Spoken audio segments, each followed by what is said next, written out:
y'all with, right? No. You are now. No. Dang! What I do? Can we get in here again? Yeah, I'm gonna just slide this one, baby.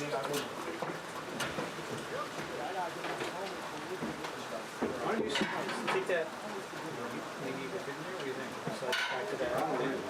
No, it's going right here, but I'm gonna push it back in one side. The other way, and then sit behind it. You don't have to stand there. Yeah, we'll stand. What's on your special last night's around? 10.5 hours? Let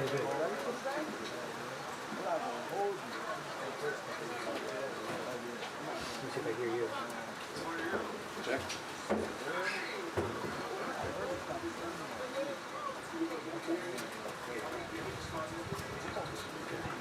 Good, that's good. It's the echoes around me. You can. Yeah, look at this. Anti-lag.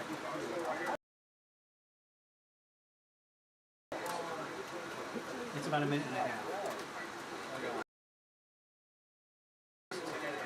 We're gonna lose the stream because it's too.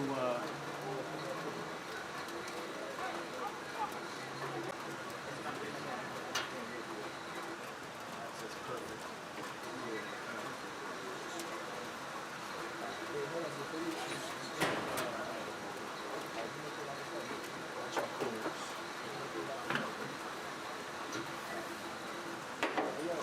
Joey, just the black one. That's not ours.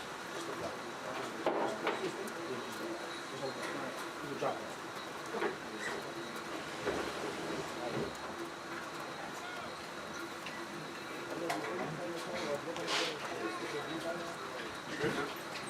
Yeah, for right now.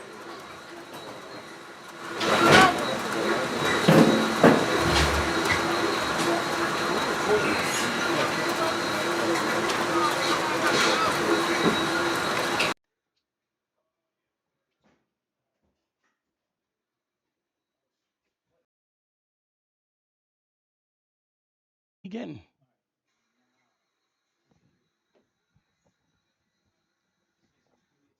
Check, check, 1, 2.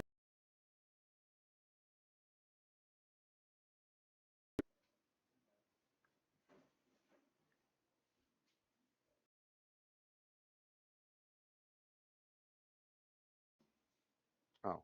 You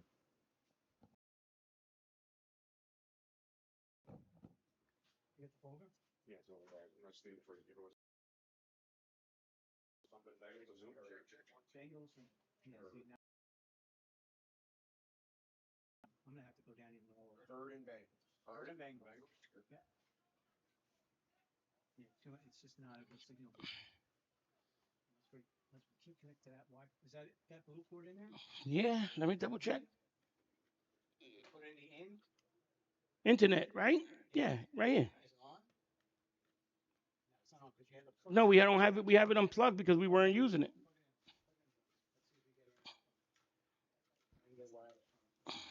Well, we're gonna be skipping all that. There's the ring, you know, everything else. Should be one right in the corner. Got it. Yep, I see it. Contortionist here today. Who? Contortionist.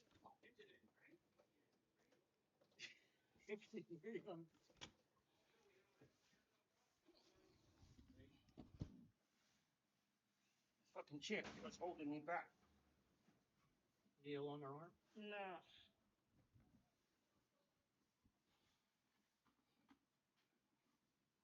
Should be lighting now. No. Now it's on. See if I can find it now. Because theirs has to be way higher than ours. Okay. My phone. It's in my car. Verizon.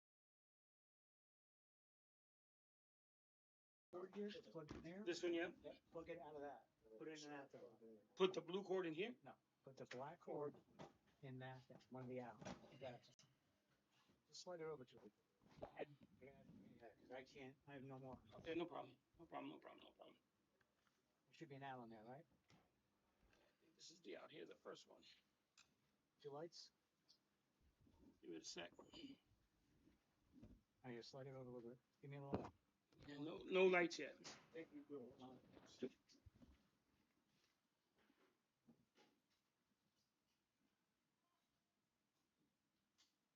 Now, Come on.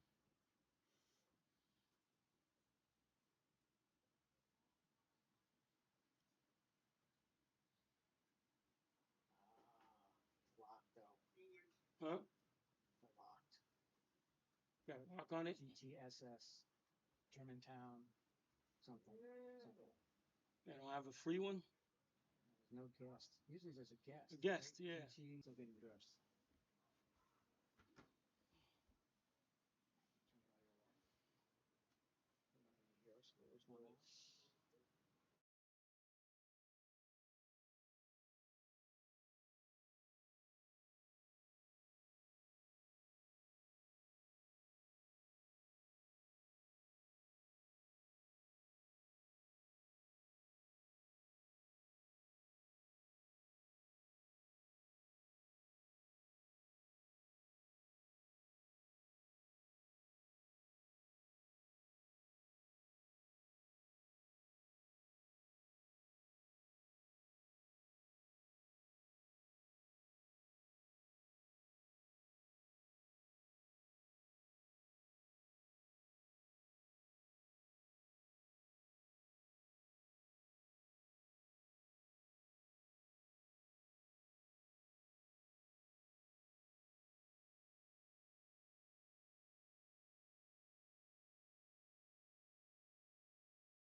Good afternoon, ladies and gentlemen, from rainy Philadelphia, Pennsylvania. We are live here on the HSG Network. Dave Sturcho alongside Joey Pagan for Den Day 1 here in Philly.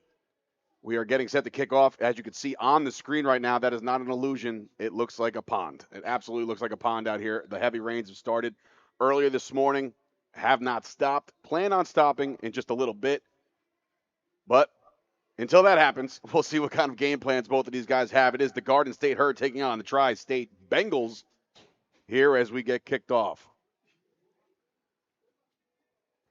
Like the Bengals have, I didn't see the toss yet, but I know that they're going to be receiving this one. Can't imagine it. Joey, what do we got here? Two teams doing battle, week one, feel out process. How do you feel? I feel good. I think the Herd is the team that is going to stand out more today. As far as organization wise too, I think they're the better organization. But for me, I've seen the Herd play. I've only seen the Bengals play one time in their championship. Was a good bunch of guys, scrappy bunch there. But the Herd has got some real good pickups this year also. And they've really strengthened their roster this year from last year. So they should be really, really strong again, because last year they were very strong. They were a good team. So I'm looking for a lot of running today too with this weather. I can't see too much passing, but we've been wrong in the past. So Yeah, I mean, look, both teams probably coming in here with a game plan for sure, but everything alters once the clouds open up and it starts to rain out here. And like I said, the field is pretty much in decent condition, all things considered. There are some puddles around the yard markers, but midfield looks to be in decent shape right now. It's not grass, so we're not have to worry about any kind of mud situation here. It's just, your new artificial field turf, have you? But you got to monitor everybody on the sideline staying as dry as possible to keep the footballs dry. We have a wind right now, as you can see, as we're about to kick off. We have a holder. And here we go, right down the center, squib kick there, taken to the 40 and just spilled down around the 41, 42-yard line as the Bengals will start it off on offense. you can see early on the footing is already bad. He slipped on that. He tried to make a cut and slipped. So Well, he was one of the up men, so I'm going to assume that, he's not really prepared to grab that one and take it to the house. So to play it safe, look, they're starting off in incredible field position here. That's right. Because of the simple fact that the holder, they had to hold the ball. It wasn't really good as far as a good kick. Weather-wise, you're not really going to get too much as far as kicking off goes. So like we said, from a soggy, waterlogged field here in Philadelphia, Pennsylvania, thank you for joining us this afternoon. Don't worry, everybody who is tuning in for the first time, wondering who the heck I am. Don't worry. Tom will be back tomorrow in the booth. So I know everybody's really excited about that, to get Tom back in here. Crazy Tom has, other things going on today. So I'm filling in for the first time in a couple of years here on the HSG Network. Once again, Dave Sturcho alongside Joey Pagan as we get things started from the 43. And of course, yes, our producer. I know. Listen, I know Tom is infamous to put over Howard Gaber. And of course, we have a DJ in the booth. It's going to be a fun day. Rainy one, but a fun day here at the Den. So 1st and 10, we're going to start it off from their own 43-yard line is where they spot it as they break the huddle. well, let's see what they come out with here. Oh, You would assume that it's probably a little easier to take a ball out of the shotgun. But we'll see here. Yeah, they are taking a lot of time as the referee is counting down. They are going to go up from under center, and that might be a delay of game to start us off. Call the timeout. The coach called the timeout. And that is not the way you want to start things off, and burning a timeout right here in the first series on the first play of the game. But got to do what you got to do. And we're going to take a quick commercial break.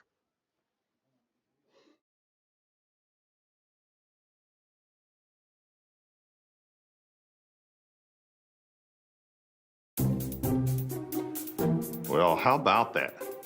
Looks like y'all got a lot of stuff here in your water. You're never gonna believe it, but this can filter up to 60 different contaminants from your water. It's all about cleaner drinking water. Dude, that's good water. And that's good water. Now that's good water. That's good water, eh? No matter where you live, there's a Culligan water expert nearby. At Culligan, we think about your water so you don't have to. All right, welcome back here. 1st and 10 once again after the timeout. Yep. Here we go. We got snap. Hand off to the left side, trying to cut it outside. Not a lot of room there And look at the splashing and the puddles. There's just not a lot of rain. And to the sidelines there just to get us started here. A nice hit. Short gain there. Well, looks like that's Amin Bird. Yeah, on that play I didn't get to see, but I just He's saw. listed as a linebacker here, so that's why I'm trying to figure that out. All I saw was a big splash of water. Yeah. And everybody sliding. That was it. So. That's a big boy over there. So don't be surprised if Bird does line up at linebacker, but he does take the opening handoff for about a loss of a yard. 2nd down and 11 here coming up for the Tri-State Bengals. Yep. So let's see now. I mean, the Herd's just basic defense 4-3. It looks like 4-2, 4-2-5, and see what they come up with. Different quarterback now? Shotgun set. Same quarterback. Snap, high snap, quick pass out. Nice move there, and he'll get back to, it looks like the original line of scrimmage, Joe. Yeah. Looks like he got back there. I can't see the number. Nadir Smith is on the catch there. It's, Might go into the record books as a lateral pass, maybe a handoff of sorts, like a rush, because I don't know if that was a forward pass. But in any event, 3rd down and long coming up here for the Bengals.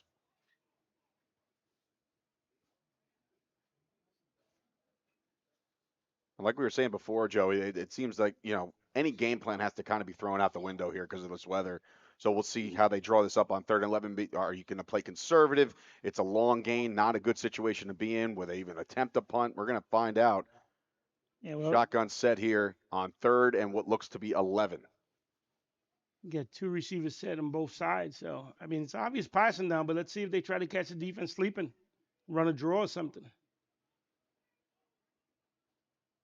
Oh. Quick snap. It is a draw. It's not a draw. It's a nice little fake because I got faked out here in a booth. But to no gain, 3rd, and now it's going to bring up 4th and 11. Not the ideal opening drive here for the Tri-State Bengals. Good defense, of course, by the Herd. It was good defense. There was a host of Herds there. Number 54 was one of the guys that was down there, made a tackle. Yeah, and that would have been Kevin Jean on the play there. So, the defensive end. So now 4th and very long. You would assume a punting situation here. There is a man back for the Herd. Yep, it looks like they are going to try to punt. I mean, you'd have to. You don't want to start off. You had good field position, kind of gave it away here on 3 and out.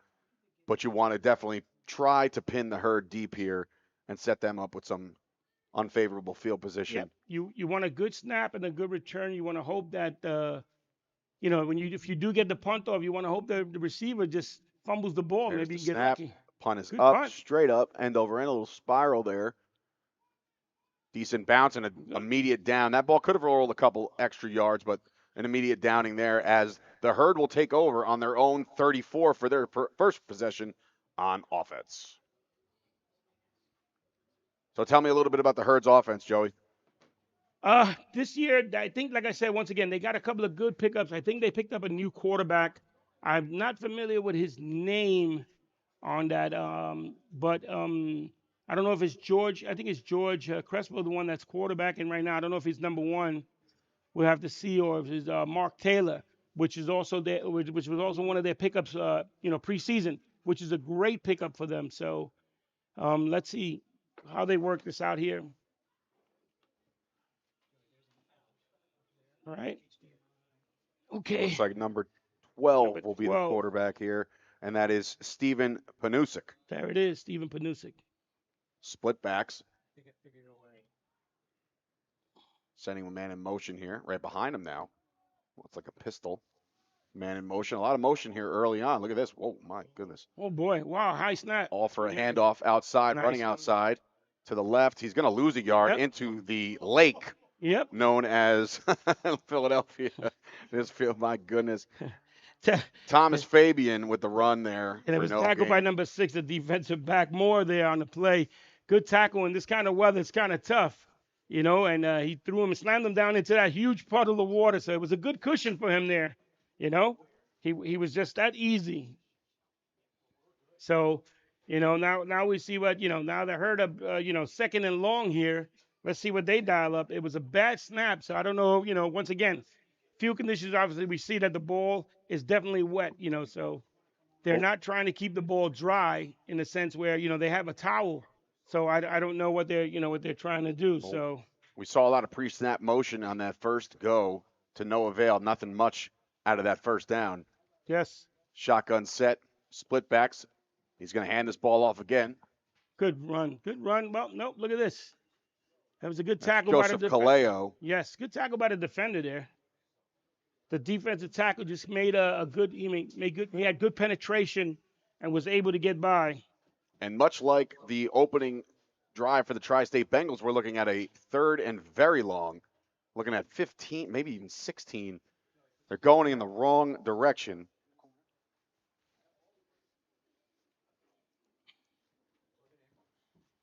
So third down and long. Let's see here what the Herd draw up.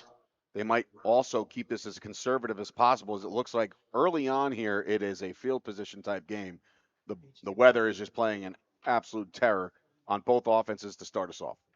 Yeah, well, let's see. He's got two backs behind him, but with him there. Yeah, split backs again. This is the third time they've lined up like this and have run draw plays each and every time. So we'll see what they draw up here.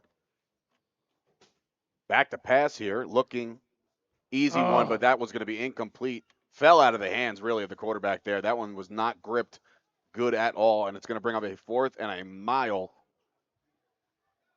If he completes that pass, the back had room. He had room. He might have been able to take off.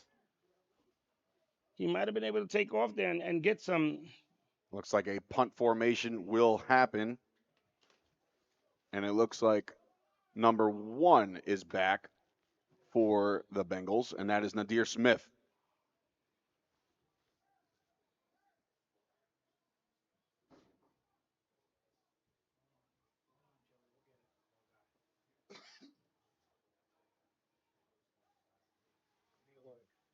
A man coming on late here for the punt. Leave it there for now. Little by little. It's the punch will go get you.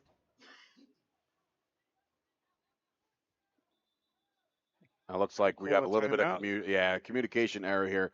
A timeout by the Herd on a 4th down. It's just one of those things you just don't want to do. But we're going to take a little bit of a commercial break here. When we come back, it'll be 4th. And you know what's just as dangerous as a hurricane or flood? A frosted tart, specifically raspberry, left in the toaster for too long. That was the most insane job I've ever done.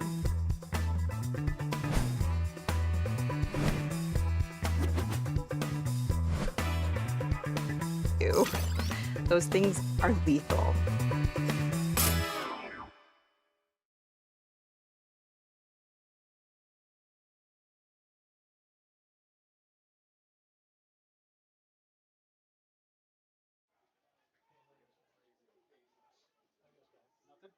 so unfortunately there for the Herd, a very bad snap on a punt. And we are looking now at very, very favorable field position here for the Tri-State Bengals. After a muffed snap, they're going to start this drive on what looks to be the 17-yard line. Great field position by the Bengals. And I was just saying before, Joey, field position is going to be everything in this game, specifically because of the weather. That is absolutely correct. I mean, you saw the bad snap. I mentioned it earlier that they're not even making an attempt to try to keep the ball dry with rags or whatever have you. So, they just snapped the ball. And it was a bad snap. And fortunate for the Bengals that they were able to stop them right there. Let's see what they can do here. I mean, both teams have tried to pass. I mean, not deep, but, pass out to the back. Well, now look, with the field position they have, passes aren't really necessary in this point. Let's just see if they can get some good push up front. Let's see how the Bengals come out in offense. Shotgun set, tailback off to his left. Triplets to the top of your screen. There's a snap. There's your draw handoff. Trying to find a hole. Oh. Dragged down right there. It looks like he gained one, so we have some positive yardage here today here at the Den. All right, yeah. Did they give him a yard or not? I believe they did. Yeah. Now, that was tackled by number 69. And I believe the rush looked like number 19, but I'm not seeing a 19 on my sheet here. We're going to just go with Debo Samuel. Let's just go Debo Samuel on that There one. it is. Actually, he changed his number to 1, I believe, so I'd be wrong twice. So now 2nd down and looks to be 9. Shotgun set, little pistol formation here. Running back behind him.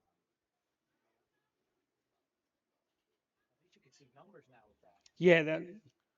Oh, There's another draw handoff. now that was a good. Oh, good play. It Way looks to like step another up. gain of just 1. Good stop there. Number 13 on the tackle here. From That's the guard. Leon Foster of the Leon, Herd. yeah, Leon Forster. Great Big penetration. Leon Forster. Yep. It's a good middle linebacker. He's been around for quite a while now. You know, I've coached against him many of times. Good kid. You know, strong backer. Reads well. Fills the hole really strong. So that's a good thing. 3rd down, and what looks to be about 7. So manageable for sure.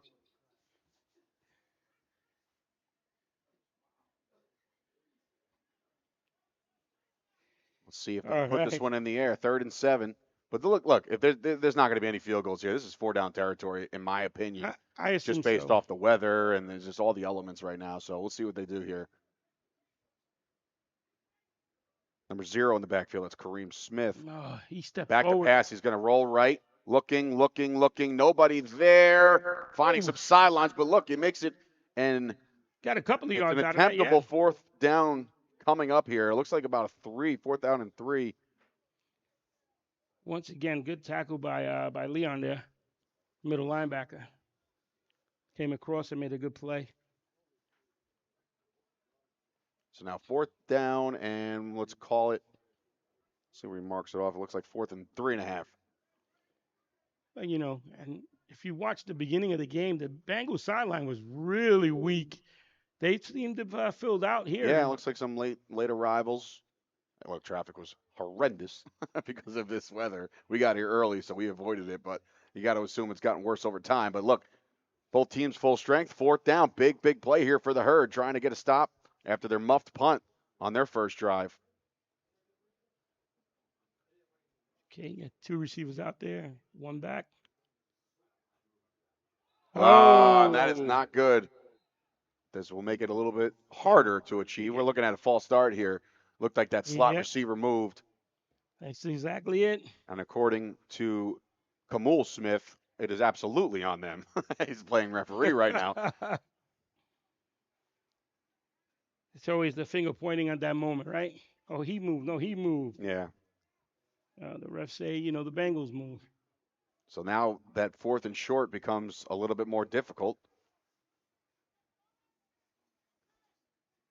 I mean, but once again, the way this weather is, they had that one big run so far. That's like the one play, you know, positive yardage you want. And now you just gave it all back just because of one flinch. So now 4th down, they're more than likely going to try to put this one in the air.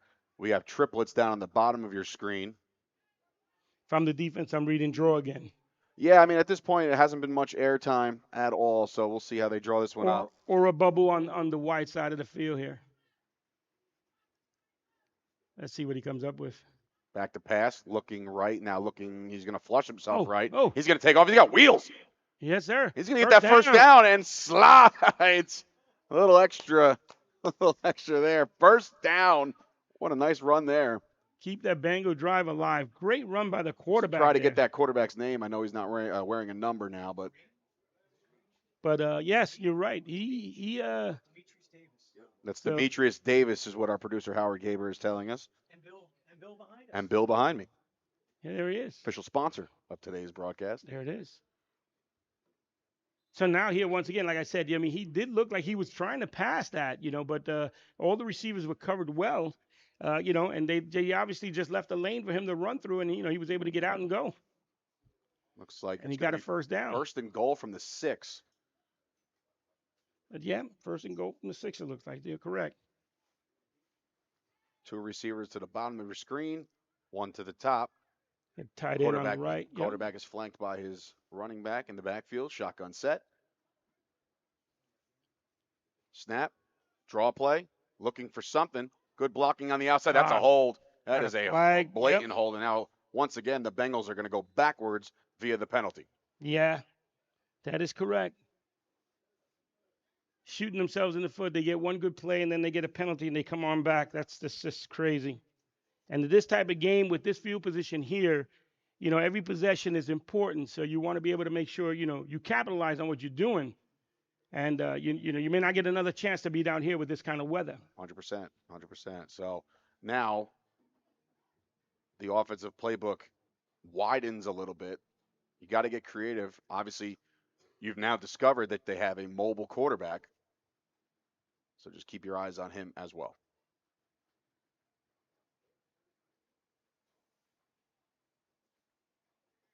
As they back up their huddle just a little bit longer. Yep. I mean, once again, like you said, it does work. It does work in the favor of the Bengals. It gives them, the receivers, more room to work with, as opposed to 4 or 5 yards. Now you got about 15, but the second half, you just shot yourself in the foot. This formation here, a little pistol again. There's a running back lined up behind the quarterback and off to his left. Single receiver lined up at the top and the bottom of your screen. Small motion. Snap. Handoff. To the right side. Whoa! Oh. He did not find Big himself hit. in any good situation there. That is definitely something The you don't leap want was to nice, but he did not stick the landing. That's for sure. That is for sure. He was stuck. That was for sure.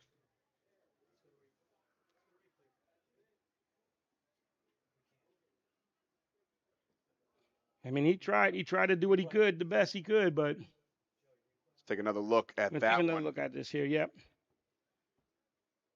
All right, so here we got the back off to the left, and you're gonna have a motion. He's gonna motion across to the right, and then we're gonna get this handoff. Let's see. It's a pretty good hold. It opens up for him there, but there's the leap, and there's the plow. And who is it again? My man Leon. Leon with the big hit again, making sure that he wasn't gonna take flight anywhere. He is earning his paycheck today. That is for sure. And just like that, ladies and gentlemen, with the score of 0-0, we do have a little bit of a delay in the game here, and I don't think it's the end of the first quarter. I'm not sure. I didn't see a signal for a timeout, but he's in the middle. That's There's right. no penalty call here. What I heard is there. I don't know if that's I don't know if that's their offense or. Second down. Yeah, so we got 2nd and 10. 2nd and goal, I should say. This is 2nd and goal, yeah. Yes, it is, because it was 1st and goal prior. Mm-hmm. 2nd and goal now. Quarterback in the shotgun once again. Triplets on the bottom of your screen.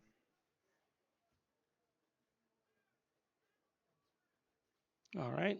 Running back offset to his right.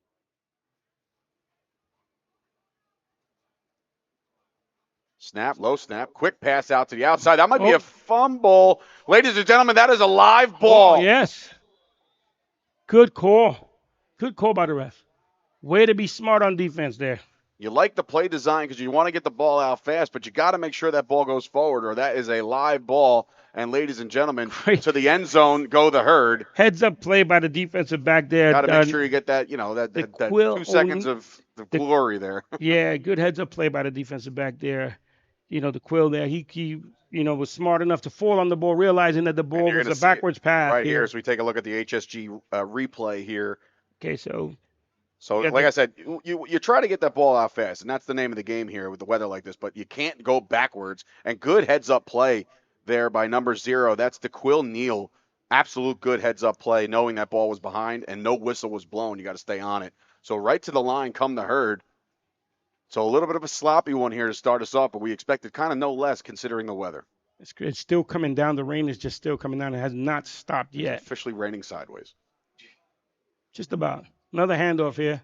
Handoff, nowhere to go. Plowed by a herd of Bengals. No yep. Fun. This guy want to take a swim there. Number 2 on that tackle there. Let's see. Kamal Smith. Kamal Smith on the play, yep. So that's what you expect this game, right? You're gonna have bad passes. You're gonna have muff punts, hopefully, and have some fun here. Some fumbles, and we'll see some splashing around. Definitely, that's for sure. So, Second down, and looks like he lost a yard there. yep, looks like 2nd and 11. Shotgun set. Yeah, Split backs. One actually behind him. He's going to pitch it out to his left. trying to get outside. Oh, Once again, leaves the earth. Gets planted right back in it. once again, number 2 on the play for the Tri-State Bengals. He's finding himself Mr. on the Smith stat sheet. doing Yeah, some, Smith is flying around the ball. That's right. It once again this day and this game right now, it's all about field position. We know the Herd have a great field goal kicker. If they can get into field goal range, would you try it in this weather? No. Maybe not. No, But I can't foresee. So you never know. So, I know he's a good kicker. So I mean, if you have trouble pushing the ball in, right, and scoring, you got to try something. I mean, at this point, the Herd's looking to just get past midfield. So we'll see if they can do that first and foremost. Lined up now on a 3rd and very long here. Also, you got to keep in mind the quarterback of the Herd is wearing gloves, and those gloves are not the greatest in the foul weather. So yeah, gloves. Keep that in mind too. Back to pass, looking, still looking. That ball's batted up and intercepted by the Bengals. Taking it back now to the 10. No. Big man rumbling, stumbling, fumbling. Oh. To the end zone.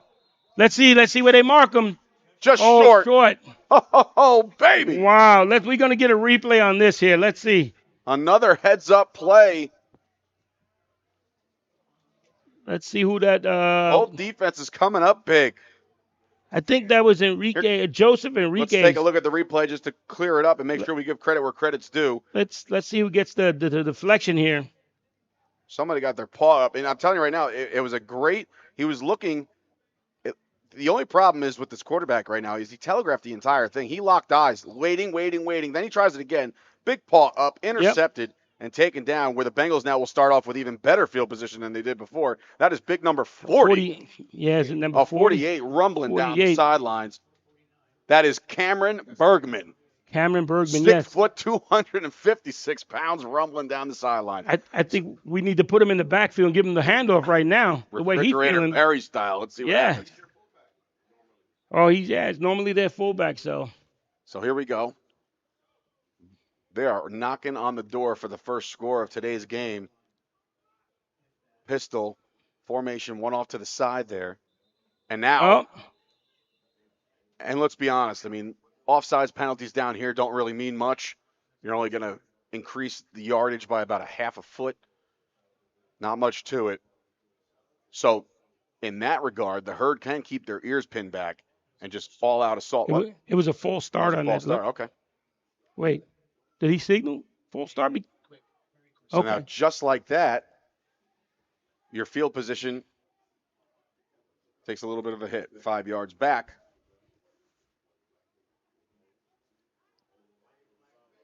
Gives you a little bit more room to work with, but not the direction you want to be in if you're the Bengals, trying to punch it in for the first score of the game. Right, these penalties are really hurting them. They get great field position, and then they get these penalties that are just, crazy here. He's got to stay with themselves.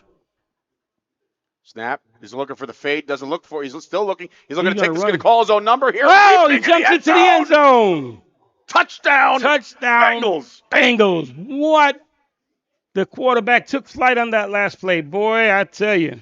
Not for nothing. I just didn't think the kid had any attempt at throwing them. He knew he was calling his own number from the get. Don't let him fool you with that fade route. I mean, he did look like he had a receiver coming in the back of the end zone, but he like you said, he made up his mind. He was going to go. The question was whether he was going to try to run someone over or he was leaping over somebody. So, and he decided, hey, here I am. I'm going to leap, and that's it. And as we know, they don't have a field goal kicker, so they're going to go for a 2-point conversion here. Yeah, this is what the game is, right? Field position once again. And this is all stemmed from a batted ball interception that was taken down to the 1-yard line. The false start, not as damaging as one's thought. 6-0 lead here as they're trying for the 2.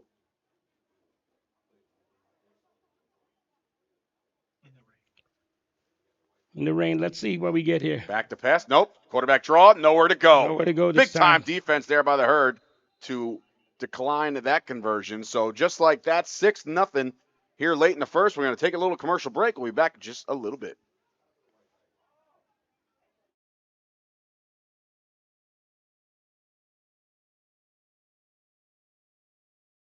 It was a code 10, hard water again. Worst part is Claire was unaware. Ah.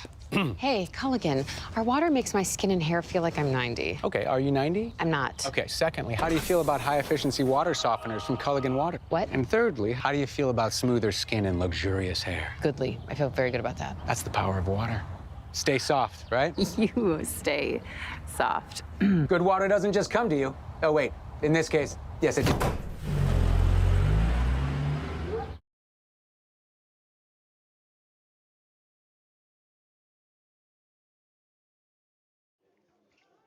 All right, welcome back here to the HSG Network.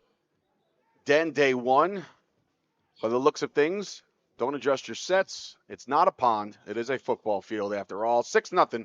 The Bengals get us started off with some scoring here after a big heads-up interception.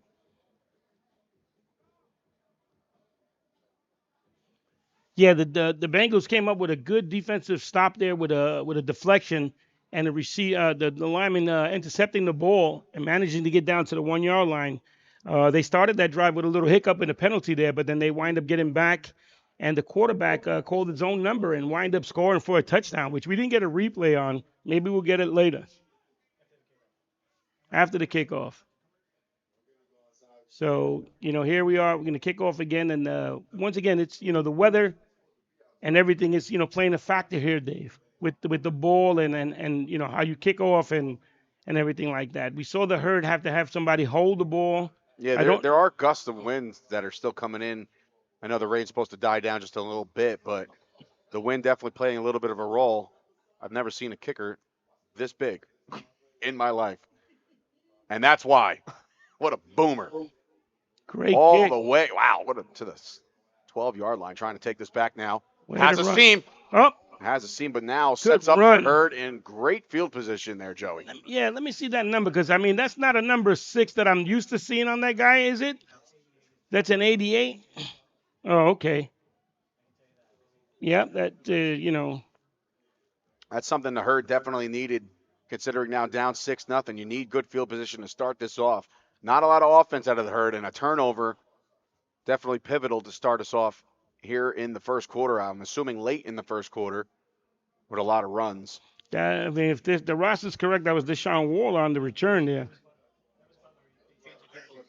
Okay, I'm getting word from my producer that they changed jersey, that it might have been Ronald Butler, which is what I thought because of the running style that I'm so used to seeing from him. He's a great back. He's a great receiver. Shotgun set here as the Herd take over on offense. There's the snap. Looking, rolling right. He's probably going to call his own number. He's got nobody there. Good coverage there by the Bengals. Got to throw it away, and he does. Good job. Good coverage there by the Bengals down the field.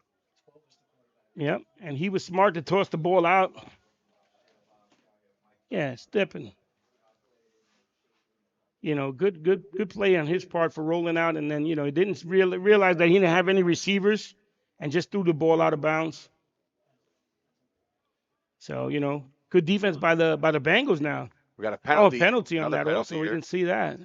And rest assured, tomorrow via the HSG Network, you'll see the Den Day 2, but mic'd up referee, so we'll figure out exactly what they're saying.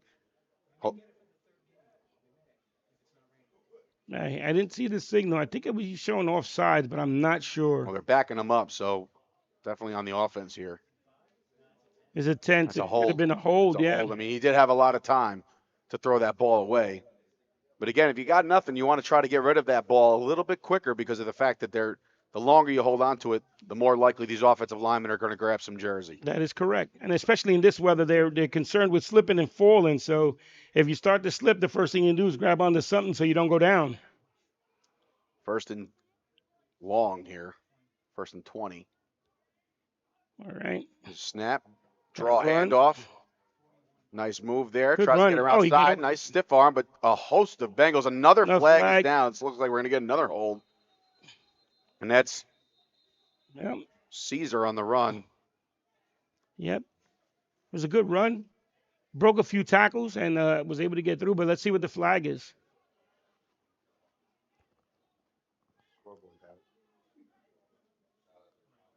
It's against the Bengals. I didn't get a call. I didn't see the call. Mm-hmm. And that's going to be on the defense. Look at a hold to the defense here. Well, maybe something even longer than that. Wow, that's. Oh, it's a face mask. That's going to be an automatic first down as they move past midfield. Go the herd. That's a huge, huge penalty there. Right. Once again, had them backed up. The Bengals did have them backed up, and now they gave up a penalty here. Big one here. So the problem with this is now the herd has finally crossed the 50 and got a little bit of momentum. We'll see what they work with here. Senna's trying to get his hands dry, but no gloves, no towel, nothing. Panusik in the shotgun again. Running back off to his right. Bengals showing blitz. They back off. There's another draw up the middle. Nothing there. Nothing there. Great penetration up the gut by the Bengals. Tackles yet. Got to play the whistle, lifting him off his feet now. Oh, boy. That's a good play.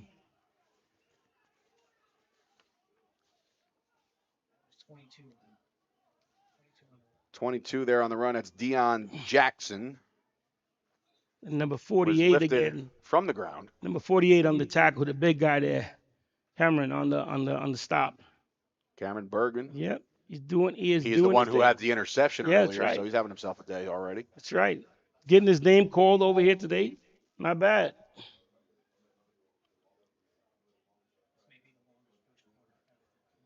Yep. As you all know, right now we have no clock. The official clock is being kept down on the field. As soon as we get a chance, maybe we get word to somebody out there and find out what the time is on that, and we'll relay that back to you guys. But we believe we're still in the first here. Yeah, we're definitely in the first. They didn't change sides yet, so we'll see what happens here.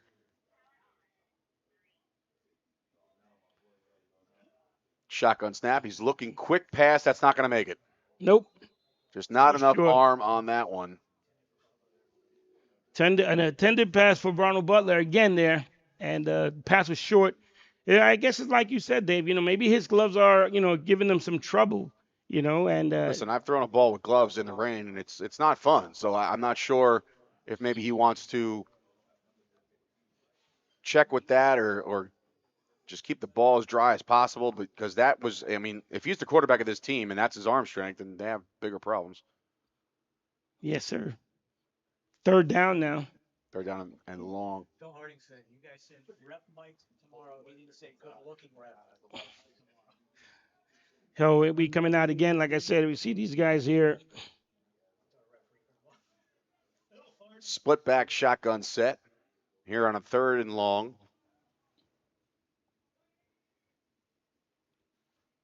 All right. Back to pass, looking left, down the middle of the field, has a man. Another deflected ball and a pop there. That's exactly what you got to do. You got to play the ball. Another massive hit. Who else? That's right. And, once again, it was a good try by the receiver. The first defender deflected it. He tried to bring it in, but second guy came over and disrupted a little more, and he wasn't able to handle that. That ball is not coming out of the quarterback's hands pretty, that's for sure. And chalk it up to the weather, you would have to, a little bit. But that one was thrown into traffic. And I know they're trying to make a play because of a third down and long situation. But right now, they might want to look to punt this ball and try to pin back the Tri-State Bengals. Yeah, the Bengals were not fooled on that either. They played past the whole down there. Linebacker stepped up a few, and then they just dropped back up into coverages, and which is why he wasn't able to complete that pass. Good defense by the Bengals.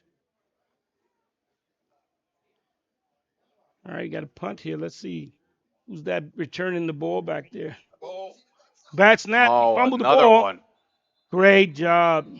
Unbelievable. That's all right. 2 times the special teams unit just can't get out of their own way, and now the Bengals will get better field position, I think.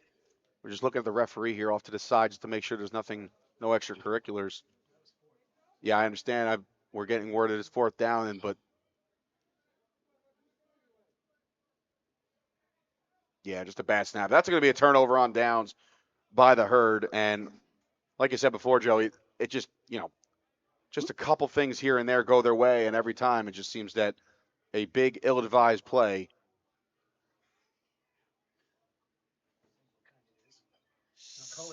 So, seems that there was a penalty on that last play there. See, that's what I was trying to say. There's something happened. Because they moved the ball up 5 yards. It's still 4th down. Well, this changes things because now you can actually make an attempt to possibly go for it here instead of trying to punt the ball away, which again, the communication or at least the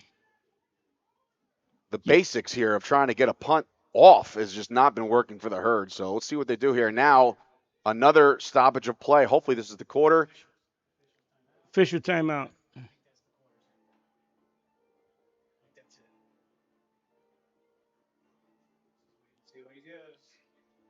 We'll see what happens here. We're waiting on the edge of our seats here to figure out what the referee stoppage was. Dancing. They're dancing. So, Yep. I mean, at least the DJ is getting his. Everybody good and vibed up.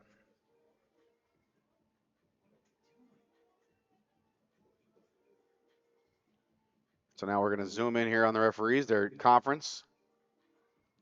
It's like, I'm not keeping the time. That's what he's saying. You keeping the time? Because I'm not keeping the Well, time. let's see here. It was an official. 4th down. All right, so it was we're an going to official timeout. That's all it was. And just trying to make sure they got the right spot on the field here as the year-long first quarter continues. And Shotgun offense is set. back on the field. Yeah, offense is, listen, their punt is just not working out. So let's see if they have a better attempt here. 4th and 5, motion here. There's your snap, low snap, looks left again. That's not a good pass. Actually, you know what? There was a lot of air under that one, but that's a first down conversion. Good catch there by number 5, and that is Mike Eppinger with a big 4th down conversion for the Herd. That was big. There was a lot of air under that ball. The ball traveled. The defender was there. It just got right over his shoulder. Right, it was a good pass, good catch. He was smart. He got, he knew where he was on the sideline. He got his feet in bounds and made the catch, and that was it. First down. Now we got a little momentum coming from the Herd. Let's see what they do. Maybe the quarterback took his gloves off. I don't know. No, he did not, but maybe he dried him off at the very least. But that ball, like I said, had a lot of air. Now a power I formation, and now it looks like we have the end. Second, it was a first down conversion is what we just saw.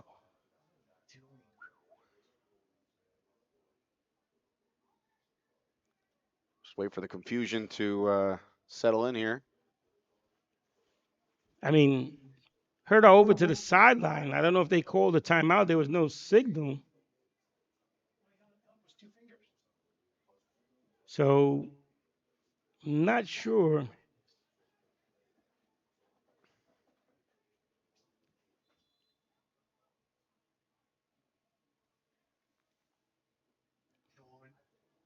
First down First here. and 10, it says. First Yeah, down, first down. First and 10. So another referee. Might have been It might have been a timeout by the Herd because they were all out there.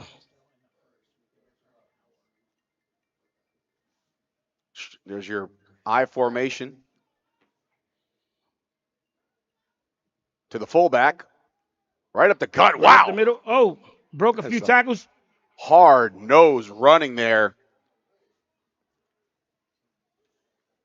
By number 15. That's David Agbanana. Yeah, that's my man Obi. Obi on the run. 5'9", 240 out of East Stroudsburg, Pennsylvania. Yes, it is. Obi's been one of my players for a long time now over with the Stags. Yep. So, he's just coming out. So. You heard that, right? We're deep in the second quarter. I'm getting word from our producers that they did not flip sides, and that 2-minute warning. We're almost at halftime here. This is the issue with the clock on the field, but again, we're going to right all those wrongs to make sure we have all. Whoa! That's unabated to the quarterback. No flag. How is there no flag? Hold on. First down. These referees are on vacation right now. Yep, no flags. Now there's a flag from the back judge. The Bengals can't have, they can't actually think that this is a turnover, right? I mean,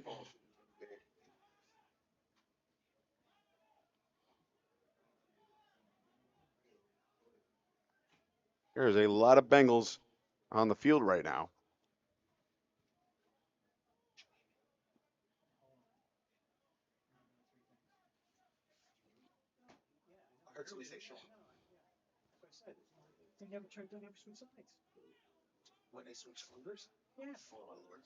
And and and there's no There's no penalty here. It no looks like this is penalty. going to be a turnover. God, I don't know. Personal foul Now now. they're calling a personal foul. An ejection at that. What? Looks like we have an ejection as well.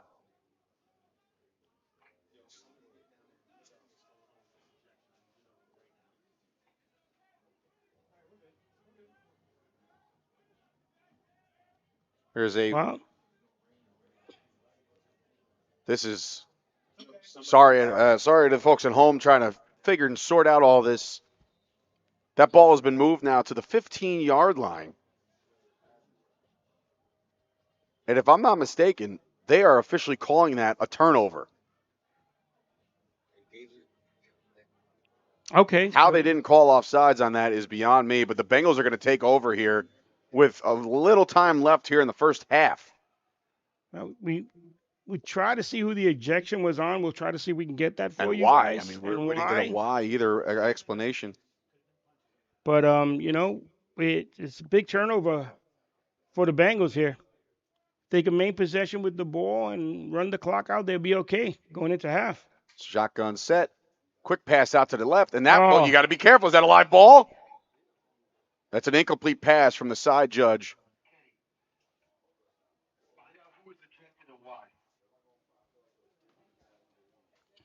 So now second down there after the incomplete pass.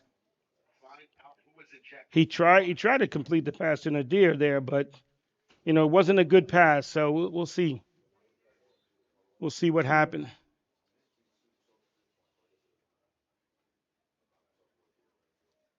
And what down is this? Is it still first or is it? No, it's first down, second down. It should be second down after an incomplete pass. They got to flip the All right. chains over. Yeah, then. Somebody's got to wake up. Yep. There it we is. go. They flipped it up second down. 2nd and 10 here. So the quick passing is the attempt here because of the fact that, again, the weather is playing a significant role in the passing game. And now handoff there, off tackle. He's going to take it all the way outside and go nowhere. Great tackle. Good tackle. There by number 15. That is Obi again. Obi, yeah, there it is. He's having himself a first half. That's Obi, though. He goes both ways on the ball. He's Now we great. got a stoppage of play again. I would assume that's going to be a timeout by the herd, considering they're going to try to get the ball back here before the first half ends. Obi's a great defensive player and an awesome running back and a great return man, too. For many years, like I said, I've had the pleasure of coaching the young man. Always a pleasure with him. As a player, he's a great player, respectful, and he's great. So now backed up here, 3rd and very long. All right. So again, apologies to the folks at home. There was no flip of field after the first quarter was over. So we're almost at halftime here, folks, with the score 6-0. Tri-State Bengals on top. The big play of today, obviously, is the batted ball interception that the Bengals took down all the way to about the 2. A false start penalty didn't really mean much as they ran it in themselves on the second play after that. So that's how we got here if you're just tuning in. And thank you, of course, for joining us here on the HSG Network. Dave Sturcho alongside Joey Pagan. Crazy Tom back in action tomorrow, so don't worry. Don't send any condolences cards. He's fine. All right, we got third and really long. And of course, behind the controls, my dear good friend, Howard Gaber. And quarterback now, nowhere to go. 34 on the stop there. That is Deshaun Pickett. Yep. Good job by him on the tackle there. So now we got 4th down. I'm assuming there's another timeout coming. Yep. Timeout by the herd. Yep. They're going to try to get one more possession drive together. Yeah, one more possession before the half ends. Down 6-0. As we stay here, once again, we're trying to figure out what the ejection was, but at this point, it's we will figure that out. eventually, guys.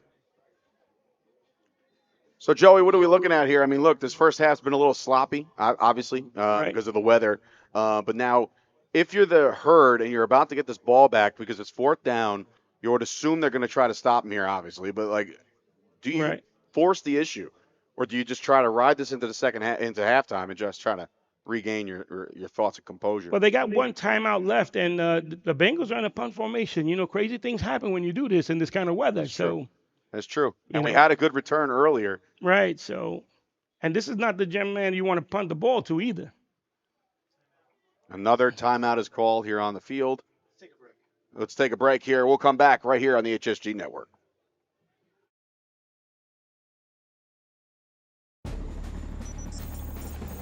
When you're the leader in disaster cleanup and restoration, how do you make like it never even happened happen? Let it rain, Randy! Woo! Yes! By being prepared for anything! Woo! Whatever comes your way, there's a pro for that.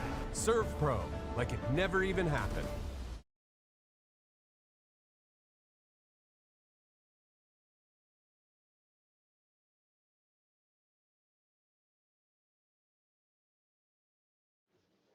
Welcome back here as they're lining up to punt here, 4th and long. This is a simple situation of don't punt it to him. Ooh, rough punt. But That's a a good decent punt. bounce, decent bounce. Yeah, yeah, good Stay punt. away from it, and it's down there by number 1. That is Nadir Smith, who will be downing it here. So at the 30, it looks like they're going to. Yeah, once again, like I said, that intel was a good punt for the Bengals because you didn't let Ronald Bundle touch the ball. In this kind of weather, he's explosive. You know, he'll make one move and it's off to the races. And the game we'll have a tie game here. And interesting enough, we haven't seen much offense out of the Herd anyway. So this is the Bengals relying on their defense here to make one more stop, get into halftime, dry off a little bit, and reassess what we've seen. And we haven't seen much, but it is 6-0, and they do have themselves a lead. And this rain has not stopped yet. No, and then the wind's starting to pick up a little bit more. You It's can see starting the to rain. rain. Yeah, it's starting to rain sideways a little more again. Yeah. That is correct. So let's see if they could draw anything up here. Steven Panusik has had himself a little bit of a rough start. Has thrown an interception on a batted ball. You get 2-2 But now. he can redeem it all if he Obi can drive the Herd down the field. Yep, and Obi's back in the backfield there. Low snap, looking. He's Oh, got one, but that is a deception. That is ball skills, folks. Yep, there it is. That is an interception, and that probably will take us to the half. Let's see how aggressive they get. But what an interception there! That boy got height. Great catch. You definitely got to check the replay on that one. Yep. But that was number 35 that came out. That Tamisia Blair. Mr. Blair read the play well. Was able to get underneath. And that's something that we've seen Panusik do this first half is telegraph and keep your eyes locked down the field to one receiver. And if you're a good defensive back, all you really have to do is read the quarterback's eyes, and you're going to pick that ball off 10 times out of 10. He's going to tell you exactly where the ball is going, which is correct. Like you said, the defensive back didn't have to do much work, but just be in position and catch the ball. Let's see what the Bengals do here. Whether they just try to run this out. I mean, the Herd still do have one timeout. We're not exactly sure how much time. Well, the Herd's not going to try to do anything here. I think they've had enough of offense. They got to get to halftime. But it's up to the Bengals to see how aggressive they want to be as they start this drive on their own. Looks like 11. It looks like they're just going to take a knee here, possibly. Yep, and they're going to knee this one out and get to halftime.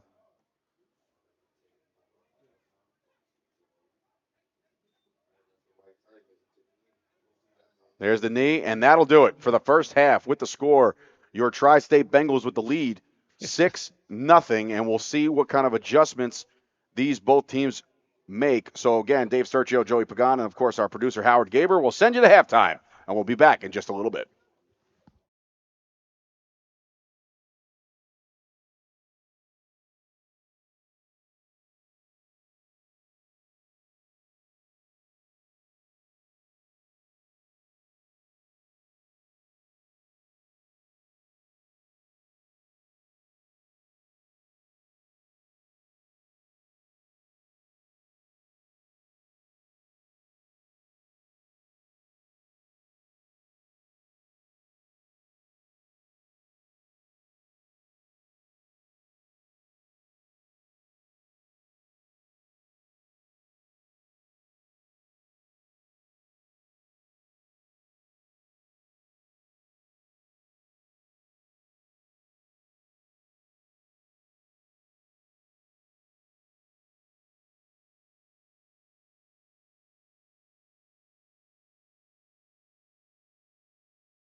We just bought our first home in suburban New Jersey. There's a new surprise every day. We've been doing a lot of the work ourselves, and we've learned a lot along the way. One problem we can't seem to solve is our water. This is so gross. All my water is coming out of here. I can't get it off. It just won't clean. We have no idea what these gross white flakes are in our water. I'm even afraid to drink it, and it's in our house.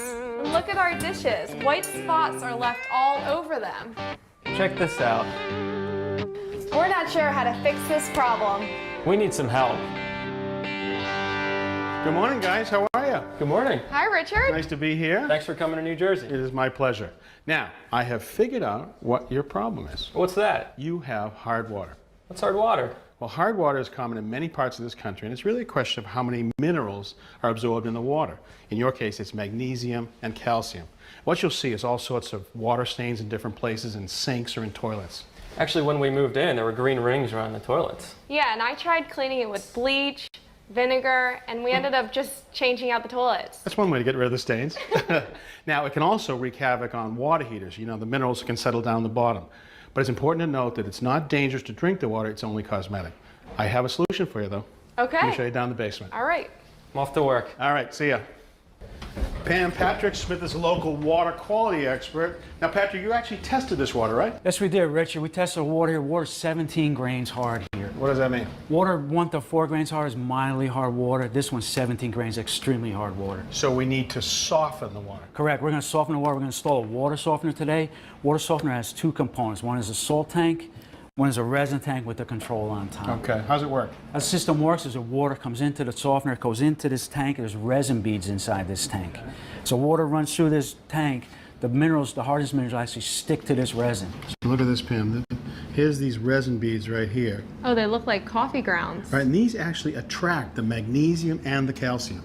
That's right, Richard. Inside this tank are those resin beads and act like almost like a magnetic sponge. So water runs through the tank, the hard minerals actually stick to it, and it'll come out the other side, soft water to the house. Now, sooner or later, though, you're going to collect so many minerals that you got to unring that sponge. It can right? only hold so much, and that's where the regeneration process comes into play, and that's where the salt comes in. As a salt, there's a brine solution. As a brine runs through this resin beads, it actually releases the hardness minerals.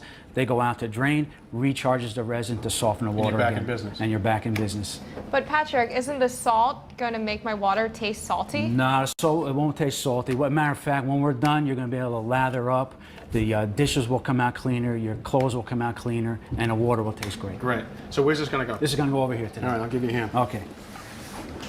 All right, so here is where your cold water comes in from the street right here, comes through your water meter, and it goes to upstairs. Now we want to be sure that all of your water is softened, so we put the softener right here, and we're going to actually install a series of valves right like this. So now the cold water will come right through here, go into the softener. The softened water will leave through here and return right here and go up to the house. But you'll see this valve right here. This is a bypass, so this will stay closed most of the time. The reason for that is if I ever needed to service this unit, you could close these 2 valves and open this, you'll still have water upstairs. What we're going to do now is shut the water off, cut this pipe, and solder up the connections. All right.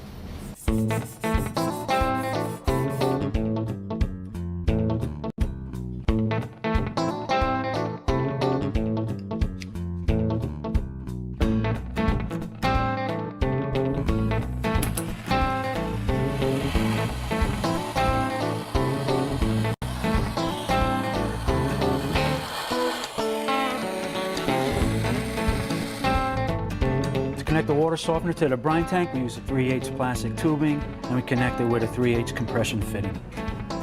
We make a connection at the softener and also at the brine tank. We connect the drain line to the drain elbow, and we secure that with a hose clamp. Now, the discharge hose on this side is going to connect into the sewer right here, where the wash machine discharge currently goes. This is called an air gap fitting, and that'll prevent any of the potable water ever coming in contact with any sewerage on this side. Now I'm going to make my hose connection right here, tighten up my clamp, and my wash machine discharge goes right there. Well, Pam, there is your new water softener. It's all piped, it's all wired. Now, a lot of water softeners have a timer inside, and it'll regenerate whether it needs to or not. This one's pretty cool. It actually has a water meter inside, so if you don't use any water, it won't regenerate unnecessarily, and that's pretty smart.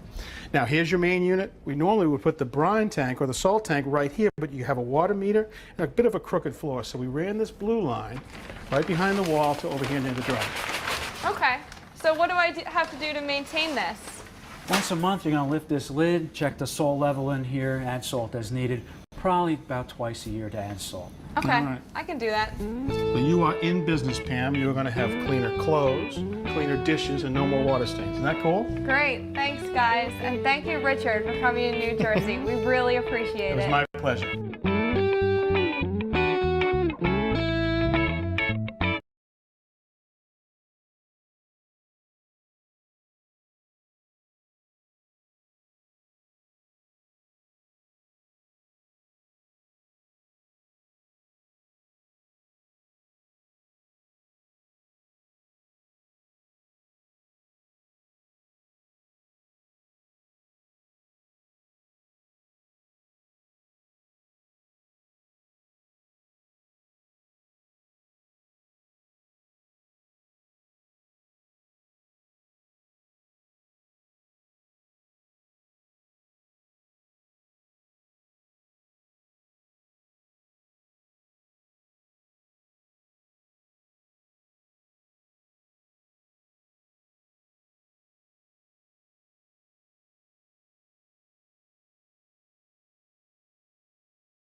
All right, welcome back here on the HSG Network to the Den, day one. Dave Sturcio is here with now Coach Bill Daughtry, and of course our producer, Howard Gaber, behind all the awesome graphics and the things you're watching on your screen. Bill, how we doing, man? Well, man, it was hard for me to sit over there and stay quiet that first half, man. We had a messy start, but it's going to be the second half. I truly believe that it's going to be the one that can actually stay on the ground, not try to make it fancy. Don't try to do anything crazy out here. It's still a little bit wet out there. It's not raining as hard. I do believe that the Bengals had a defensive stand that actually put them in this game here, 6-0. Unfortunately, their penalties hurt them as well. If they can keep that out the second half, I see some points being scored, but I believe it's going to be old-fashioned style football here, my man. It looks like it's turning into just about a mist at this point. The rain is dying down a little bit. The field does look like it's been drained a little bit, actually. Not as many puddles. There's a couple nasty ones, but we're about to get started here. The Bengals are about to kick off, start our second half with a 6-0 lead, as you just mentioned, off a batted ball interception taken down to about the 2-yard line, and then conversion. Quarterback decided to scramble call his own number and scored the only touchdown that we have so far. But for the Herd, we haven't seen much offensively. Their quarterback, just can't get things going as of yet. But hopefully, we maybe a little bit of a squib here. That's an outside kick. That's live. Oh, that is that's a live Bengals ball, and that is There we Bengals go. ball. Wow, surprise onside kick to start us off here. I see a little bit of energy on that sideline from the Bengals. Maybe their coach had woke them up on this during that halftime break. I think attitude is going to play part here. I think everybody's attitude got to stay positive. It's wet. It's nasty. Your head game is going to keep you in this all the way. So here we go. The Bengals now will start the second half with the ball. Not your prototypical start to a second half with the lead. I didn't really see that one coming, and guess what? If I didn't see it coming, neither did the Herd. Neither did they. So we're going to start us off. Dimitri Davis has had himself a pretty good first half as quarterback of this Bengals team, and now they'll start with the ball. I heard you guys mention earlier, it seems like the Bengals had some late arrivals. Seemed like they had some key players on offense. I know when they first started early, they had zero playing quarterback the first couple plays. Demetrius Davis got in there like the second series. They started to warm up a little bit. I don't think you're seeing their full arsenal yet. I think we're going to start to see that come in this second half here. And not for nothing, but Davis is not your prototypical quarterback. A little short, stout. Look at that direct snap. How about that? There we go. Some trickery to start us off. That's number 12 there. That's Robert Sims taking it up the gut. And just like that, the Bengals on the move, a direct snap, and now we have player down. Nah, they're okay. I think they're just trying to cool off, dry off. If they stay on the ground, they get a little bit more wet. So here we go. Second down and just about 2, so a gain of 8 there on the trickery. Like I said, a direct snap to the running back there. So now Davis in the shotgun. Back to pass. Looking. Can call his own number if he wants. And there he will. He will pick up the first down. There's those legs. A boulder of a man. Just got another first down as he takes it to the 40 and points. First down for the Bengals. There you go. A couple more of those are in the end zone.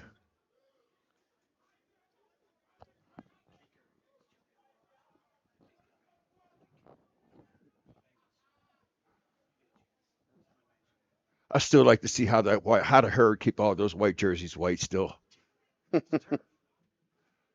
Well, no, there's some remnants of the those pebbles that kick up. They're a little beige. Yeah.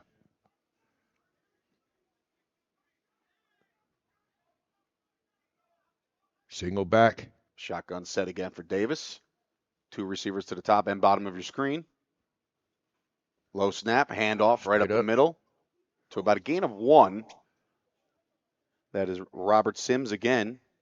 Listed as a wide receiver, but it seems like he's playing that web back, that Deebo Samuel role where he could play both roles. And now checking out of the game and checking back in now is Rajah Bird.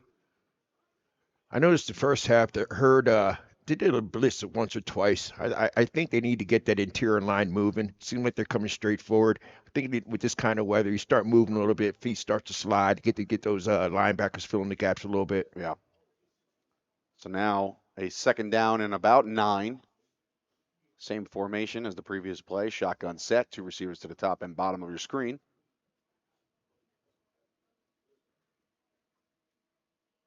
Snap. Ooh, He juggled. fumbled a little bit. Juggled, There he is. snap. Not much to do here. And now he's going to He's take it got around that the corner. bar. He's got that edge. He does have the edge. Still looking. He had the entire outside of the did. field, but he did not see it. Yes, he did. He had that corner. You got to be careful with the vision. He had the right sideline all to himself, but took it the fun way up the middle. So now 3rd down and long, about 7.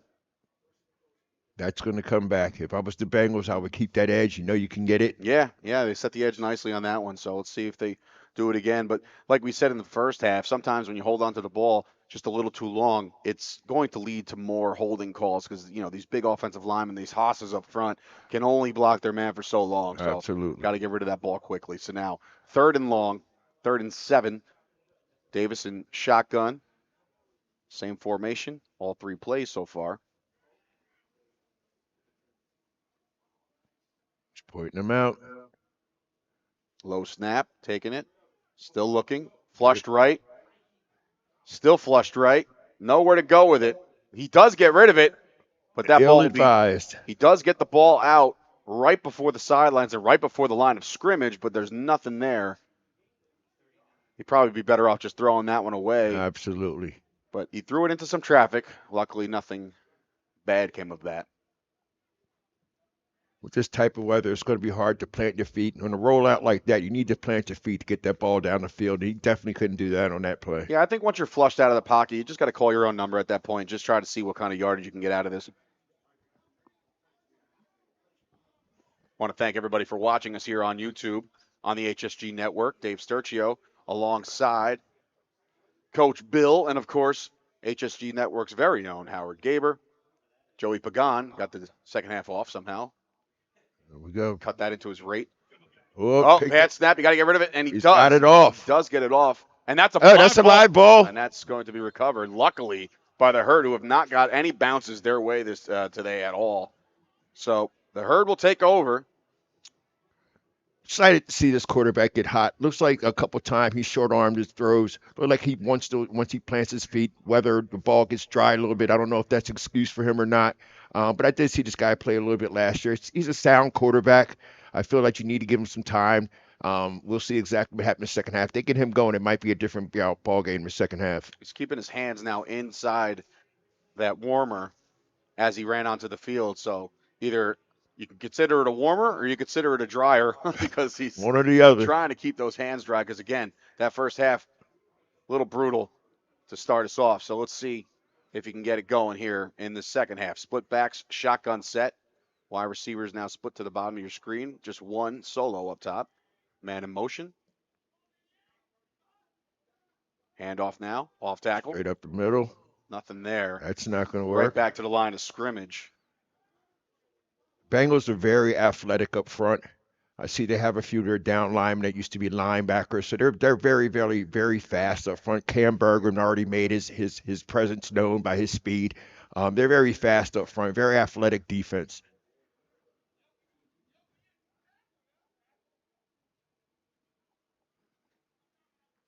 Checking in late, Deshaun Perry.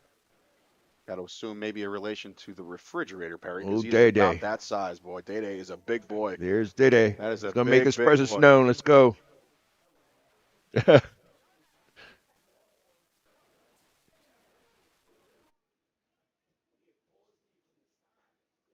a timeout. See, again, you just can't have that early here in the second half. Got to communicate. That's got to be worked out before the play. All right, we're going to take a little commercial break. When we come back, right after this.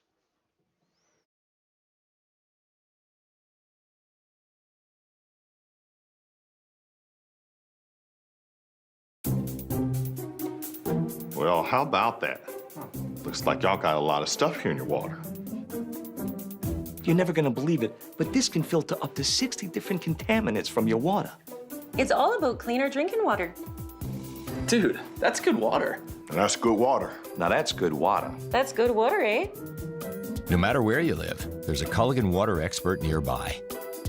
At Culligan, we think about your water, so you don't have to.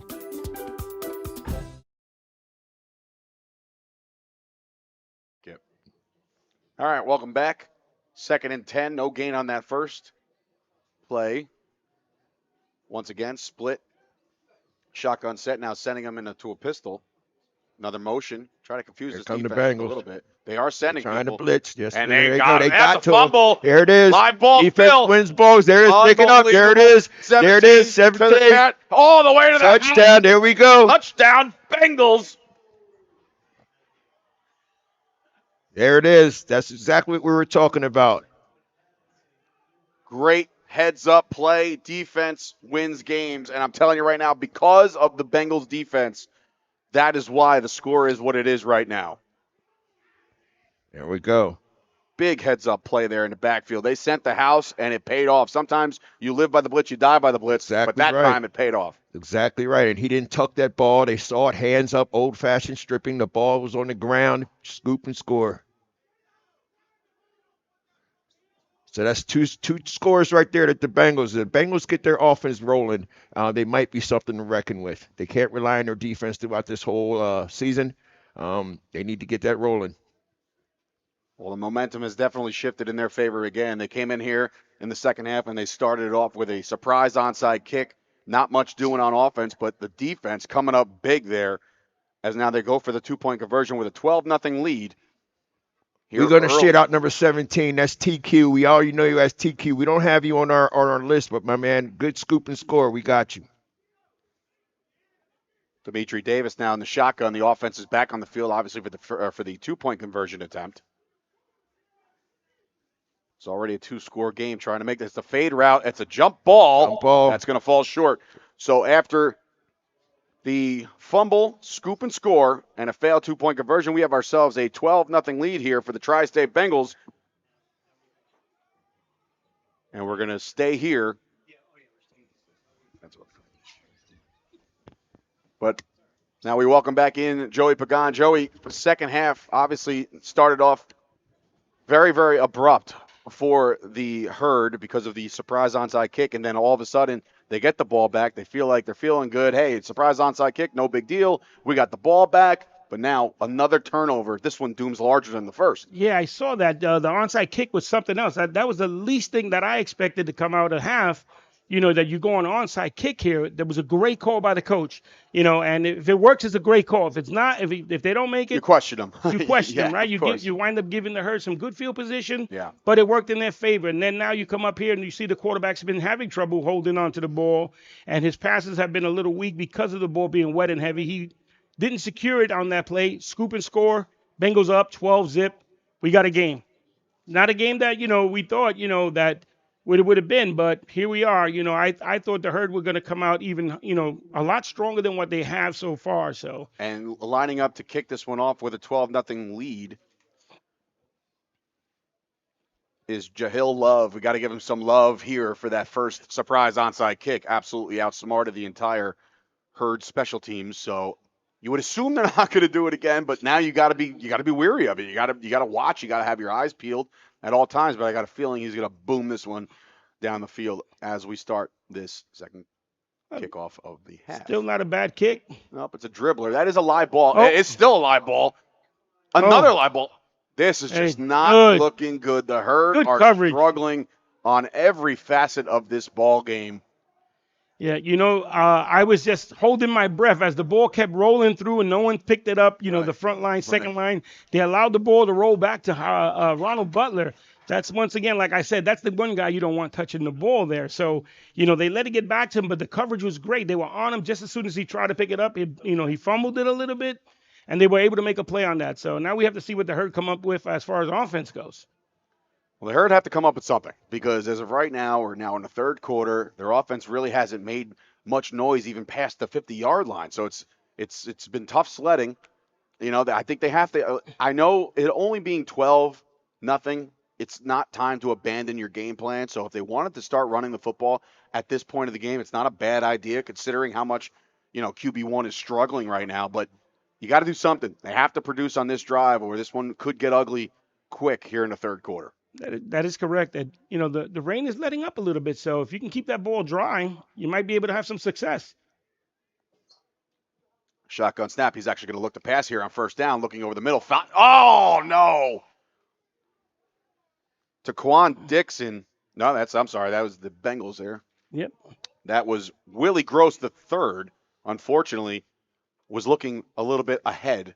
You know, kind of Yep. saw green pastures in front of him. Have to secure the ball first. Yeah, that was the first good pass by the quarterback that he was able to throw, and the receiver And didn't he had look the time. ball. And he Yeah, had he time. had time. So he had time to develop that one. He did not look the ball into his hands, and that's the result. You drop it, and that's it. 2nd and 10. And you have to credit Willie Gross for the separation there too. A quick slant pattern was wide open across the middle of the field. Yep. Yep. It is what it is, right? Once again, receivers got to be able to hold you down. As a quarterback, when you're struggling, you want one of them to make a play for you, or one of the backs to at least break a big run so that you can have something. But no one's stepping up for the herd just yet. We have to Split back see. here, 2nd and 10, 2 receivers to the bottom of your screen. Man in motion. Oh. And we got a little movement there. False start there. It looks to be number 58 on the false start. That is Big Jordan Bowles. Will back up the herd. Nothing seems to be going the herd's way here. That is the way the game is going today for the herd. I mean, these mistakes that they're having, it's I mean, I know it's first game of the season. You practice. I believe they had one control scrimmage prior to kickoff here, and they just not looking like they're in coherence together. They're not in rhythm. So, we got to see what's going on.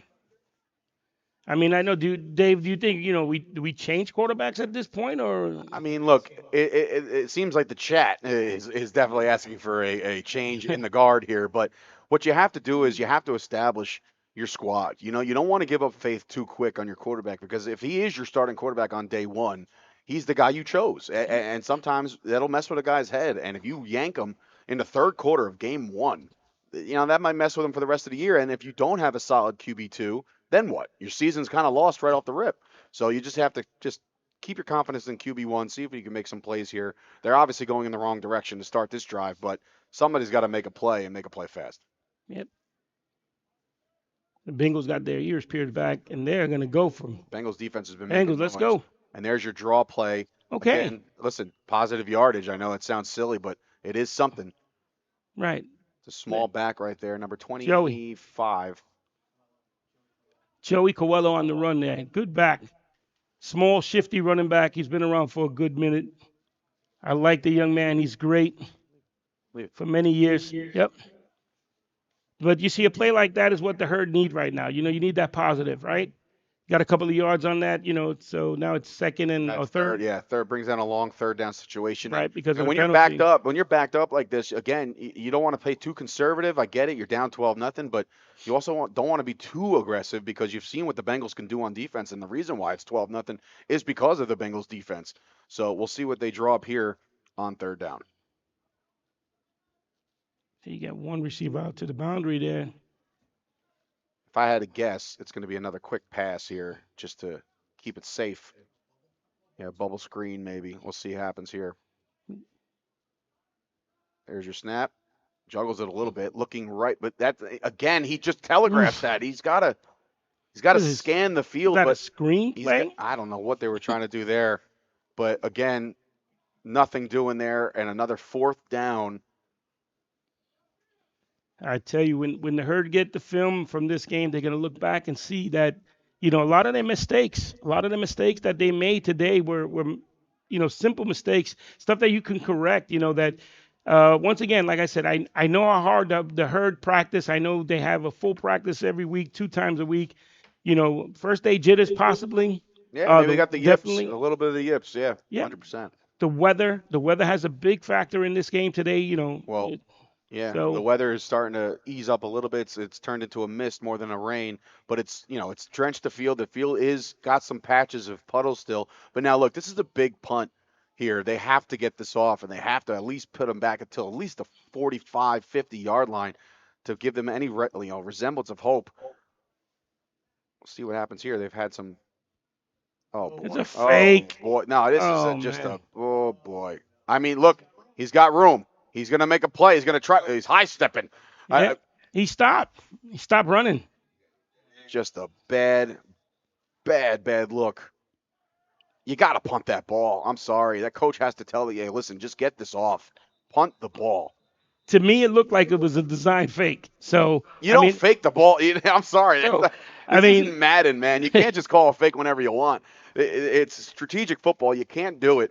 right? And you're down 12. Let's look at the replay here. Yeah. We'll definitely get a better sense of whether it And was. the snap was there. He received it well. But here's another thing.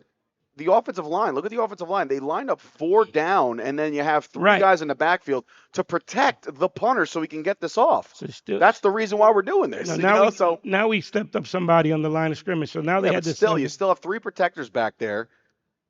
Yeah, he tucked the ball. Yeah, it looks like, you know what? I don't know. He tucked it, looked like he was going to run. He had 25 down the seam there. He could have made a pass at that moment, but again, tries to call his number. High steps there for, I don't know why, but it is what it is. But the Bengals now have taken over once again on offense. 12-0 is your score. Yep. Okay, there was a penalty on the play, I think. On. Still Hurts ball. So you want to talk about your fortune. During the replay, there was a penalty called. Not sure what it was, but it was a 15-yard personal foul. It is first down. Wow.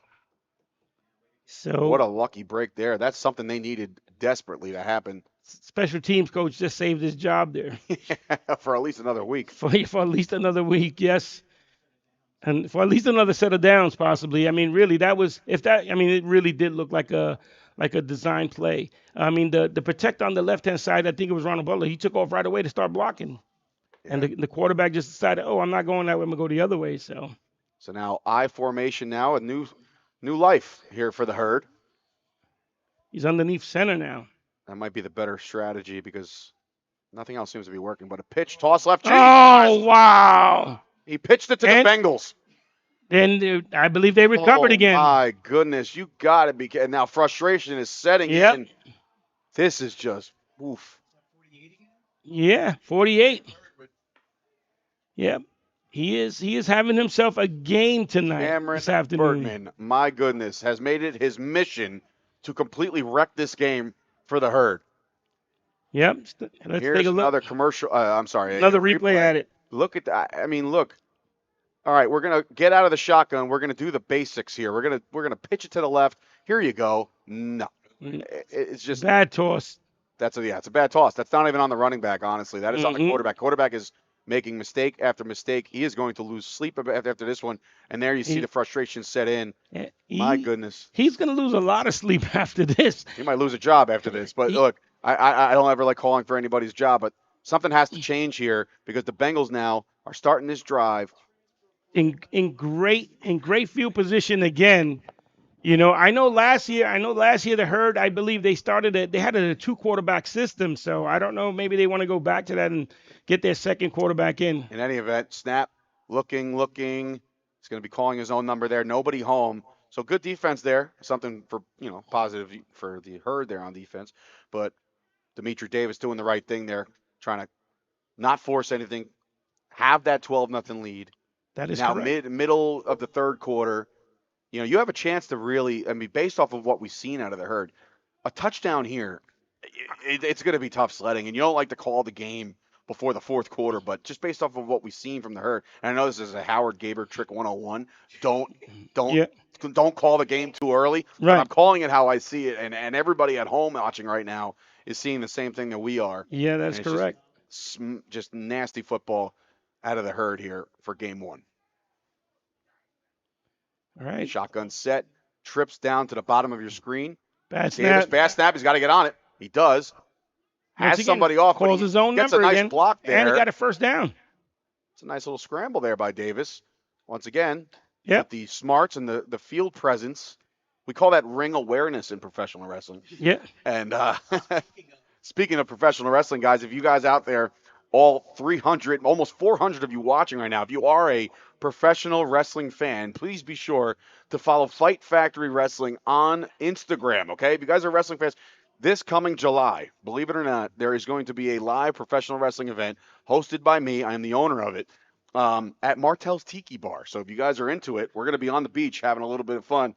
So check that out as well, a little cheap plug for myself. So thank you for Howard Gaber for doing that for me. Appreciate you. Good snap. There's good a good handoff. snap, good handoff. Good run. Yep. And then look, positive yardage is the name of the game here. Yeah.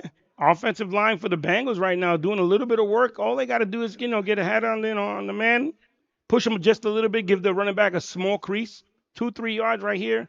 Once again, their ball control is great. Once again, the weather has let up a little bit. The rain has, I believe, stopped.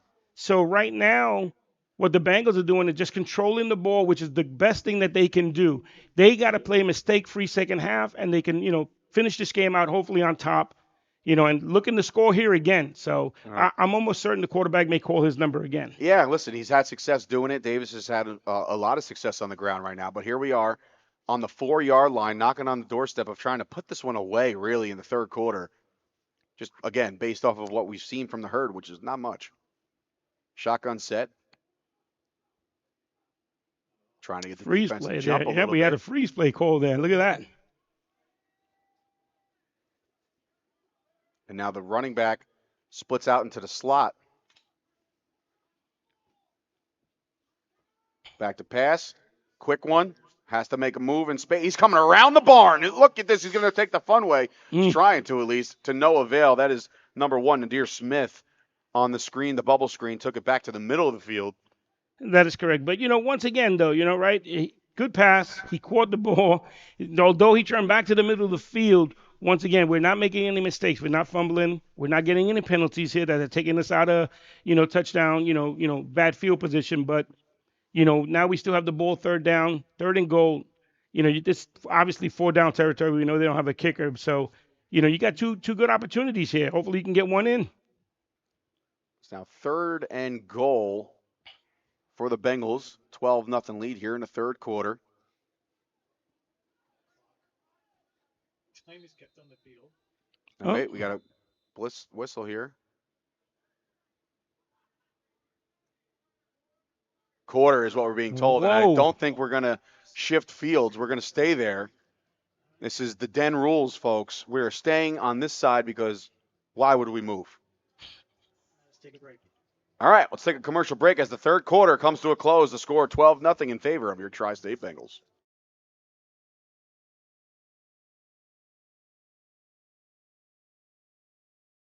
You know what's just as dangerous as a hurricane or flood?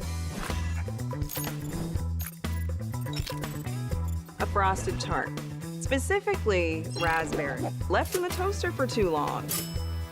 That was the most insane job I've ever done.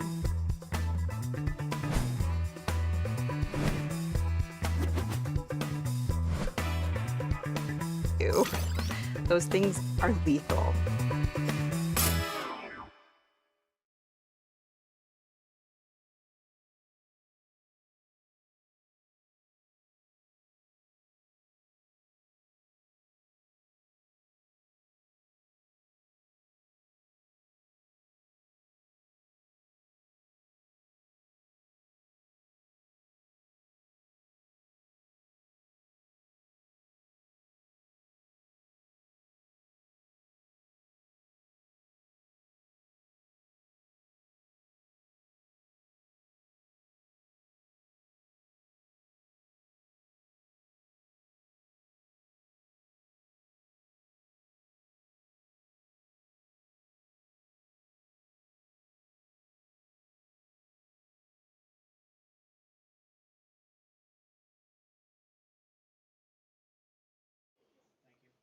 All right, welcome back here on the HSG Network as we have switched sides for the fourth quarter. Back to pass now.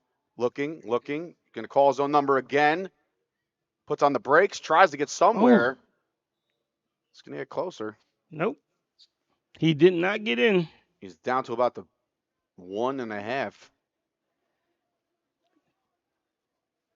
Yeah. Fourth down coming up. Yep, 4th down coming up. This is a big play. Listen, if the Garden State Herd want to stay in this one and keep this relevant here now as we enter the fourth quarter, they got to make a stop here.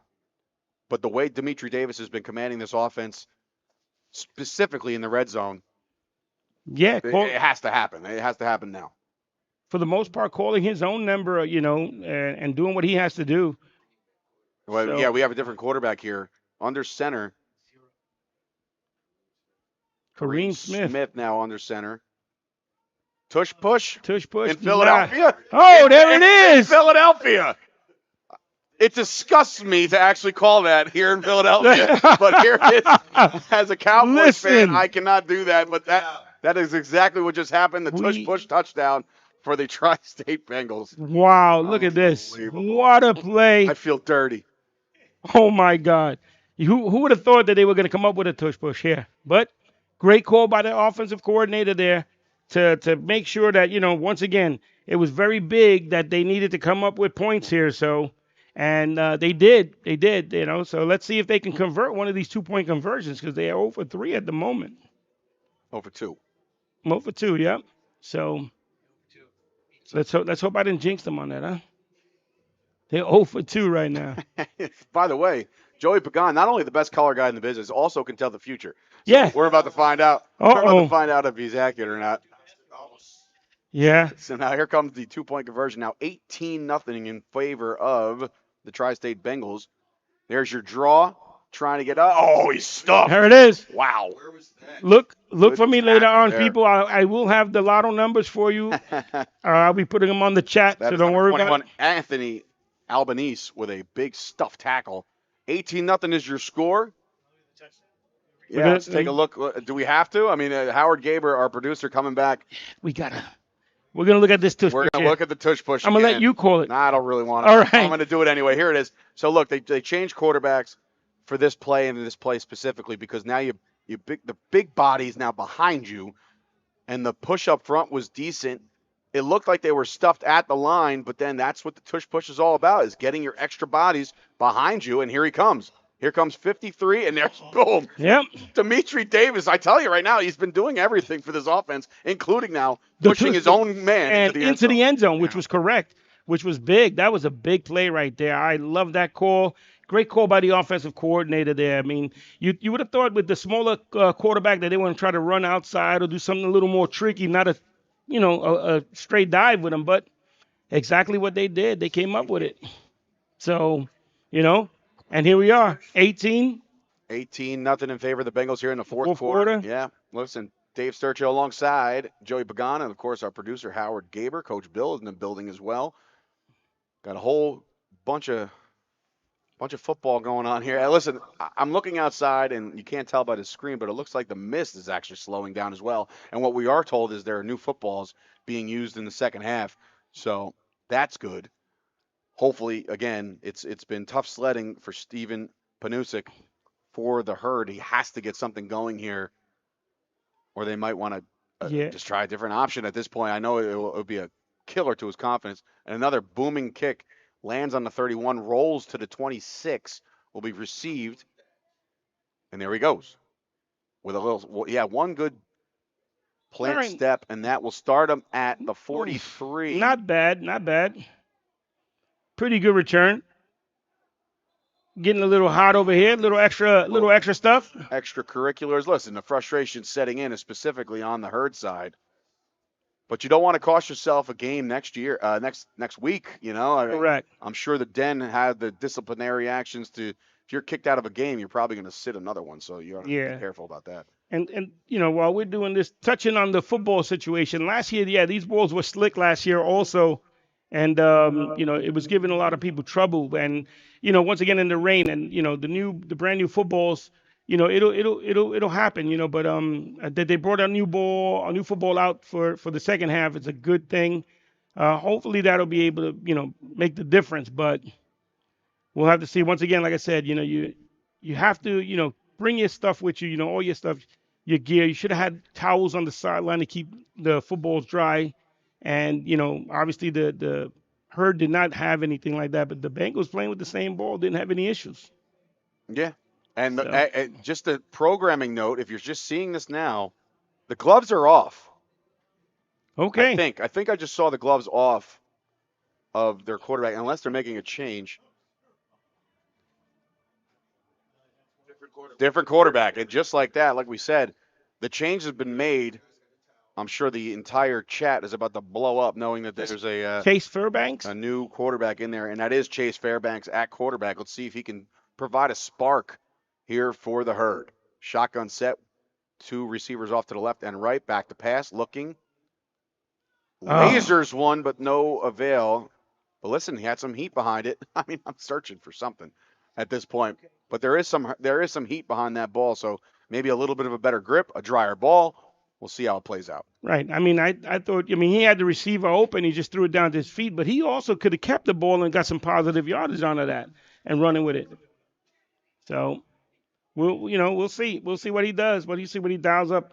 I think maybe this kid Chase might have been their quarterback last year, if I'm not mistaken. I'm not sure. I don't know. Well, nevertheless, we got a new quarterback in the fourth quarter. And look, this is the time to do it. And you're going to try new things. If you're down 18-0, you're looking for a hope and a prayer. This might be the change you need. We'll see. So shotgun set once again, 2nd and 10 after the incomplete pass. Back to pass, looking right. Now looking to his center and nowhere to go. But now we have the ball and another turnover here, I believe. But we have a flag. There is a flag, and I believe it's going to be a hold, if anything. So if it is a hold, this turnover will stand. We'll see.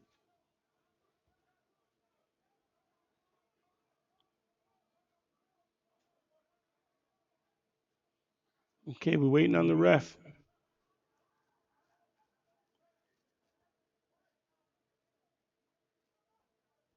Referee with the signal here.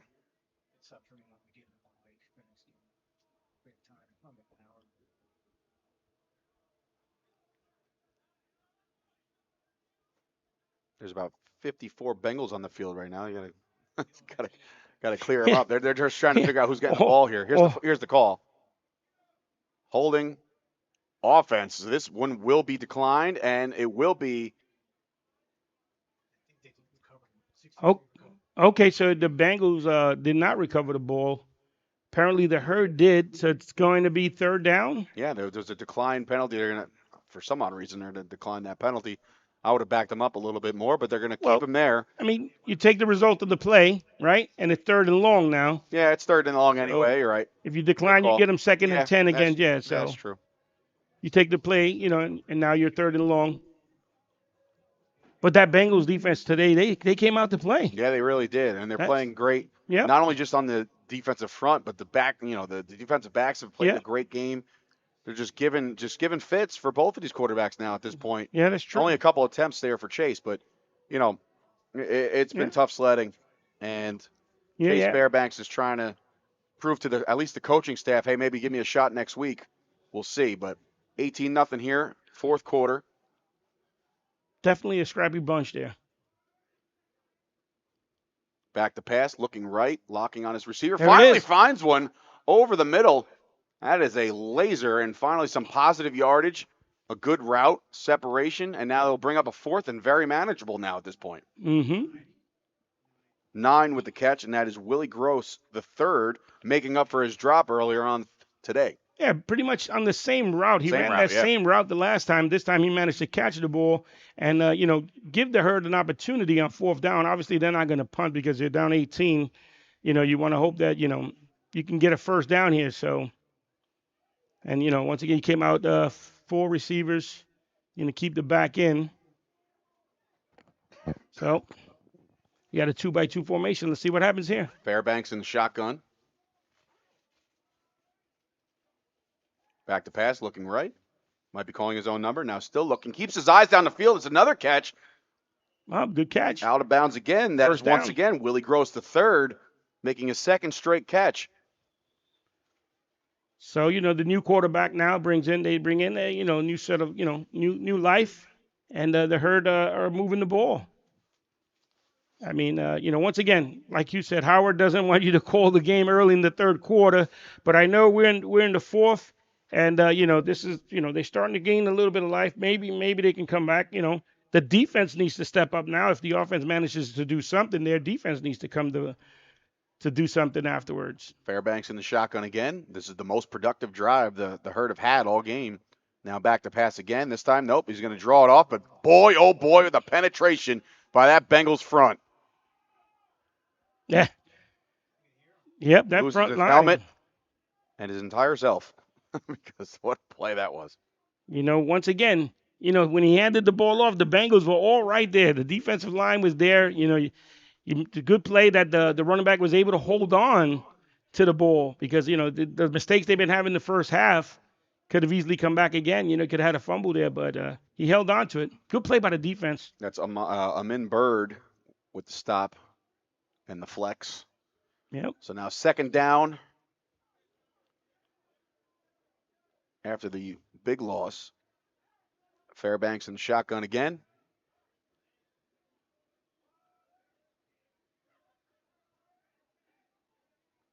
Back to pass, looking left. Avoids the pressure, finds somebody over the middle. Oh, Another good catch. He's having himself a drive. The Fairbanks and Gross connection has hit 3 times on this drive alone. Yeah, I mean, So if you have Gross in fantasy, you're starting to pick up some points here. Yeah, now, wow, now that you mentioned that, I can imagine what the fantasy was like this morning, you know. It's really, but yes. So, right. And, you know, Gross coming up with a couple of good catches, you know.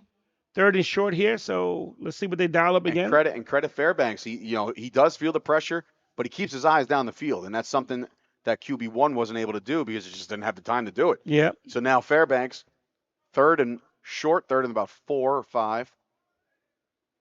Shotgun set, 2 receivers to the top and bottom. Snap, looking right, looking down the center. Now finds one's got some air. Oh, got him! Touchdown! Touchdown! What a dime! Look at that. Hold on. We got to hold on. I think there's a flag. You Yep. got to be kidding me. Oh. Wow. The best play of the game negated by a penalty. Oh, boy. That's a shame because that was a beautiful pass. Dropped it right in the bucket.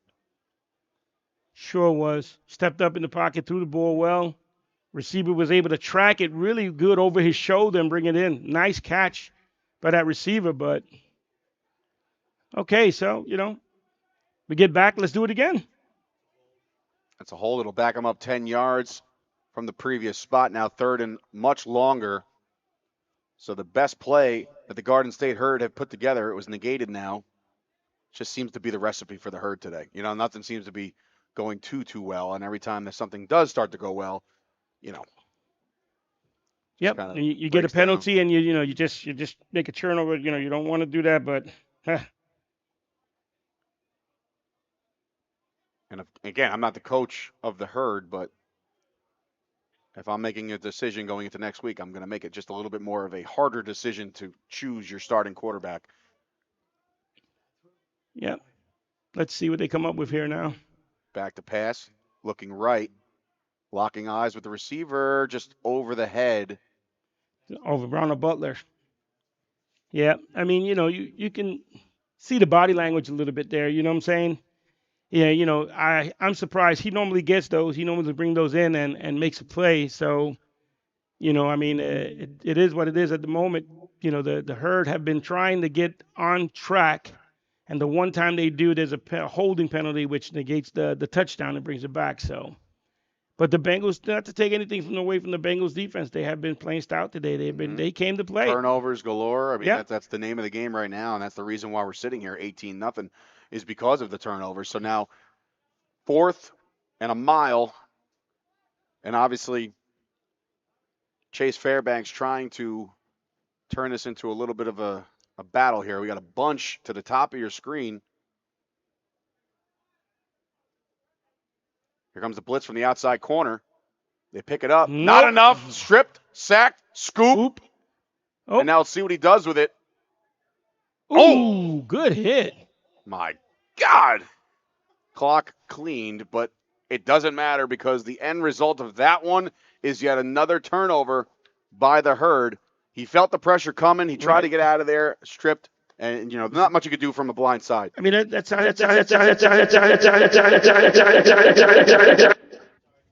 right. I mean, sorry about that, people, but once again, that's what you teach your backer, right? He comes from behind there.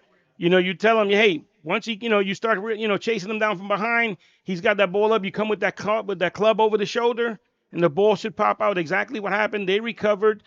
I don't have the stats, but I'm almost saying they got like 4 turnovers, 5 Yeah, turnovers already yeah, it's been in this game. and like I said, we've been watching this one through and through, and Fairbanks definitely gave Yeah. the Garden State Herd their best chance on offense, and that's been pretty much Yeah. established. And it seems to me that the chat is very also familiar with Chase Fairbanks. So maybe you're right, Joey. Last year he was QB1, and for whatever reason, a switch was made, but looks like there might be a switch made once again. Okay. So once again, like I said, we just gotta figure out now, what the Bengals are gonna do here. Probably gonna just keep it on the ground. I would Yeah, assume. Try to run this clock out a little bit and secure the ball. Oh,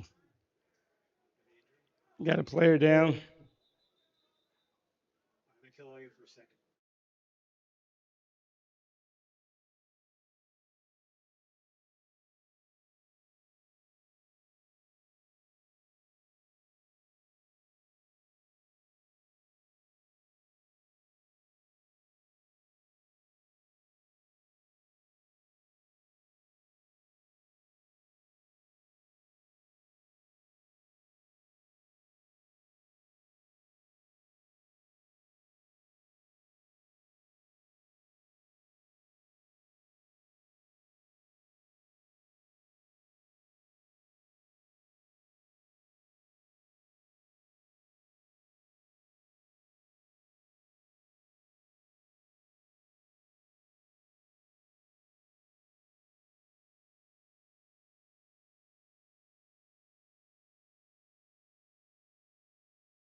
All right, so after an injury on the field, we're kind of dabbing up, and it looks to me that trying to figure out where to spot this ball. Right. We had 2 injured players, one on the Herd and one on the Bengals. So hopefully both were not serious injuries where they need medical, but that nevertheless they walked off on their own. So that's a good thing. This late in the game, you got to know things like that happen after playing all this rain and stuff. Fortunately, they have been. Unfortunately, fortunately, have been not been any major injuries. So now 18-0 is your score here in the fourth. The Bengals with the lead and the ball. Trying to kill off this clock. Might see a couple more draw plays just to burn off a little bit more. Trying to keep everybody safe. Good run. Good run and good push up front by the big man. Yep. Good tackle by Leon again. Good tackle. We called his name a couple of times earlier in the game, and now he's come up with another big play. But, 5 yards, right? 2nd and 5. Some more manageable second down. You just chip away at this point and just keep the clock moving. Yep. That's it. That's all you need to do right now as far as the Bengals are concerned. Try not to make any mistakes here and finish this game out, clean. Mm-hmm. And get the W and move on to next week. For the Herd, go to the film and minimize those mistakes. They need to minimize those mistakes for next week. They really can't make those kind of mistakes. Yeah, and the coaching staff definitely has a couple decisions to make as well. So we'll see how that monitors out as we roll on with the Bengals rolling in this one, 18-0. All right, man. 2-by-2. Once again. Second down. So you look at the pass here. All right. Good. Yeah, calling his own number here. Kill off some more clock. Yeah. Van on the tackle there, from his tackle spot was good. Came up inside, made a good play. Just under 3 minutes left in this one. As they're going to keep the ball on the ground. So, Joey, what's your takeaway for this Bengals team looking forward? Hey, once again, like I said earlier, good scrappy bunch here. I understand this is not their starting quarterback, but what's the funny thing that the kid played well today in this kind of weather. He managed to minimize the mistakes, if any, and keep good control of the game. So looking forward to next week. I mean, if they get any anyone else added to this, And here we are at the 2-minute warning now. That was the fastest minute of maybe ever. So, the clock is being taken on the field by the officials. 2 minutes to go here in the Dens Week 1, Game 1 of Week 1. Game 2 coming up in just a little bit. Oh, got a whistle. Tackle. Big 53. Hmm. See that coming? What was happening there? I don't know. He was excited. It looks like 53. There was something going on there. We had up in the booth here. We had that might have been some trickery or some really good tackle pull play, but hey, listen, to right? no avail. So it's the fourth quarter. We just had 2-minute warning. It's been straight blocking the whole game because of the weather, right? Mm. So now they were trying a little something, now they're getting that guard to pull, which is great. That's what you want to see, right? Hey, listen, we didn't get the pull all game. Let's get them to pull one time, see what happens. So it was pretty cool, but offsides, he left a little too early. The one thing you don't want is these penalties to stop the clock. You just want it to run out and finish this game off. Shotgun set now. Dimitri Davis, who's had himself a fine game, as you alluded to before. And takes a knee. Shotgun knee, huh? You don't see that Wow. much. How cool was that?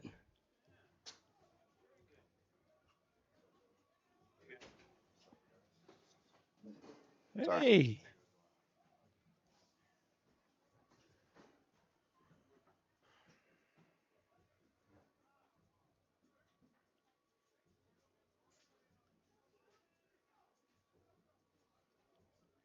It's possible we get one more snap here.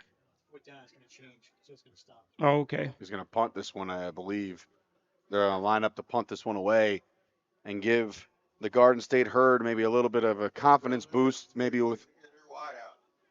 Oh my goodness! Oh wow! Have you seen a gunner that large in your life? I don't think so. 54 looks like he's about to put a hurting on this somebody. He getting his way. You are not in a good way. Yeah, well, let me tell you that's a big white out there. And he punts it. Got it away. Good punt. Nice punt. Punted it out of bounds, keeping it away from any dangerous return. But just under, we're about around the minute mark right about now. And I guess they're going to see a kneel down and just go home with your pride, or maybe they try a couple, try to get on the scoreboard. Get a Hail Mary or two. I mean, once again, the rain has stopped. I don't see anything. The field is actually draining now because of the simple fact that it's not a consistent rain coming down on the regular. So, the field looks dry. We'll see what happens.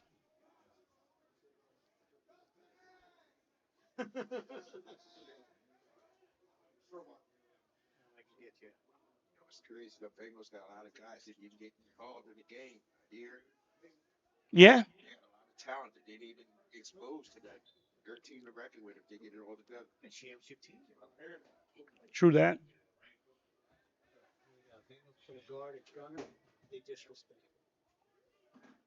Yeah. In a sense, yeah.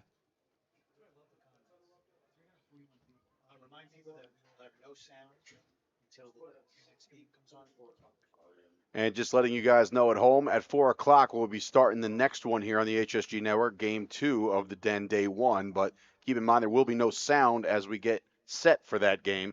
So stay tuned, stay locked in as we got more action coming for you right after the conclusion of this one. Looked like they gave the ball to Ronald Butler. And he steps out of bounds there.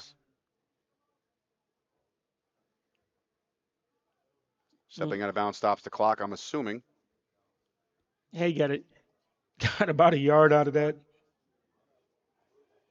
I mean, I don't know if that's a call just to say, hey, we're trying to get out of here. Let's run it. Maybe they should say stay in bounds so that, the clock can run out. Nevertheless, it was a good game. I think, your thoughts? I mean, look, the Bengals are definitely a good defensively sound team. Mm-hmm. I think the Herd have a lot to work out. They have to make some decisions this week as far as who's going to play quarterback. It's gonna be an interesting season for both of these teams. But I think what you've seen here out of the herd at at least the last 2 drives with a new quarterback, they've looked a little better. So we'll see.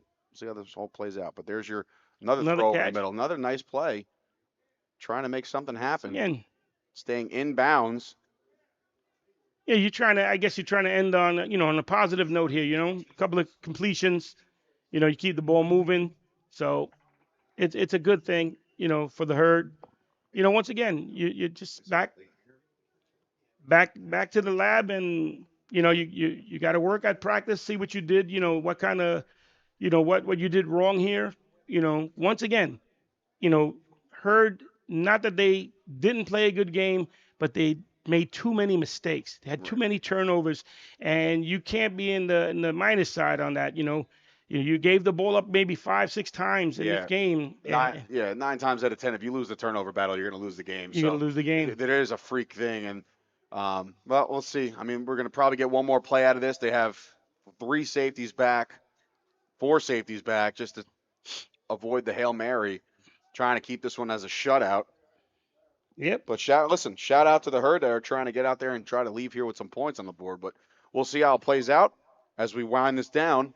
Again, thank you guys for joining us so much here on the HSG Network. The comments have been fast and furious, and we appreciate everybody chiming in, keeping it as friendly as possible. So, and I can't even say that with a straight face. And stay tuned. We're going to come back with an MVP of the game And also. Joey's going to sit down with the MVP of that one, so I'm excited to see that interview. And here we go. One for good luck and good measure. It's up. Oh. It's deflected. And I believe that will do it. Yep. With your final score, the Bengals take week 1, 18. The herd blanked 18-0 for Dave Sturcio, Joey Pagan, and of course, producer Howard Gaber of the HSG Network. Stay tuned for the player of the game interview with Joey Pagan.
All right, people, thank you so much for joining. Hope you enjoyed that first game. We're here with our MVP of the game, who receives a Den Day T-shirt, 2024.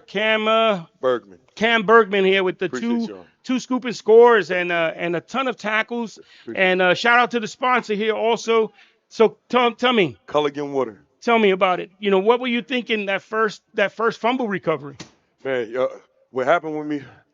I just couldn't believe that I actually caught that when it came out the sky, bro. So I tried to run that in. Yeah, oh, right. It was an interception. It was an interception. That's right. Yeah. The first play was an interception. That is correct. I mean, it was a deflection. You managed to track the ball in the air and bring it in and then turn it out into a touchdown, which was absolutely great. Appreciate it. So, and then, you had the scoop and score also. No, believe it or not, that was my teammate 17. I actually had a fumble recovery also. Okay. Yeah. Right. Now, he had the scoop and score, and then later on had another fumble recovery. That was my teammate 17. Nevertheless, I mean, you had an outstanding game this afternoon. I mean, I know the mindset when you came in, your sideline, maybe 12, 13 guys. What were you thinking? Honestly, bro, we got to grind out. Every day you go to war with these same guys, you got to make it happen. That's it. So everybody, we had a few dudes play out of position, and they made it work. As you can see, we started off with a few small tackles, some dudes that usually don't play on offense that, they usually are defensive studs. But we made it work. We came together.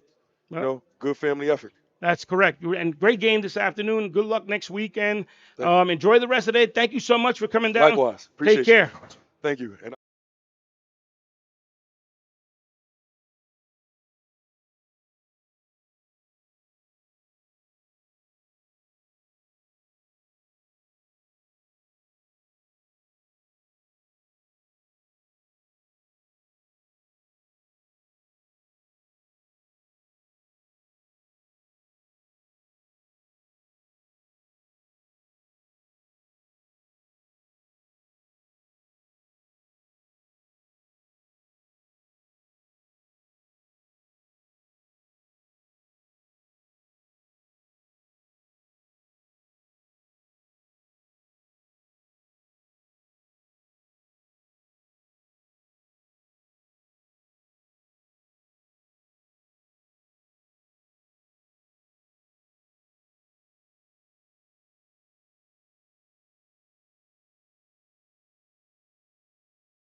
It was a code 10, hard water again. Worst part is Claire was unaware.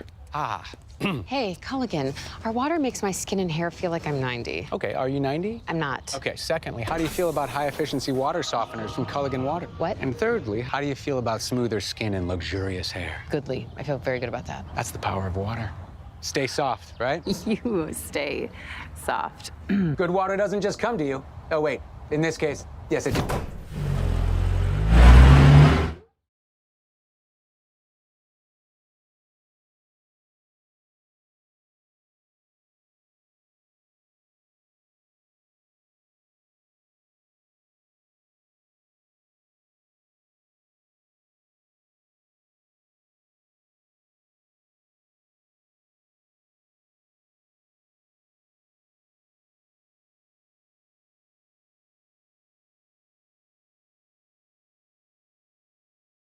Culligan, our water makes my skin and hair feel like I'm 90.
Welcome back, ladies and gentlemen. Once again, Dave Sturgill alongside Joey Pagan, and of course our producer Howard Gable for the HSG Network. The other voice you're hearing right now is the head referee.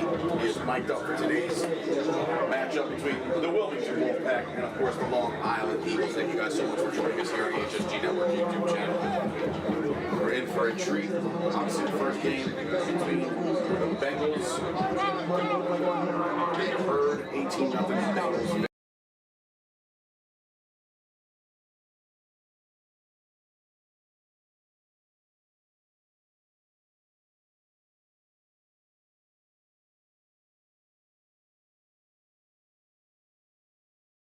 Up here from the Wolfpack, and the Eagles will receive. We good?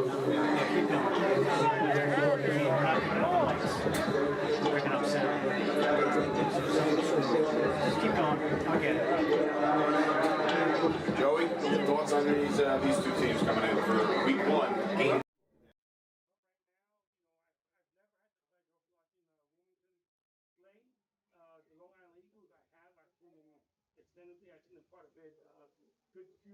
Good young team, good coaching staff over there. Gennaro, I know for many, many years, and Brad and those guys over there who are really well coached.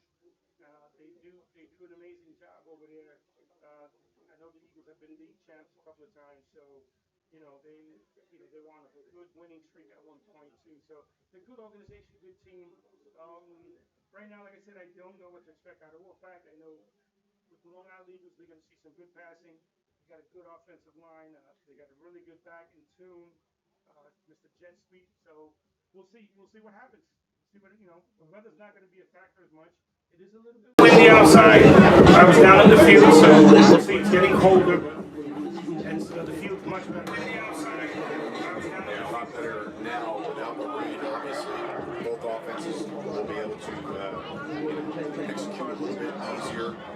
The field drained very nicely, so it looks like there's not even any puddles left on the field turf. So we're about to get started.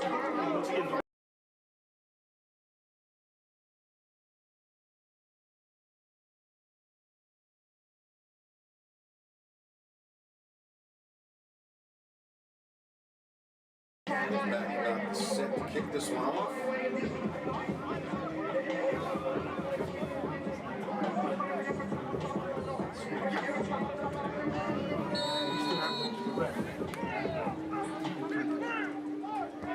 Here is the kick, end over end, and that one's going to be a penalty as he kicks the opening kick out of bounds. You're hearing the sound. It's not. I don't hear that. See, it's not the right one. I don't know why it's not choosing the right one, because when I choose the right one, which is line, let me do this.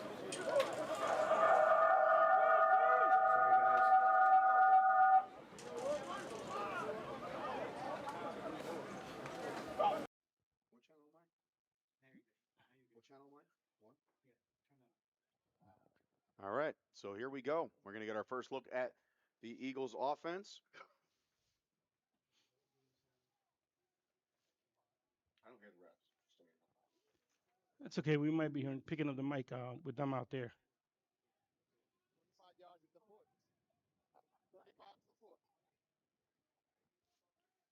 The extra wind you're hearing is obviously the referee's mic on the field. The ball was kicked out of bounds, so the ball will be placed on the, looks like we got the 40-yard line.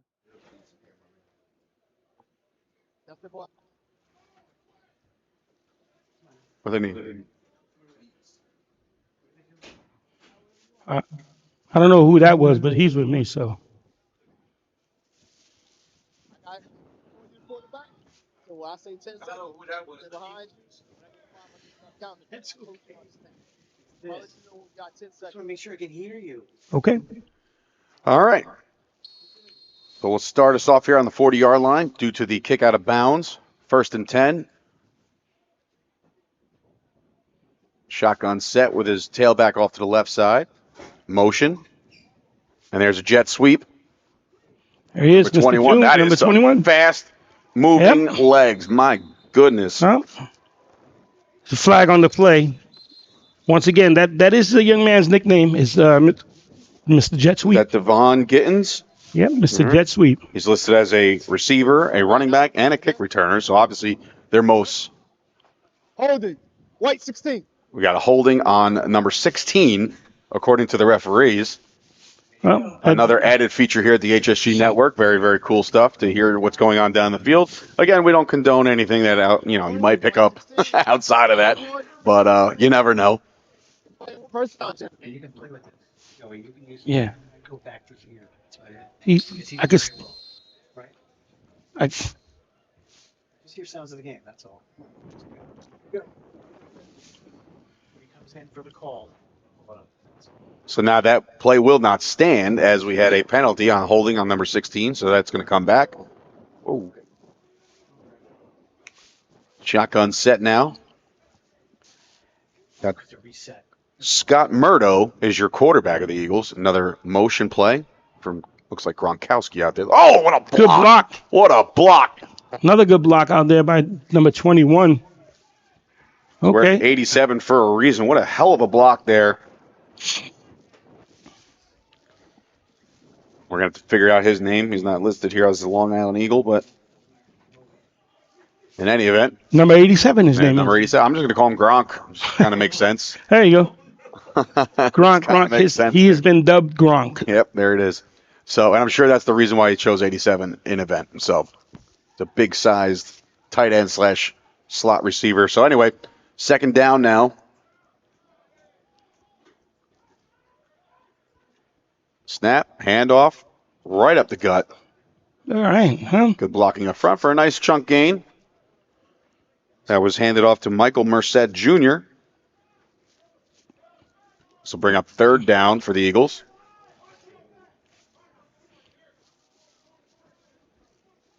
It's not using up tempo.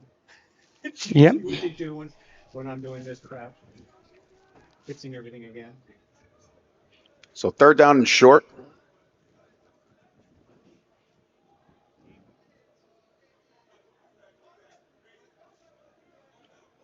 Yeah, 2x2.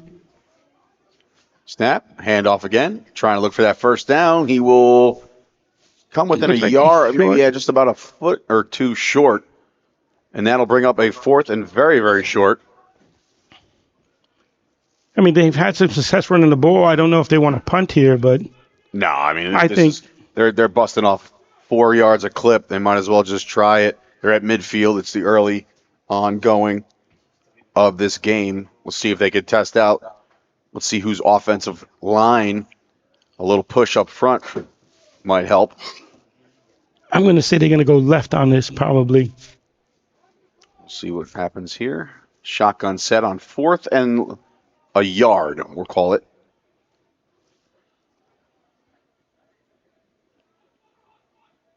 Oh, coming on across, and that's an easy way to get the first down.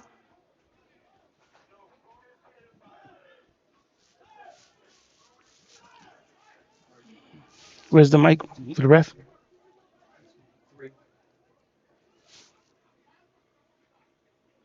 I don't hear him. It's all right. Sometimes we'll get them, sometimes we won't. So a first down automatically there via the offsides. Well, I hear ruffling. So that's a thing. Oh. So first down there via the offsides penalty. Motion again by Gronk. Good block again. Way to kick out. Nice handoff right up the gut. Yep. Big chunk gain there to the 30. That's number 7. A great run there. We have 2 number 7s listed on the Eagles, so it's either David Branker or Troy Green, both listed as linebackers. Neither one is a running back on there, so number 7 we'll go with.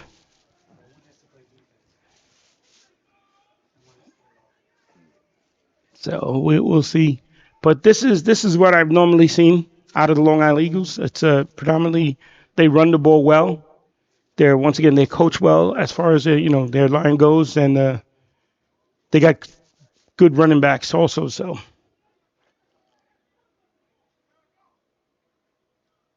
motion again. Another Nice good handoff block. again. I'm telling you, They're marching right down the field here via the run game.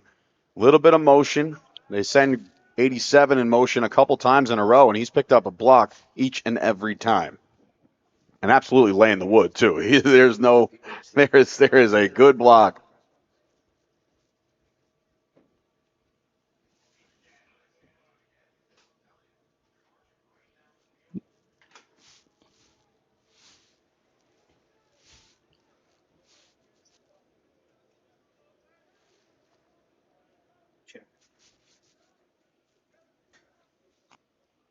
Shotgun set now. 2 receivers at the top, 2 receivers at the bottom.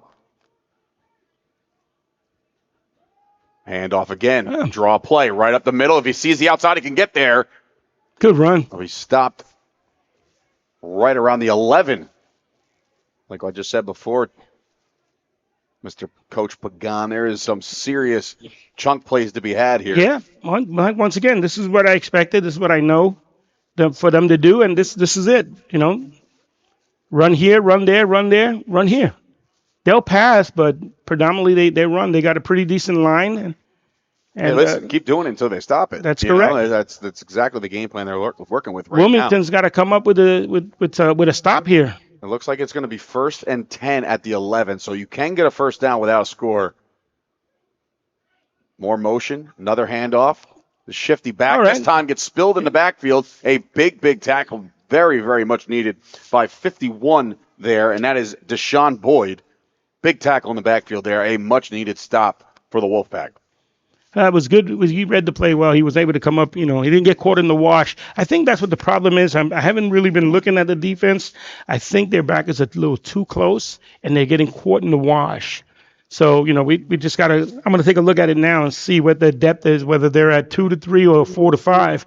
Ideally, you should be at 4 to 5, but if they're too close, you know, you're going to get caught in the wash with this big offensive line just pushing. So, 2nd down after the short loss. Shotgun set. Once again, 2 receivers top and bottom. Snap, high snap. He's finally going to look to pass. This time he's rolling. Flushed out to his right. Keeps his eyes down the field. Throw towards the end zone. Back pylon to no avail. Incomplete pass. But kudos to the quarterback for keeping that play alive after being flushed relatively quick. exactly. Well played by the defense, too. You know, they came up with a big stop there. It's like 3rd down now. So we'll have to see what happens.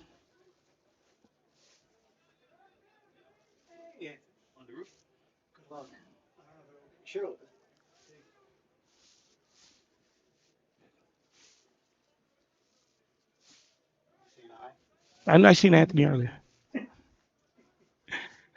On the air. On the air, yes, Anthony. How are you, young man? Fine and dandy. Thank you, sir. Another great season. More guests coming on in. This is the guest booth. So now, 3rd down. And like I said, they can get to the 1-yard line without scoring a touchdown to try to get another first down. But 3rd down, they might try to put this ball back in the air. But they've had very much success on the ground thus far. Shotgun set. There's your jet sweep. Ooh, bobbled. But he takes it anyway. Shifty. Wow, what a move. Hit the juke button. Did he get the first down? I don't think so. No, he's going to be about close. 3 yards short or 2 yards short.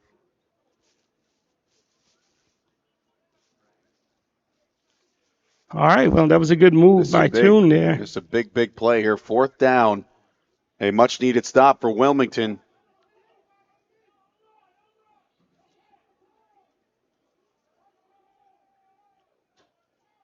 Joey, they've had success already. Big chunk plays on the run game. Do you think they just dial it up one more time and just try to get that 1 or 2 yards to get in? I think so. Like you said, you know, right now it ain't broke. Let's not fix it. You know, let's run behind the big guy again and see what happens. It's 4th and about 4. The goal line's about 5 yards away. And we obviously know that either, I mean, I'm assuming field position is the reason why they're not trying to go for a field goal. It's a timeout there. Long Island. All right, we're going to set it to break. The score here is 0-0 here late in the 1st.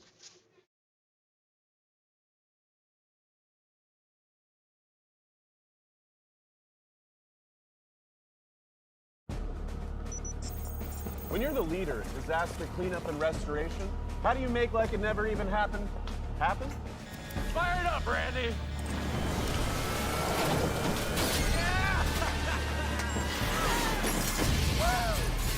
By being prepared for anything.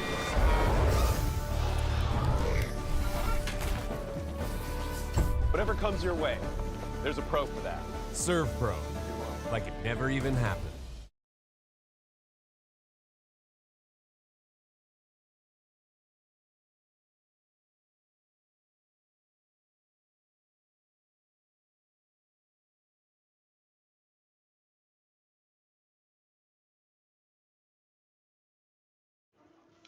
All right, welcome back to the HSG Network's presentation of The Den, Day 1, Game 2. Dave Sturcho, Joey Pagan, and, of course, our producer, Howard Gaber. Big fourth down play coming up here for the Long Island Eagles.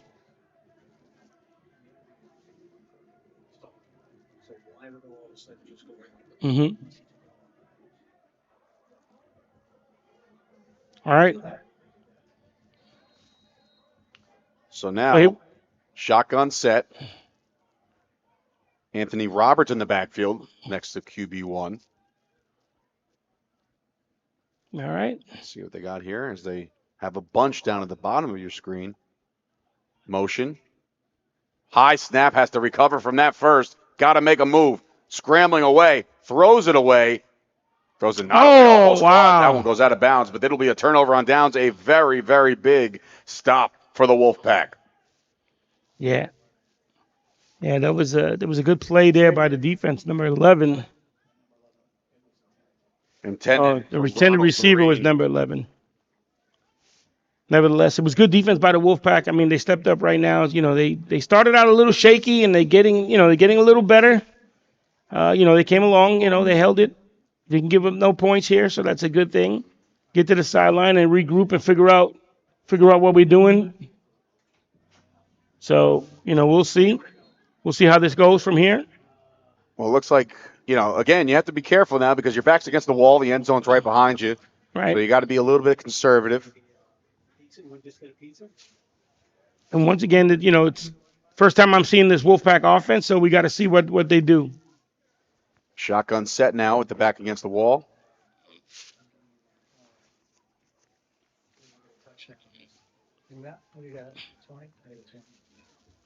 Okay. Try to run the ball up the middle. No run. I got another one down there. I just couldn't carry it anymore. Just getting ready to buy it. No, I wouldn't leave you guys straight like that. I got another one down there too. You want some wings? Yes. Everything. Bring some more. Starting up there. All right. Really? I guess that's what we're getting.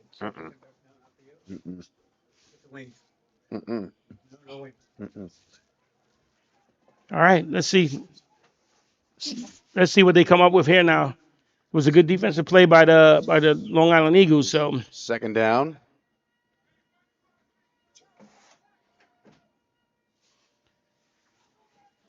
Second and 10, is it? They didn't gain a yard. Okay, yeah, second and 10. Under center. Snap, back to pass. Careful.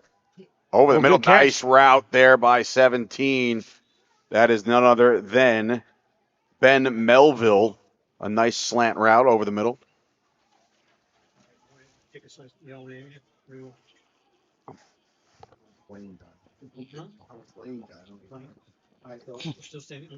All right. Just one plain product. Tell it, unless if you go down there, see if he has any plain slice. If not, just grab a 3-5 for us. When you're done. No rush. So now 1st and 10 after the. What? Maybe 2? Give it to those guys. Take it. 1st and 10 after the completed play. Get 2 of them. You playing? Thank you. It's Chick-fil-A time. He's going to bring up the pie. We're going to say, no. Can't get rid of it. Can't get rid of it. Anthony, you want another one? Take another one. All right. She's good.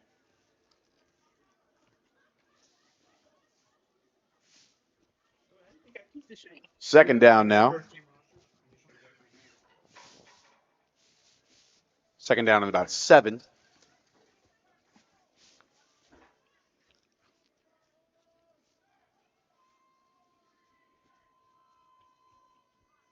Motion. It's a big fullback. Mm-hmm. Handoff there. Off tackle. Tries to get to the outside. Way to go. Gets a Defense. couple. Good Got about defense a right there. 2-yard gain there. This will bring up 3rd and manageable. 3rd and about 5. And, you know, this is what we expected to see that first game, right? With a little more ball control because of the weather. Right. And here the weather's better. It's dry, and we're getting a lot of runs here.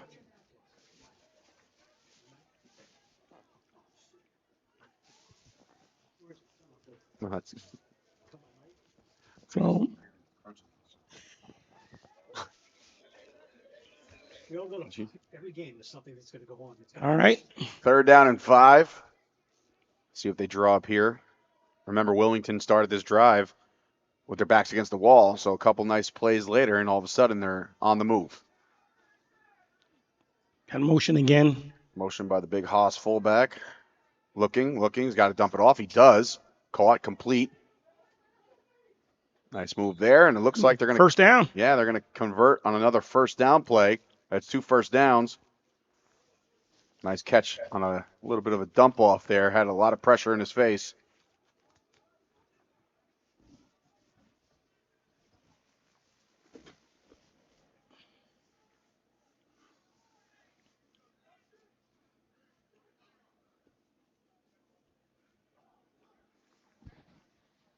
So far, so, pretty conservative as far as the Wolfpack goes, with their pass plays.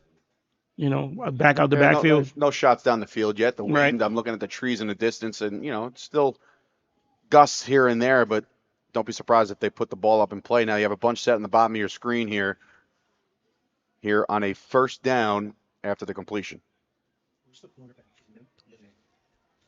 All right. Mhm. Jeffrey Campbell, the quarterback, number 12. It's a play action pass looking nice. Did he hit that on the sidelines? He did. That's going to be called a catch. What a catch. Great catch by number 11. Thomas, my goodness. Making sure he stays in bounds. There won't be no replay system here. That was called a catch. That will stay a catch on the field. It looked like a catch from up here, though. Yeah, I think he actually got the knee down, which in the NFL equals 2 feet. Yep. So you're good to go in that regard.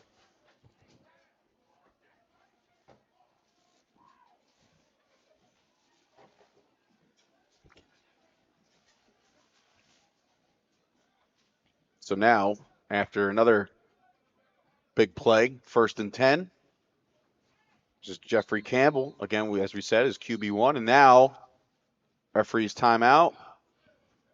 And that, I believe, will do the first quarter. All right. So we'll take a break with the score 0-0 right here on the HSG Network.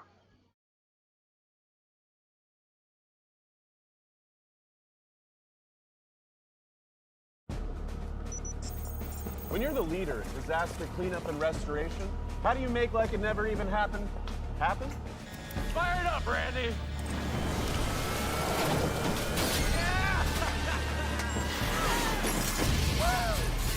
By being prepared for anything.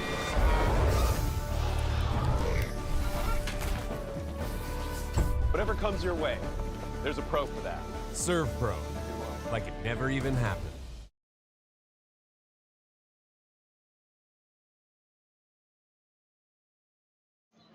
All right, welcome back to the second quarter of Game 2 of Week 1 of the Den. You got more action coming to you later on tonight, and of course tomorrow as well. Dave Sergio, Joey Pagan, and of course our producer Howard Gaber behind the controls here on the HSG Network on the old YouTube. I want to thank everybody for tuning in. There's a lot of you out there chiming in the comments. We appreciate you. I would say keep it clean, but I'm not the boss, so you can do whatever the heck you want. So. Well, we don't care. We had some really good comments on that first game, so. Define good comments, Joey. They were spicy. Everybody was playing coach, and they were trying to remove quarterback 1 immediately. And look, they got their answer, and, game 1 ended a little bit better than it started. But here we go. It is now 1st and 10 once again as we start the second quarter. Wilmington on the move.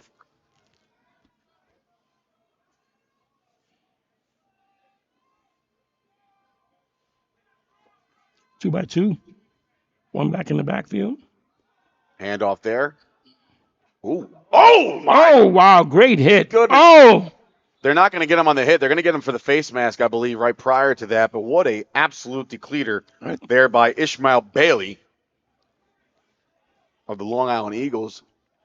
He did clean his clock there. Personal foul. There is the face mask. Face mask he called. It's kind of tough.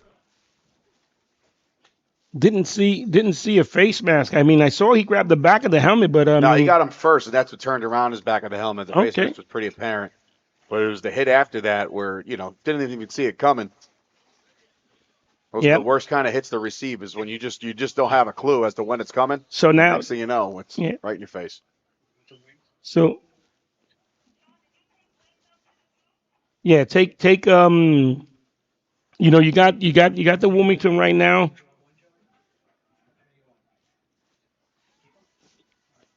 Yeah, we got the Wolfpack coming out now with the big fullback in the backfield. On the 38-yard line here, 1st and 10 after the penalty.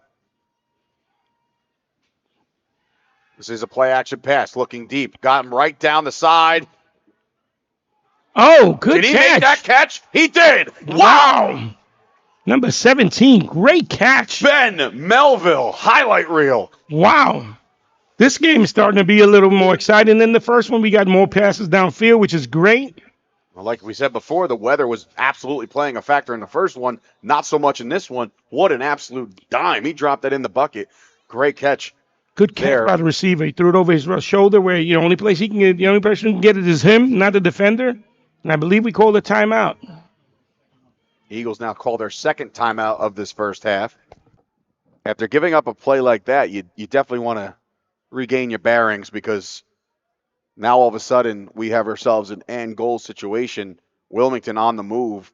Their quarterback is absolutely playing out of his mind.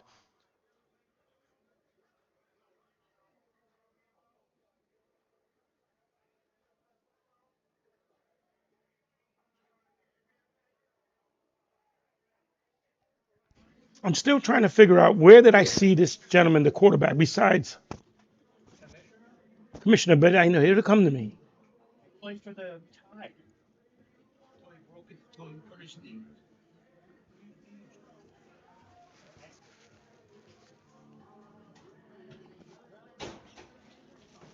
You put some up already, man.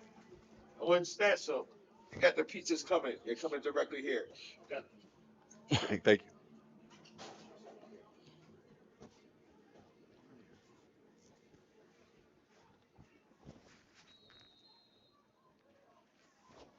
So now 1st and goal after the big play. Once again, you get the big fullback in. Let's see what they do with him. Well, that's a quarterback sneak trying to go right up the gut. Got maybe a yard or so out of it. Might as well just try it again. Quarterback's got some size to him as well. He's a big boy. Definitely is.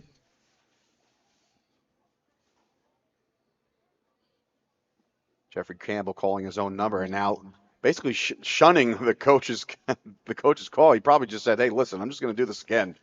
I just need a couple more yards and we're in for pay dirt." So we'll see what happens here on 2nd and goal. We've already seen the Philadelphia tush push earlier today. It won't be that this time. Oh, that's an oh boy! Wow. Luckily gets on top of that one. But man, oh man, did those Long Island Eagles come swarming for that loose ball. Yeah, they almost read that play off the back. They saw that it was going to be another run. The exchange between the fullback, I'm not sure if he was supposed to get the fullback dive. He wound up hitting the ball out of the quarterback's hand.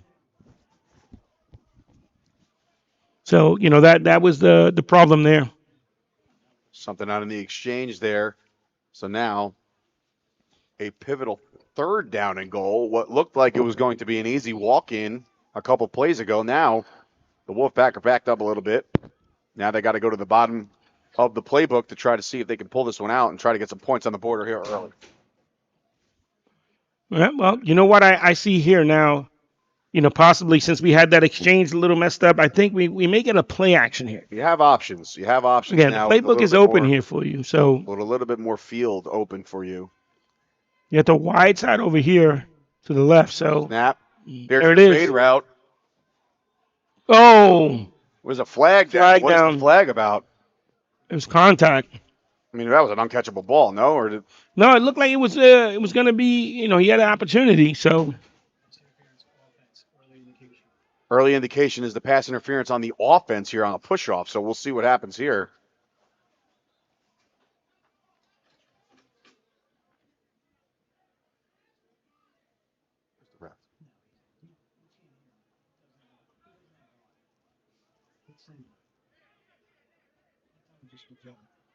Pass interference, offense indeed. So the early indication is accurate. So now all of a sudden the Wolfpack are going in the wrong direction. right, once again, these are mistakes that you can't have when you're this close to the goal line. You want to make sure you take advantage of all the opportunities that you get. You may not get too many in the red zone, so you want to make sure you get the right play called, and then you can do about offensive pass interference. I guess he felt that he needed to do that. I just thought he had position regardless, but It's a long, long drive here by Wilmington as well. all right, let's see what they come up with now. Shotgun set. Okay. Bunch formation to the top. And they run it. Oh, no, it's a No, play action fake. pass. Whoa. Pulls it back. Then just throws one up as a prayer. Oh. He makes the completion, but not going anywhere after that. I think that brings up, what, 4th down now? Or yep, I believe 4th that was down. number 14 on the catch. That's Ed Williams. But here we go. Another 4th down. A big 4th down coming up for this Eagle defense. That, again, their first drive didn't look too promising, but now a defensive stand here will definitely turn the tide a little bit.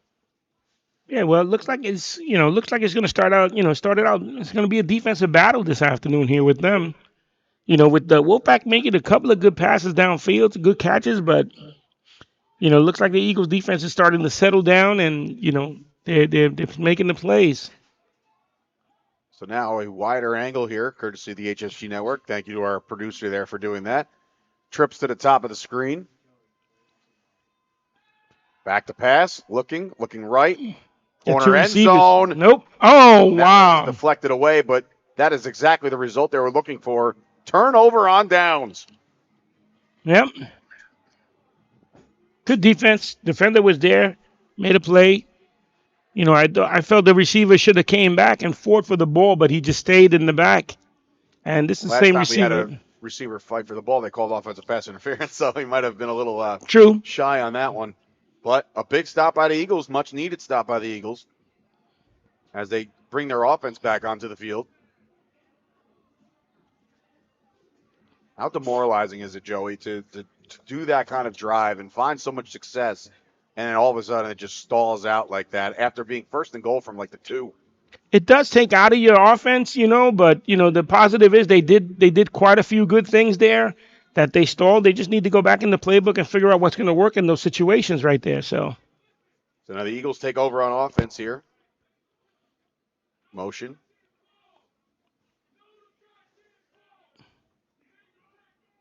good run. Oh, fumble. Oh, that's a loose ball, and it'll go right back to Wilmington. Number 51 on the tackle there.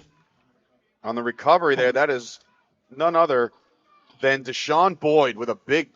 Mr. Boyd come up with a play there, and big turnover. It was a good play by the defense. Here I am saying that they were demoralized, and all of a sudden, Well, they're getting the ball right back. The offense might have been a little bit demoralized, but the defense is still fighting. They're out there fighting, so they're going to take their shots. Once again, like I said, now you got to go back and see what worked and get back into it and see, what you can get here as far as play calling. I mean, we know they like to go deep. No score.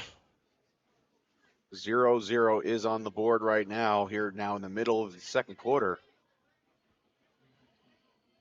Well, I thank everybody at home for watching this game 2 of week 1 of the Den.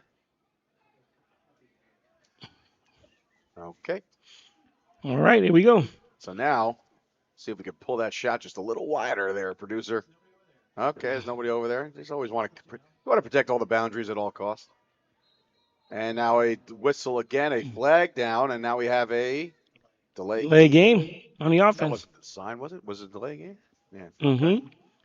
Took his time coach took his time getting the play into the huddle. So once again, the Wolfpack seem to be shooting themselves in the foot. I mean, the momentum shifted. They're going the wrong way.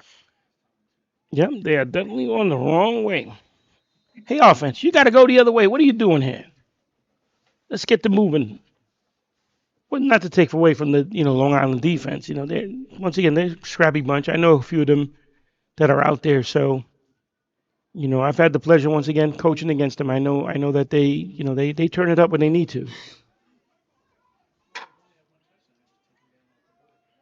So now, I formation, offset I. There's your run, and great penetration there by the Eagles. Finally spilled officially by number 56 in the back of those, Ishmael Bailey. But a couple early hits sent the running back into the ground early. Yeah, he eluded the first two guys that were there. He just ducked underneath them, but the rest of the defense showed up and made a play, which was a good thing for them. Like I said, once again, when they start settling down, the defenses start, turning it up, and they'll start doing a little more work on that side of the ball for the Long Island Eagles. It's just Wolfpack. We got to see what they do offensively. Second down, lining up here around the 28.5-yard line. I feel like that first down marker is just miles away at this point. Yeah, miles and miles away. Motion there. Another run. Off tackle, trying to get outside. Nothing there. So about the 27 for about a gain of 1. So the ground game, look, I feel like they're making the key blocks up front, but it's when they get to the outsides and they cut it outside. I feel like there's not much success, not much room out there, and the Eagles are swarming. Right. And I mean, the defense is swarming, like I said, so it's a good thing. They get outside, but the pursuit is well by the defense. So there's for very little gain, which is a good thing. Let's see, third and what now here? Third and forever. They got a long way to go. And speed package in for defensive line now. Third down and 2 receivers to the top, 1 solo to the bottom. Press coverage there up top of your screen in the slot. Try a little bump and run here. See if that helps. And now blitz off the corner. Untouched. Oh, wow. He gets to him. He misses him. But now he brings him down for the big sack. That's number 4 there. There's about 3 number 4s listed for the Long Island Eagles. So shout out to Tavon Fan, Scott Murdo, or Lamont Tyson. There it is. Any one of those guys. Any one of those guys, once you get your name called. So Tavon Fan. Great name.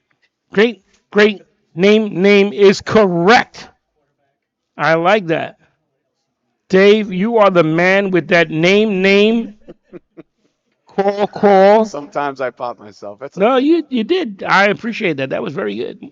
And once again, like I said, the defense settling down now, playing within themselves now. They, not giving anything up. They gave up a few plays, Once again, this football. Football happens. You throw your catch and, Football happens. You don't want to give up. Joey Pagan with the dynamite analysis. Football happens. I'm going to actually get that tattooed tomorrow. Oh, my God. Football happens, everybody. Football happens. Shotgun set, back to pass. And no time at all. He gets hit as he throws a floater. That's a floater. It's intercepted. The Good Eagles job. will turn him over. Big time interception. Look at that. So talented, he didn't even need shoes to intercept that one. That is Xavier Carpenter of the Eagles. Big turnover there. Mr. Xavier. I know Mr. Xavier. I had the pleasure of coaching Mr. Xavier. Former Seminole? Yeah. And then Mount Vernon Banger also. Good guys. Good guys. So why don't we go to a replay? That sounds like a plan. And it sounds like we watch the pressure off the bottom of your screen. They back off to show it, but then right up the middle. Middle linebacker. There's Good job. There's your pursuit to the quarterback. The ball, quack. That one's a duck. Duck, And there it is. Taken right there. Good job. For the interception. Good pressure. Pressure always creates turnovers. It's always good. So now the Eagles have another chance to get back on offense Their running attack in their first drive was very effective.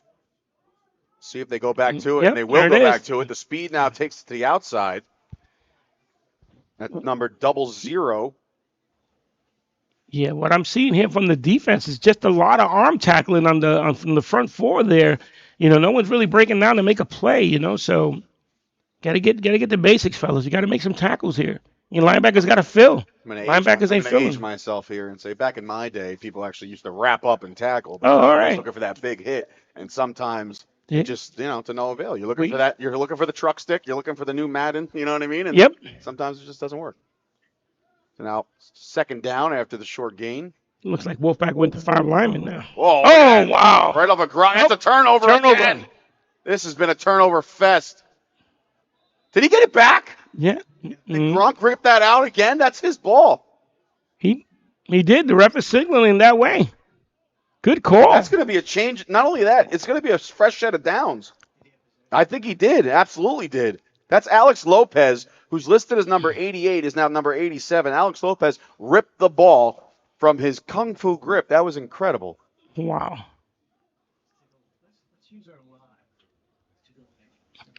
All right. Well, we're going to get right back into it. Yeah, they're going to give. They're going to give him a first down, change of possession. That is correct. Incredible. That is effort. Yep, great call. Great call by our producer here, knowing what that was. All right, let's see. So, 1st and 10, change of possession. Off the turnover.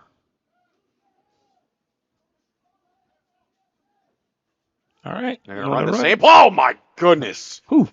That's how you fill a hole, number 3. That Way is to go. Xavier Landon, who just laid the wood.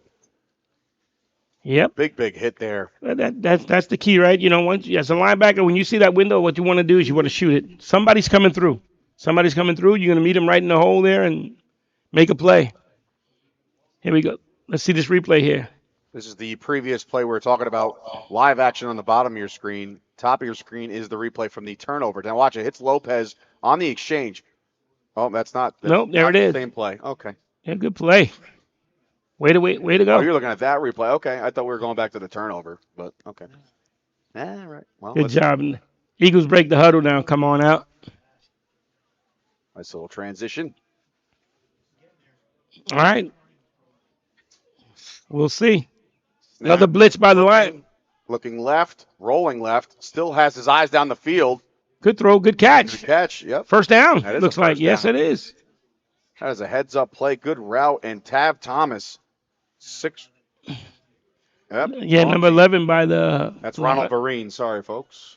Yep. Got to give credit where credit's due, or the chat might explode. Yes, sir. And move the ball. Quarterback had a lot of poise in the pocket there, moving around, a lot of moving parts around him. He still stepped up. He was able to make a pass downfield for a first down. Good catch. Yeah, let's go. First down after the catch there. Shotgun set. Yep. He's high. Oh. Got to get him down. The center and Okay. the quarterback have to get in a little bit of a discussion here on Yeah. how to lower that snap, because that fraction of a second can cost you. Yeah, to me it looked like the running back fumbled the ball a little bit before he gained possession. He managed to grab it and hold on to it, but wow. Could have been disastrous there again. Another turnover. And, not that we didn't have a lot of turnovers first game, but, you think, once again, we know that they're using the new footballs, the new Den footballs. They are a little slicker, but, so, if you don't take care of the ball before the game, it'll be too slick. And not just before the game, during the game. I mean, yes, the rain stops, but the field's still wet. So every time that ball hits the ground, got to make sure you protect it. So now a jet sweep, and he turned on There the he burn. is. There he is, Mr. And there is another flag. This one's probably coming back. Initial Von indication is, Gittins, man. yeah, What's he it's a run? I got to hold. know his 40 time. This guy is fast. Mr. Jet Sweep. That's what you're going to call him. My goodness. That was it. Another Yep. jet sweep. Another This jet one might be sweep. coming back. We're waiting for the official call. Yep. So,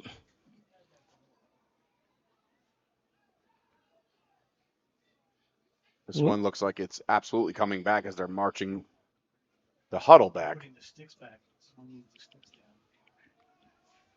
All right, well, let's see what, I mean, we know it was a hold, so.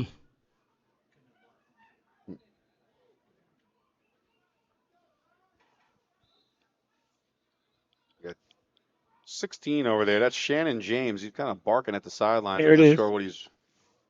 Hold on the It offense. was a hold. Good call by the ref.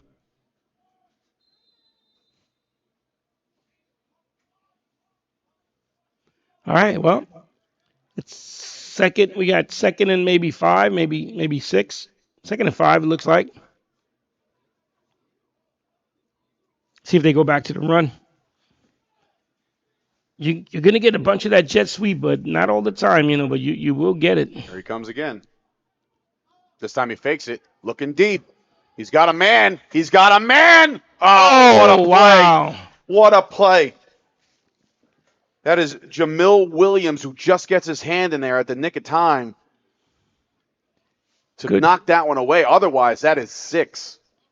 Yeah, he had him wide open down the sideline. Saving deflection, pass breakup. That was a very nice play by the defensive back. Good play by the defense. Good time on the offensive line, though, giving them time to get the ball out and throw it downfield like that. And like you said, we're calling him Mr. Jet Sweep, but now in the arsenal is a fake jet sweep. Like that play action pass that could set up so many more things. And it's been successful that you got to respect it. You got to defend that. If you don't, what's going to happen? You're going to let them run for another 15, 20 yards. So yeah, you'll freeze the linebackers and the safety. You got to respect it. So you're not going to have any time to get over and help out. And they're playing a 1 high right now, from what I'm seeing. Look like they're playing 1 high man under unless they drift back. Let me see. 3rd and about 5. All plays are an option right here. It's not 3rd and long. Here's your snap. Handoff up the middle. Off tackle trying to make a play. And he will be stood up, but he will be about a yard short. And this will bring up a 4th and very short. It's a good hard-nosed run there. There's a couple 7s on this team, but both are listed as linebackers. So right. So we'll figure that out eventually. But once again, my mistake. What I saw rotating from the defense is we ran into a 3 there. So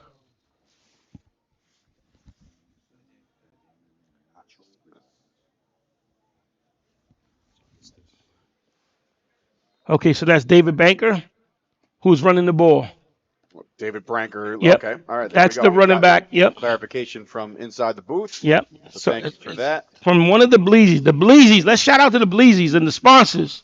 Thank you for coming out, guys. We appreciate you so much. So we know now. So every time they run the ball, it's David Branker. There it is. I'm with it. Yeah. So there it is, Branker. There it is. You are right. Thank you to Howard Gaber for the zoom in and the absolute 100% clarification. That is David Branker. And now we zoom out so we can get the.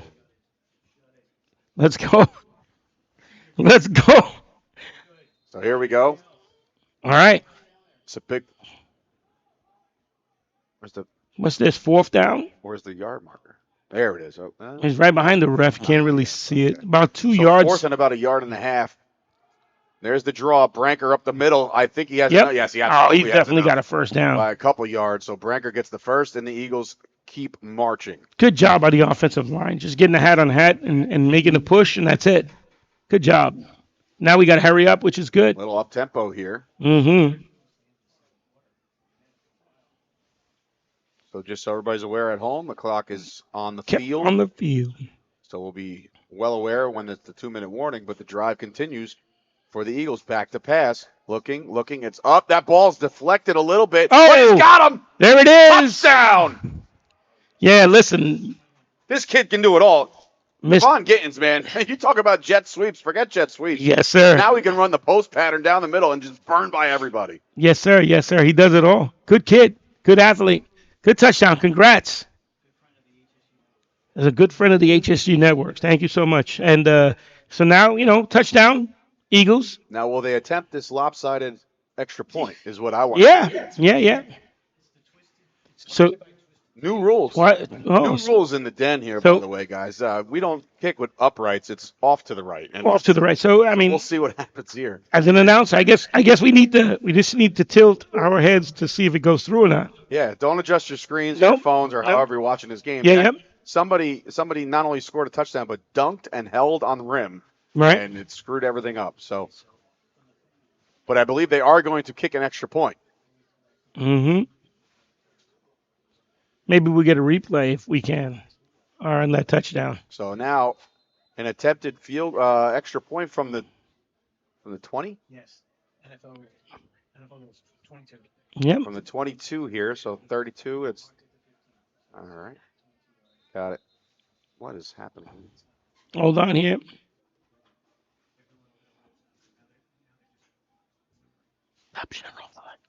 Now they're just getting clarification here from the officials of where they're going to spot this extra point.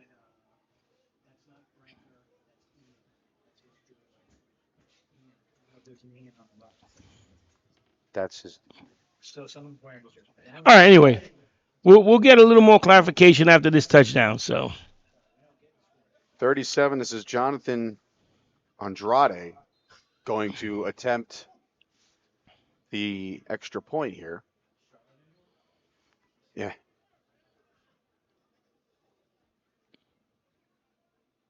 Let's see what he's got here. Oh. Right. They could actually, if they wanted to, they could probably take the penalty and then take it to the half-yard line. Yeah, so we'll see what they decide to do here. That's a big penalty by the Wolfpack defense. And fortunate for the Eagles because that was a high snap. It was. The holder was able to come down with the ball, but I don't think he would have been able to get a good kick out of that. But So it looks like they're still going to attempt the extra point here. Give Mr. Andrade another kick at this. and Long Island Eagles are winning 6-zip just in case. We just fixed the score up there so that this way everyone could know. And now they're going to bring the offense back on the field. Yep. So a good decision here, I think, personally. Yeah, I think so too. I mean, the way they've been running the ball, the success they've been having, so I would too. I just feel bad for Andrade. He was stretching. He was ready to go. And Mm-hmm. now you get nothing. Another timeout called by. Well, yeah. Let's take a break. Let's pay some bills here on the HSG network. Back after this.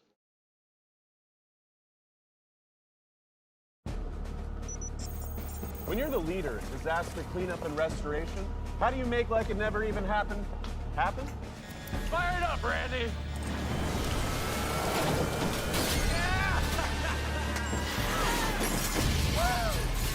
By being prepared for anything.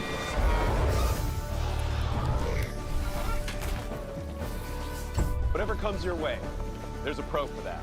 Serve Pro, like it never even happened.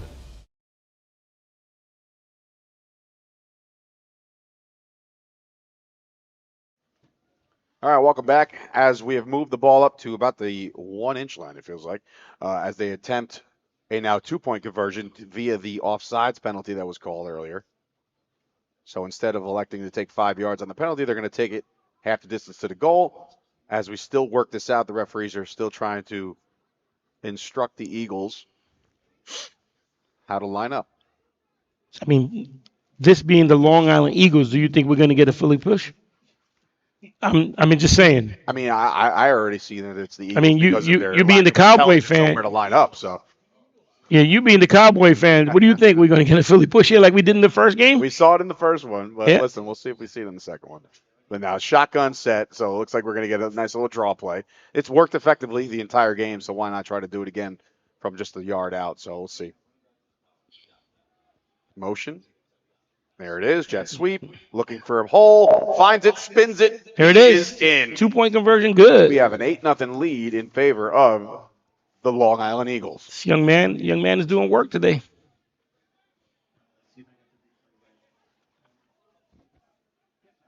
All right. So we're going to take another look at the score and watch this route. Watch him just turn on the burners.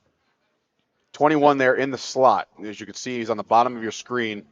It's a very simple route. He runs the go. He just runs a go. And quarterback has some trust puts it up, gets behind the defender. Look at that perfectly placed ball. My goodness, what a time. That is how you draw it up, folks. When you have a fast receiver like that, you get behind all your defenders, you do it. Good catch, good pass, but I just think it was horrible coverage by the defensive backs. What I'm seeing, you had the defensive back out there covering grass, and you know he forced the safety to have to come over, and you know the receiver was already behind him. So, you know the defensive back, you know the corner, he should have been on his hip, but I guess he assumed he had help. And the safety might have read. You know the old adage. Yeah. All right. He read wrong. Yeah, you know, and it looked like they were in a 2 on that, but still, I mean, they're fond of this one high safety that they play, but he's obviously not covering the whole field right now. So you know, you get those 2 verts, and it's hard for that safety. And if the slot defender is not good enough to cover, those are going to be the results the whole game. You know, and then you're successful with the run. You know, so you do all around. All right, we do got a great crowd out here today. Look at that. As we get to the webcam here for the crowd coverage. Yeah, look at that. Yeah, we got sold out capacity front row. Yep.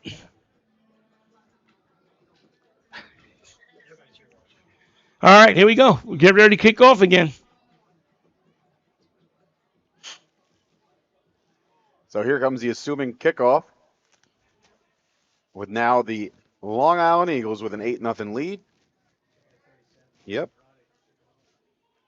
Jonathan Andrade. Andrade is going to be kicking off. Very good.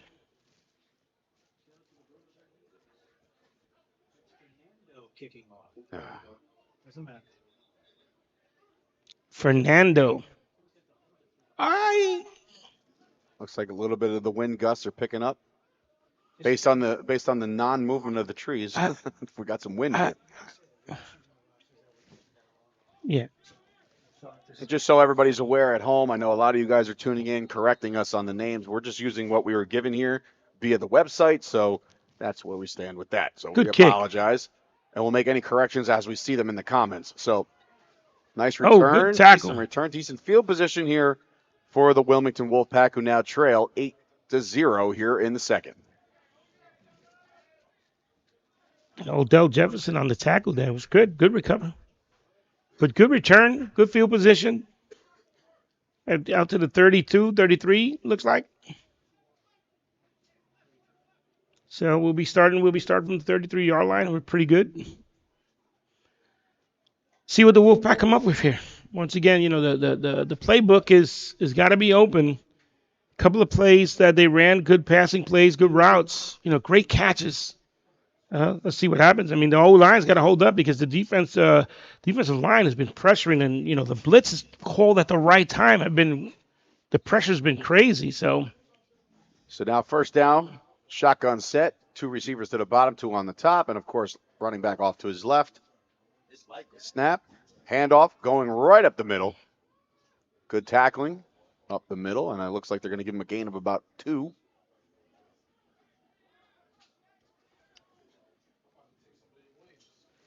Go ahead, take him. Take him over. Take him over. Take him. Who's that? Pepperoni in there? Yes, I think there's one more in there.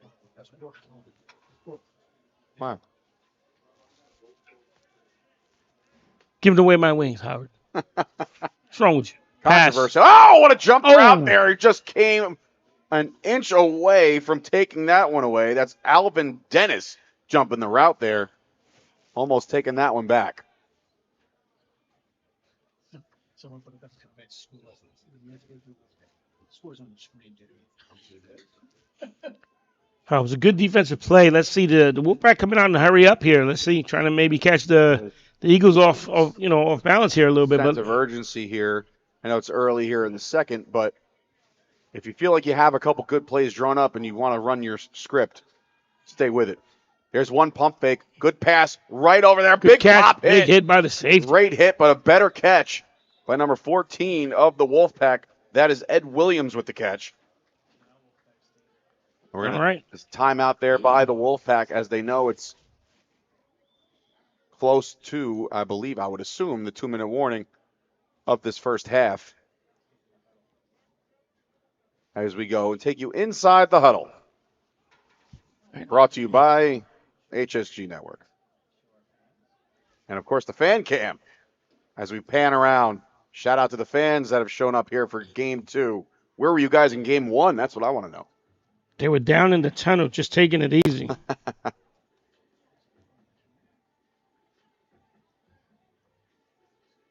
Next thing you know, we're going to have the Kiss Cam brought to you by HSG. Let me turn it around, though. Breaking the huddle now. Yep. Third down. Third down? Is that right? No, he just caught the ball. So it's first down. down. They didn't flip the... They didn't flip the down marker yet. But it is first.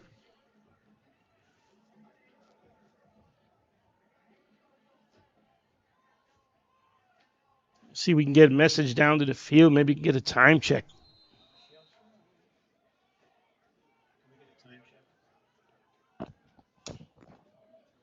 All right. Let's see what the Eagles come up with on defense here. We have an illegal substitution call here on the defense. That'll cost them 5 yards. Not the time to do that. That is correct. Brings a 1st and 5 now. It's not that bad, but you don't want to make these mistakes now, while the Wolfpacks, getting momentum, you don't, those are the mistakes you don't want to do. And they don't have any more timeouts, so they can't burn the timeout to make sure the right personnel is on the field. Snap. Shotgun. Back to pass. Looking right over the middle. Got one. There it is. Good catch. Right down the seam. And it seems like they're having success down the seams. So another big catch there. That's 14 again. That's Ed Williams again, and another timeout called by the Wolfpack. And just one left for them. Not sure about the time left on the field, but the timeouts gives you a sense that there's a little urgency here with time running out here in the first half.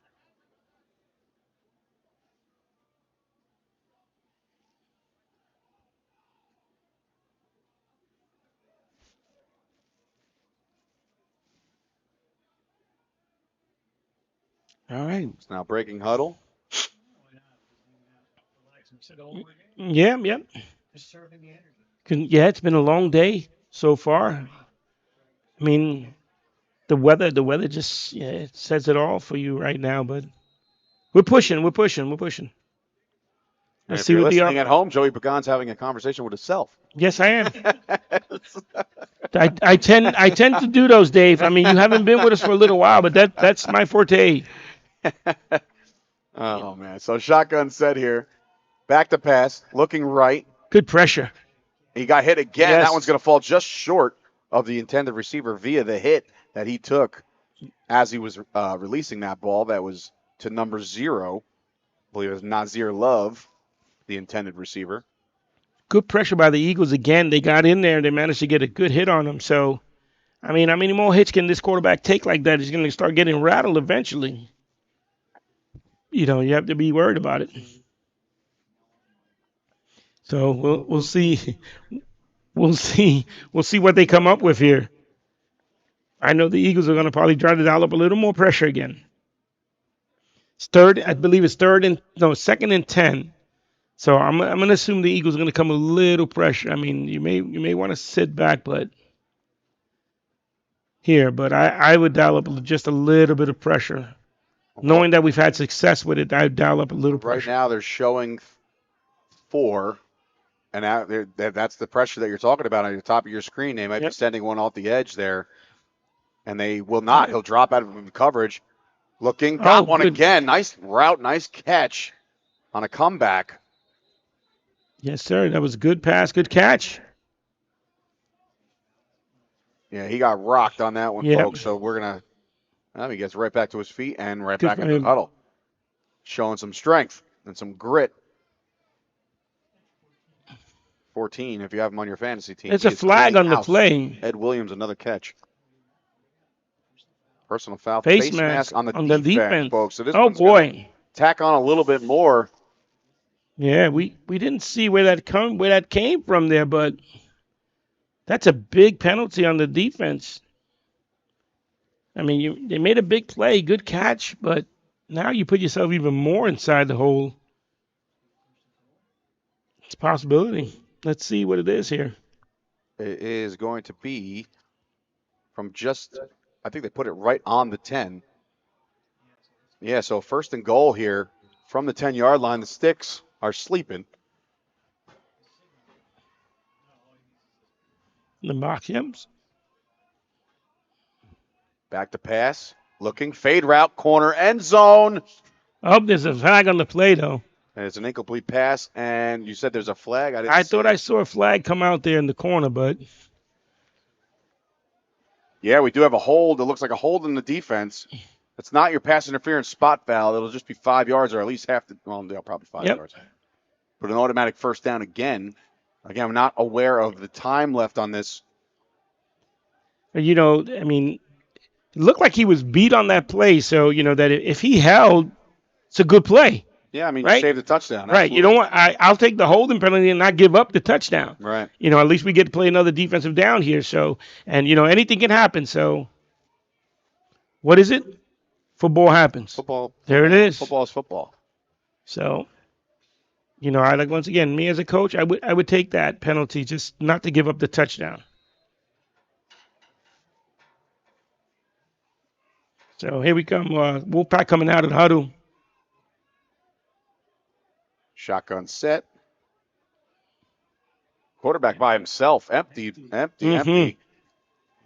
is going to be either him or him. Back to pass, looking left. Oh, good catch. Nice. That is a touchdown. Back of the end zone there. It's number it's one. Number one. Number one. Rafi Cheeseborough. Oh. Raffy, sorry. Raffy Cheeseborough. There you go. Good catch. Good pass. I mean, you know, the Eagles didn't bring any pressure, I don't believe, that play. And that's a heck of a drive by Wilmington, too, man. To really get that done late here in the second, try to get into halftime with hopefully a half that is tied. We'll see what they do here. It's 8-6 now as the 2-point conversion attempt is to follow.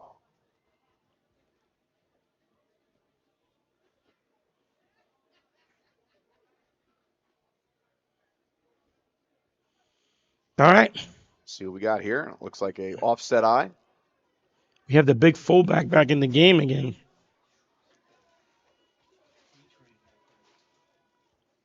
Handoff. Hey, running right behind him. There it is. I don't know if he got enough. He's short. So a big stop there by the Eagles. And this score will remain 8-6 here late in the second as we inch closer to halftime.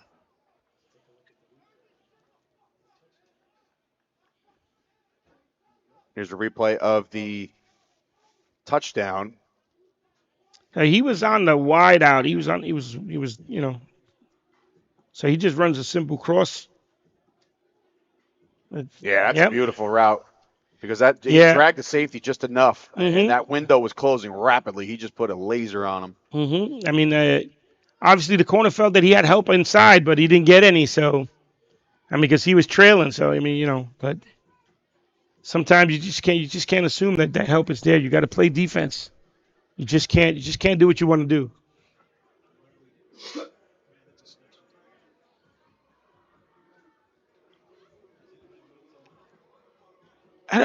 I mean, I don't know what they could be discussing right now, as we didn't. If that's we didn't get a 2-minute warning indication. We apologize, but it looks to be half.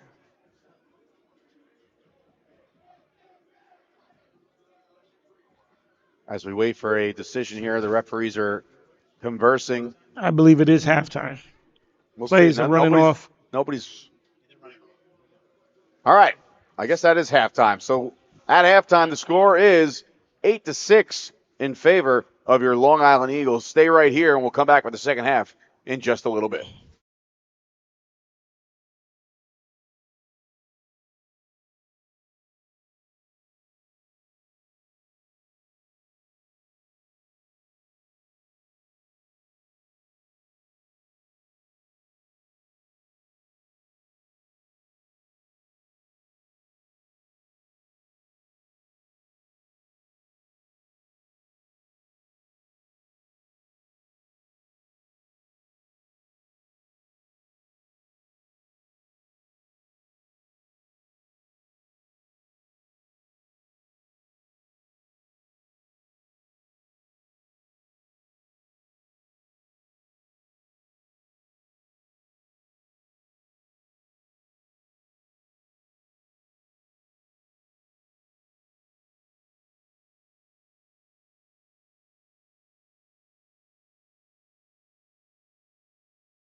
Perhaps one of the biggest factors in football that people rarely speak about is the playing surface. But it can affect everything from the way the fumble bounces to player injury. And no one in the country understands that more than the award-winning Mississippi State football program. And on this episode, we're going to learn their secrets. I'm Leland, and welcome to Sports Dissected, the series.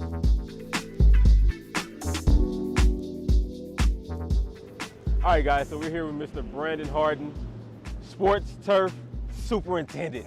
I got it? Got it. What does that mean? I maintain some of the best athletic fields in the country.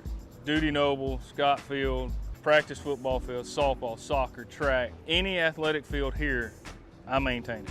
I have a pretty good staff of 4 full-time guys that are all graduates of here, 6 to 7 students, and as you'll see, we utilize the students very much so in the preparation for all of our fields. So this, what I hear, is an award-winning program. That's correct. We are the only college institution to win the STMA Collegiate Football Field of the Year award 3 times. Okay. So we're about to hop in it. Am I gonna get real dirty? Yeah. I'm gonna change clothes. Yep. Change no doubt. shoes. Absolutely. Let's go get dressed and I guess get to work. Let's go get dirty. All right.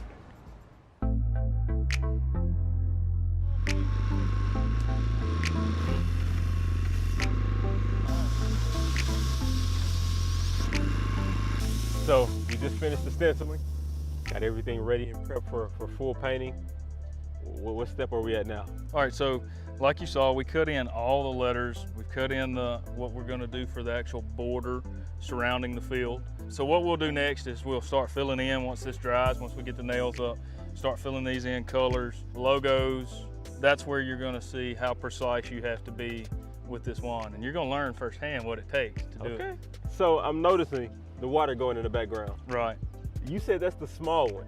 That's the small one. That's pushing about 185 to 195 gallons a minute. So does the amount of water, does that change the texture of the grass? Does it make it stronger for game day? Absolutely. How does that play a factor? Absolutely. We have a bunch of different tools at our disposal to adjust surface hardness, where it's firmer for the foot, but it's softer to the head. Now, last watering question before the sprinklers. Do I call them sprinklers? Yes. Okay. Before the sprinklers. Irrigation cannons, whatever you want to call I them. like that name better. Irrigation cannons. There you go. Before they start back up, does the type of grass play a factor in how much water it needs? Absolutely. Absolutely. Especially temperature time. You know, ryegrass is what we overseed with, and it's a cool season grass. So once you start getting in those 80-degree days, it takes more water to keep that ryegrass cool. You know, the hotter it gets, it's struggling to compete with that Bermuda grass underneath it. And naturally, that Bermuda grass in the warmer months is gonna outcompete the ryegrass, and vice versa in the fall and in the spring when it starts going into dormancy, that ryegrass is gonna outcompete that Bermuda. Thanks for the information. Yeah. I wanna get out of here before that 10,000 gallons of water starts back up, so let's go. Let's keep it moving. Let's go. So we're here with Dr. Stewart, Associate Professor of Agronomy. Agronomy. Now, we're looking at, obviously, the beautiful field out here. It looks good now, but I'm assuming after game day, it's pretty beat up.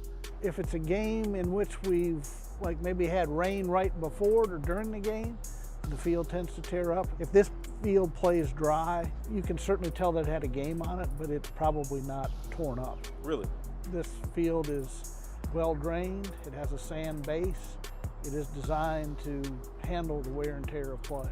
How does the sand play a factor, and then how does the type of grass play a factor in it being able to recover so fast?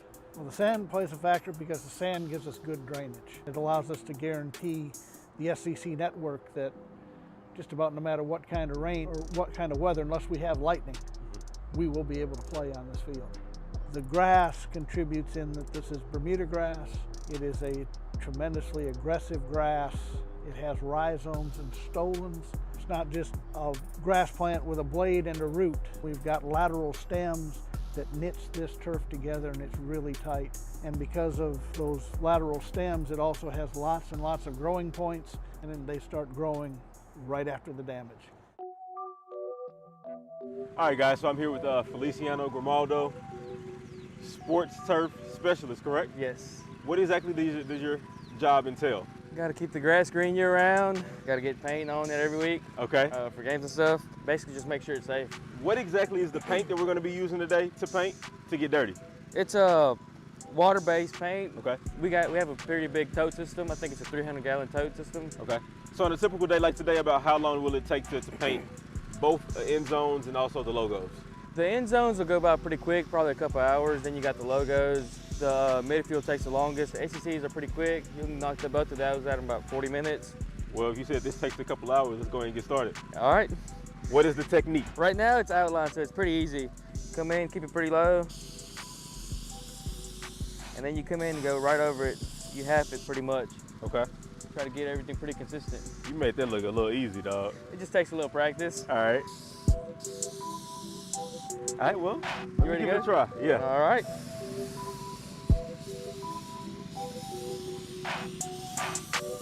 Doing pretty good. About how much paint do you guys go through a season? Do you know right off the top of your head? Probably go through about 8 totes. Okay. These are 300-gallon totes, so 2,400 gallons of paint, roughly.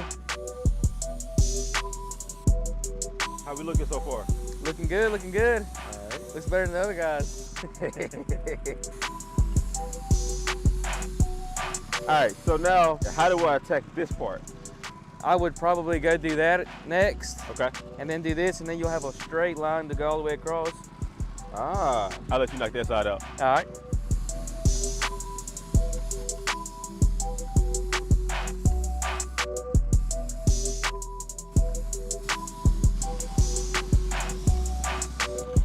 You ready to get some more paint? Let's do it.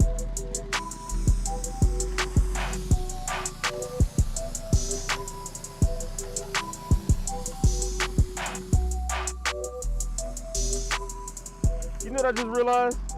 What's that? Either you set me up for failure or you really wanted me to learn. Because you gave me the biggest letter. Well, you start off a small area and then you got better as you went. You're right. Here, before you know it, we'll see you painting for the Super Bowl. I don't know about all that. That's a lot of pressure.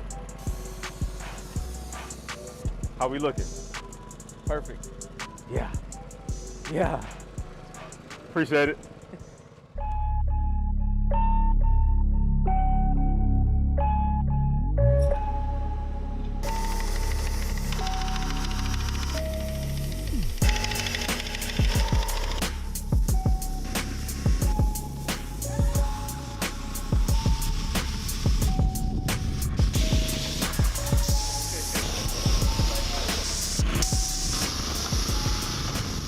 All right, so we're standing in the final M-State logo, right? Center right. field. That's it.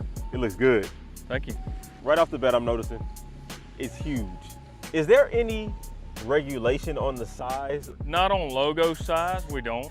As far as logos themselves, it's what you'll see is that we painted over the actual yard lines with this logo. So we have to do that originally and let that line be seen through the logo for the officials so they can place the ball up and down the field inside these logos. That's about the only regulation that we have as far as logos go. How many coats do you do especially for the Everything out here gets 2 coats except the numbers and the hashes. The numbers have so many stencils that require moving and it's just very time consuming.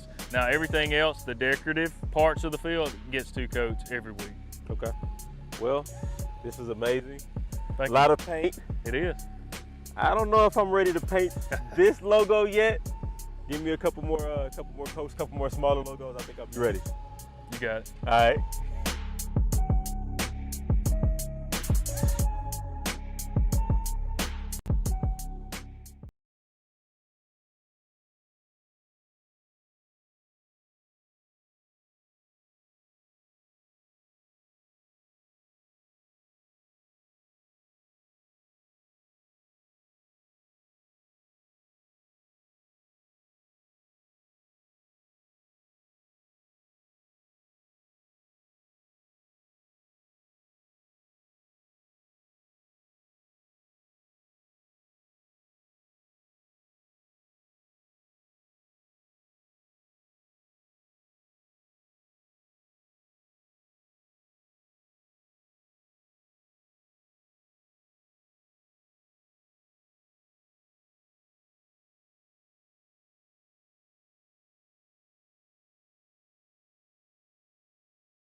All right, welcome back, everybody, to the Den Day 1, Game 2, here on the HSG Network. Dave Sturcho, Joey Pagan, and, of course, Howard Gaber, our producer behind all the controls. We thank you guys for joining us right now here on the HSG Network. Of course, on their YouTube channel, be sure to like the video, share it out to your friends, let everybody know we got ourselves a close one here. 8-6 in favor of the Long Island Eagles over the Wilmington Wolfpack.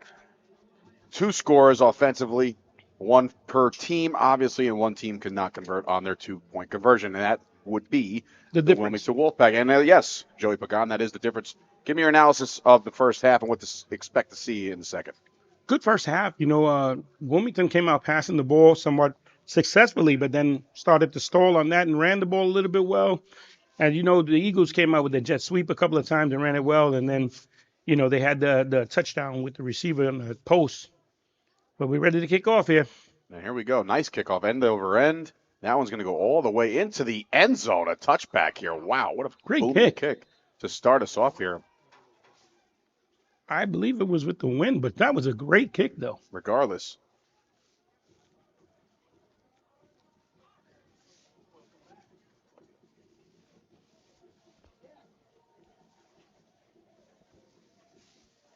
So let's see what the Wilmington Wolfpack come out here in the second half, trailing by 2. Both teams definitely effective in both the run and the pass. The play of the first half, obviously, was the long go route. Number 21. Yeah, scored by your guy, Devon Gittins. Mr. He's a Jet sweep. Swiss Army knife, really. Mm-hmm. You do it all. So here we go. Starting down for the 25-yard line.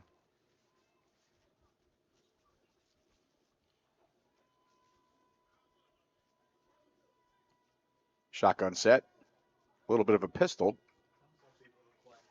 Yep. Here we go. We got a handoff. Handoff to nothing there. There was Way to stop it by the nobody defense. home. And now a little extracurriculars on the outside there. No, I was down on the sidelines.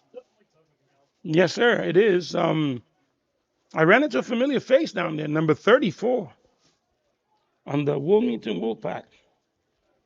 Who would that Raheem be? Ridley, the ancient one. None yet, none as of yet. Assured me that he should be getting in on the second half. So let's see what happens. So here we go now. Second and probably 10. I don't think he got any on that first carry. No, second and 11, rather. Sorry. Offset eye. Snap. Handoff. Trying to go off tackle. Oh, ball. Oh, that's a recovery by the Eagles and a little bit of a Cam Newton effort there from the Super Bowl. It didn't look like he went for that fumble at all. Oh, boy. Oh, boy.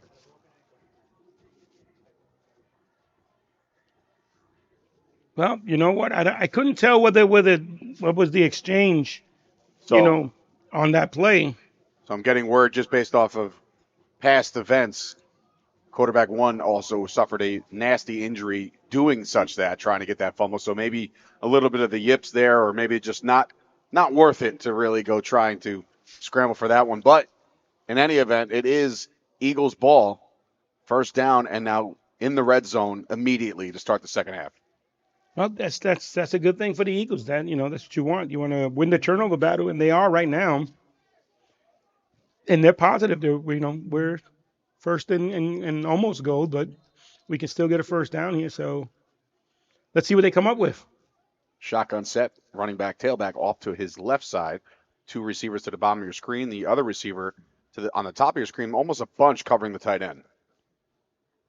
Motion. High snap. Sweep. There's your jet sweep again, and this time bottled up and a loss and a flag. And when the quarterback is down, and it does not look good at all. Not. We're going to have to take a look at what happened there on the exchange. It was a high snap, but he is in a lot of pain right now, folks. See here on the replay, see if we can catch anything. We know it was a high snap. We know the delivery. Not sure here. Let's see here. Let's see, he's Down. Oh, no. All right. Number three there. came in with a low tackle. That is not good. That's Xavier Landon. And that is, you got to protect your Q at all costs. And that right there is a nasty one. Maybe he didn't see the exchange, but now he is limping off. He's off on his own power, which is a good sign. But still in a man, lot oh, of man. pain. Yeah, this is not what you want to see here. You know, you want to keep it clean as best as you can. You know, I know sometimes, momentum or this, you don't realize what you're doing at that moment, but these are things you don't want to see happen here. You know, we all have to, get home and have jobs, Monday morning. So yeah, and yeah, so we just, we pray that, everything is all right with him and it's nothing major. He can So now bounce back. a backup quarterback has to come in immediately cold. And this is a number 11. Looks like Ronald Vereen is going to line up as your quarterback 2. Mm-hmm. Now, I'm sure, listen, if he's a member of this team, he knows the offense, so it's not like he's coming in there blind, but effectiveness. Let's see if he's effective at calling this offense. I mean, he's first and goal. He's not underneath center, so, you're not worried about a center quarterback exchange here, but in that same sentence, you have to worry about the snaps. The snaps have been relatively high, so now you have to adjust to another quarterback. Let's see how this goes. That one's short, but he's going to take it on a quarterback draw. And whipped around. Good defense. Good open field tackle there. For sure. And another thing is, the cadence, right? Right. So, he's got a different cadence from the other quarterback. And, the center came out, the snap was, a little slow and wobbly. I guess, he was a little afraid of, just snapping the ball. But, wow. That's a big blow to the Eagles at the moment. We'll have to see if he can recover and get back in this game. But we're looking off to the sidelines here. I'm not sure if he's trying to work it out. I believe if that's him off to the sidelines.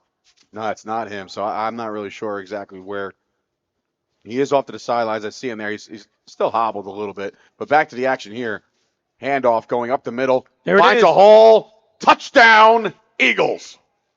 Number 7, we're going to say. Good touchdown. Good call. Good job by the offensive line once again. And I think they want to go. The offensive line wanted to go for 2, but coach is calling for a 2-point conversion.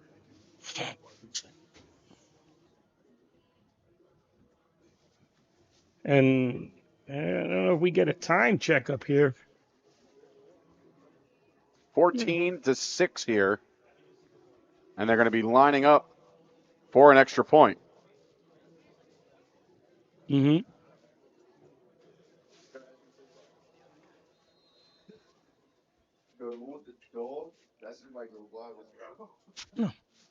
So here we go. We're going to have our first attempted extra point of the afternoon. We got to turn to the side to see if we can get this.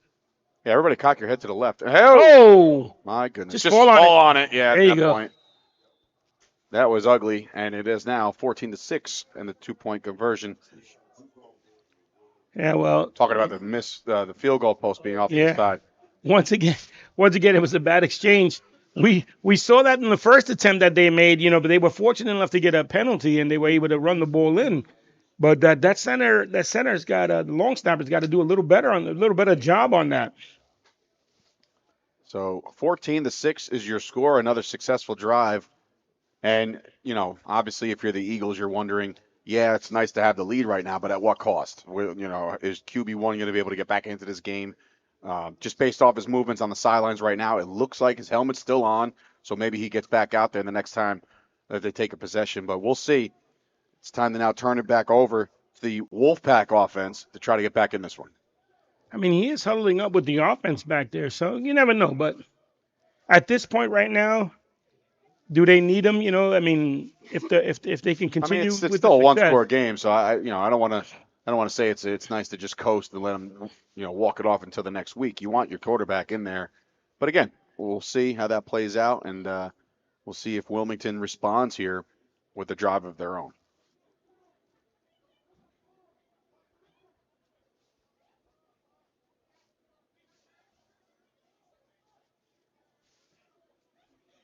All right. Let's see what happens here on the kickoff. No win right now. Let's see how good of a kick he gets. Oh, there it is. I said it. Yeah, And what happened? You had to say something about the win. And there goes the football off the tee. The wind just did the Jordan meme, and it was like, I took that personally and just Yeah. knocked it off the tee. So let's try that again.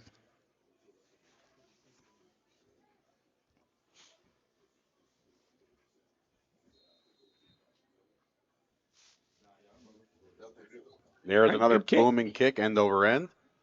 Oh. He might want to go out of bounds there. And he does step out of bounds and then takes another hit, but this one will be marked out. At the 15.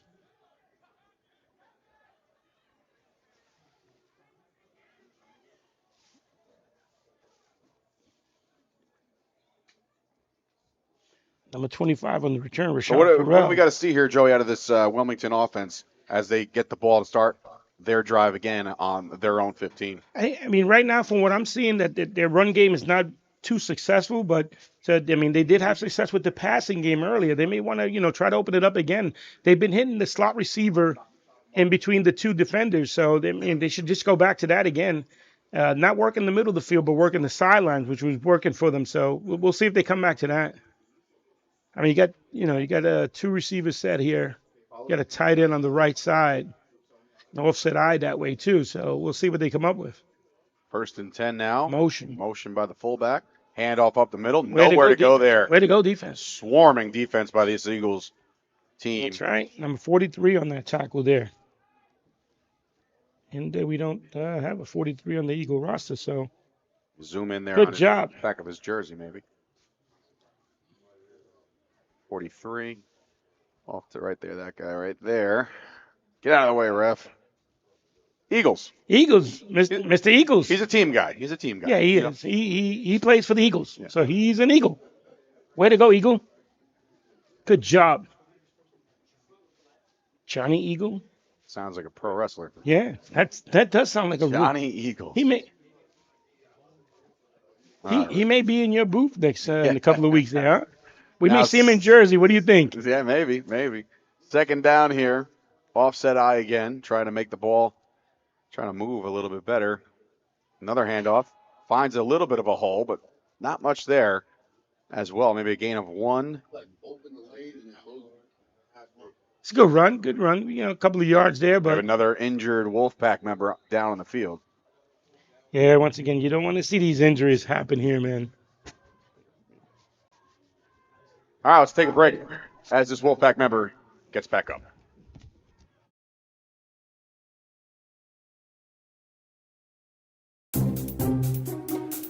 Well, how about that? Looks like y'all got a lot of stuff here in your water. You're never gonna believe it, but this can filter up to 60 different contaminants from your water. It's all about cleaner drinking water. Dude, that's good water. And that's good water. Now that's good water. That's good water, eh? No matter where you live, there's a Culligan water expert nearby. At Culligan, we think about your water so you don't have to. All right, welcome back on the HSG Network here for the Den Day 1, Game 2. Dave Sturcio alongside Joey Pagan and, of course, Howard Gaber behind the controls here. And see what we got here. 3rd down and long. Offset eye once again. No, maybe we'll see what it. See if the Eagles bring. Let's see if the Eagles bring pressure again. I got a feeling I know this middle linebacker. I'm very familiar with him. Back to pass is looking. He's gotten a little time. Finds one over the middle. Nice catch. That's a 1st down for Wilmington. That is number 1. That is Cheeseborough again.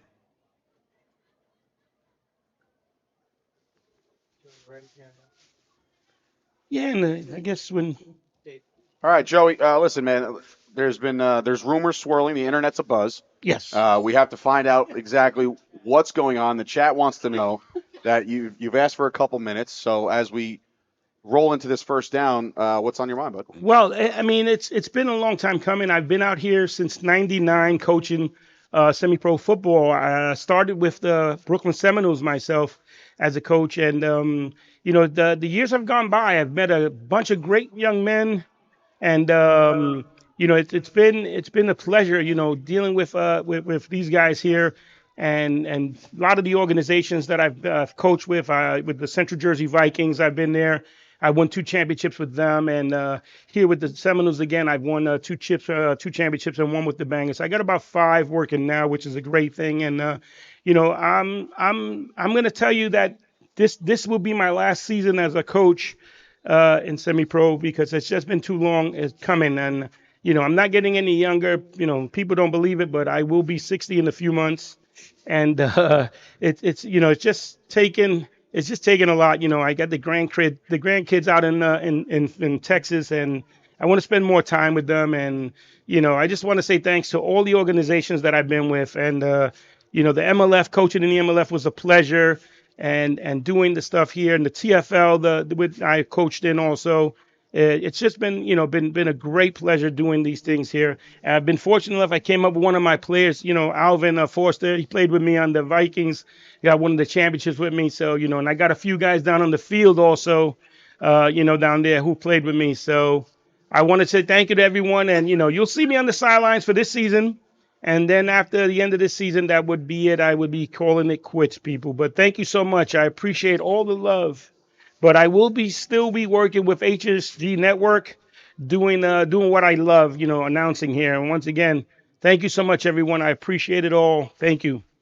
All right. Well, Joey, a lot transpired in your monologue there, and congratulations on your retirement. And hopefully, look, as a broadcaster, you're not supposed to really pull or root for anybody, but I'm rooting for you guys to take the whole thing this year as a nice little send off. So, no offense to any other. Oh, he's wide open on the outside. No offense to the other teams, and obviously, there's a lot of competitive teams out here, but good luck. Yep. Good luck, and of We're course, gonna try. Yeah, I'm getting eyeballs over here. That's okay. Listen, he's got the. So, in any event, congratulations on your retirement, and good luck for the rest of this season. So now we are coming up on a 3rd down. I believe we did have a fumble exchange, an injury. There was a couple things that happened and transpired in the last and during the monologue, the closing speech. I was trying to write it down as you spoke, so I could write a story about it. I tried to keep it to a minimum, but I know I didn't touch base. There's a lot of history, man. There's a lot of games, a lot of history, a lot of players. Yeah. I know I didn't touch base with everyone. I mean, my wife will kill me if I didn't give her a shout out. I want to give a shout out to my wife, who those are the reasons why we get to do these things. Who was with me as I played, Pop Warner and football and stuff like that. She was my girlfriend on the sideline holding the video camera when we had huge, video cameras. Some people marry their high school sweethearts, and some people marry their Pop Warner sweethearts. That's so she's been with me for ages now. So big shout out to her. She stood by me and never once said, "Hey, I don't think you should be doing this." She always encourages me. Are you going to coach? Go coach. Have fun, be safe. The usual stuff. So it's once again, it's been a pleasure. I'm gonna miss the camaraderie on the sideline with all the guys. That was the biggest thing for me. It's always a pleasure, seeing these guys and, seeing a lot of them grow up in front of me, and, become men, become families, have become, grown men with families actually, and being able to be with them. So thank you very much. So for all you guys listening at home and who aspire to be on the minor league coaching path, he is available for hire. Don't let him fool you. This is the nice way to tell the Seminole he doesn't want to come back next year. That's kind of that's where we're at with this. It's now shotgun set here, 3rd down and long for the Wolfpack. Let's see what he comes up with here. Right, looking left, scanning the field, taking a shot down the field. Does he have one? Oh, wow. What a great play by number 15. That was Alvin Dennis. Oh, I'm sorry, that's Shannon James with the breakup. Yeah, he was there. He was on that. Good try. He almost came down with that. Good pass. So now 3rd and long. It looks like Wilmington will do the smart thing and try to punt this ball away. Yeah. As they trail this one, 14-6. Yeah. So like I said, it's been a pleasure, man. Dealing with these guys and the organizations. Once again, I'm thankful that the Seminoles allow me to come back into the organization after being there back in '99 and staying home and finishing up my career here. Even though my first 2 championships were with the Central Jersey Vikings, but and once again, this is where I wanted to end it, so it was good. And if you want to tune in to the main event for this evening tonight. Whoa, what is that? What is that? A knuckleball. Wow. I don't know what that was, but the Eagles are going to have some significant field position here. Yeah, I don't know what happened there. Either it was just off the side of his foot, or I'm not sure how that played out. That is a shank job if I've ever seen one. Yeah, But, you definitely don't want to give the Eagles this kind of position No. the way they've been moving the ball. So Right. But like I was trying to say before, if you want the main event tonight, the Seminoles are in action at 7 o'clock. Yep. Mr. Pagan will be on the sidelines barking. That's right. At the officials and his players and everything that Joey's good at. Yep. So tune in later on. Stay with the channel. HSG Network will present the final game of day 1 here at the Den. Let's see who comes out at quarterback for them now. Okay. They're going to kick a. Oh. What? Yeah, no. Oh. It's a different. I'm like, what? All right, hold on. All right. Take a break. Timeout in the All right, Wolfpack. we'll come back right after this.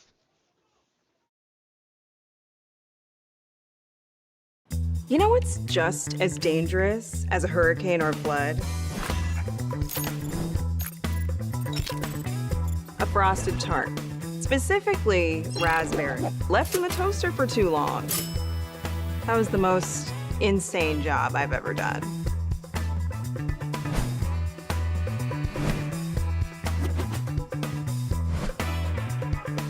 Ew. Those things are lethal.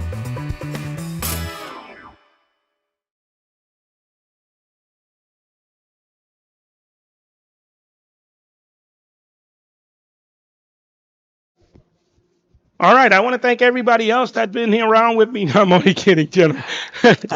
this has been a great day. It's first down and Joey Pagan's list. And Yep, my list has not stopped. First down, there's a shotgun set, a handoff there to nothing. There's nothing happening there on the Good swarming defense by the Wolfpack there. I definitely want to thank once again Howard Gaber here, who mentioned the fact that I didn't mention him on that whole list. I'm surprised. I mean, how did I miss that? I couldn't have. I mean, You really. said, I think I heard you say something about broadcasting for a better production company. Right. Or something like that. Something. More money, Yeah. So If it don't make dollars, it don't make sense. Right. So, yeah, we got pizza up here in the booth. We're celebrating you're well fed today. I Yes, saw you, without a I saw doubt. you devour some kind of all things pizza and then Shout wings out to the sponsor, Culligan Water out here too, doing their You're job. chugging waters left and right. The Culligan water. Culligan Water's great. Where can we buy this Culligan water? I want some for the house. That's what I want. All right. Another draw play. Right up the middle. Using those legs. Still moving. Holding on to that ball. That's key. That's Eagles. That's Mr. Eagle. Another 0-0 Eagles. There it is. With a short gain. I tell you, we'll see. We'll see where we go. Yep. So. Yep. Let's see. Let's see what they come up with here. So now, third down, pivotal here for Wilmington, who, like I said, off that horrific punt before, trying to keep him out of the end zone. You can hear a pin drop in this place. Yeah, it got quiet. Whoa! Holy cow! Oh, there, Mr. Jet Sweep got the ball. If this guy turns this into He's something, pointing the swear to finger. God. Oh, So, there's a flag on the play. Another flag. That's going to be huge. Let's see what that call is, because after a broken play like that, the last thing you want is a defensive penalty. Let's see what they call here. It's possible that maybe one of the linemen got upfield too soon, but I don't know. That's impossible. The ball's on the ground. Oh, yeah. And there's a glove being thrown. All right, let's see.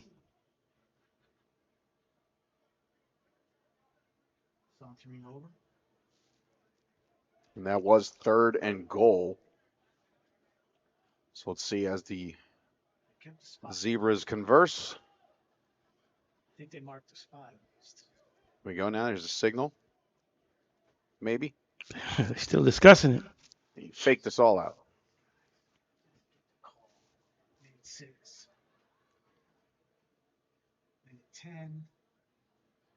So here's the call now from the head official.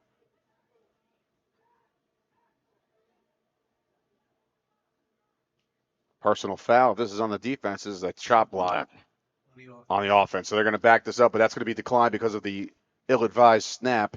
So now we got a 4th and forever to try to get into the end zone. This would be huge for Wilmington. Like I said, off that a horrible punt, this would be very, very big for these guys if they could keep the Eagles away from any scoring on this drive. It would be a big play by the defense. Let's see what the defense. I mean, I would bring some pressure here. Quarterback, back to pass, looking left. He's going to chuck one up. This one could be. Oh, watch out, referee. That could have been catastrophic, but that was intended. But number 21 again, I believe it was. Yeah. I mean, he is just all over the place. But that's a turnover on downs. That's a big, big stop by the Wolfpack. And that will do the third quarter. So after 3, we have ourselves a 14-6 Eagles lead. Back after this. It was a code 10, hard water again. Worst part is Claire was unaware. Ah. Hey, Culligan, our water makes my skin and hair feel like I'm 90. Okay, are you 90? I'm not. Okay, secondly, how do you feel about high-efficiency water softeners from Culligan Water? What? And thirdly, how do you feel about smoother skin and luxurious hair? Goodly. I feel very good about that. That's the power of water. Stay soft, right? You stay soft. Good water doesn't just come to you. Oh, wait. In this case, yes, it did.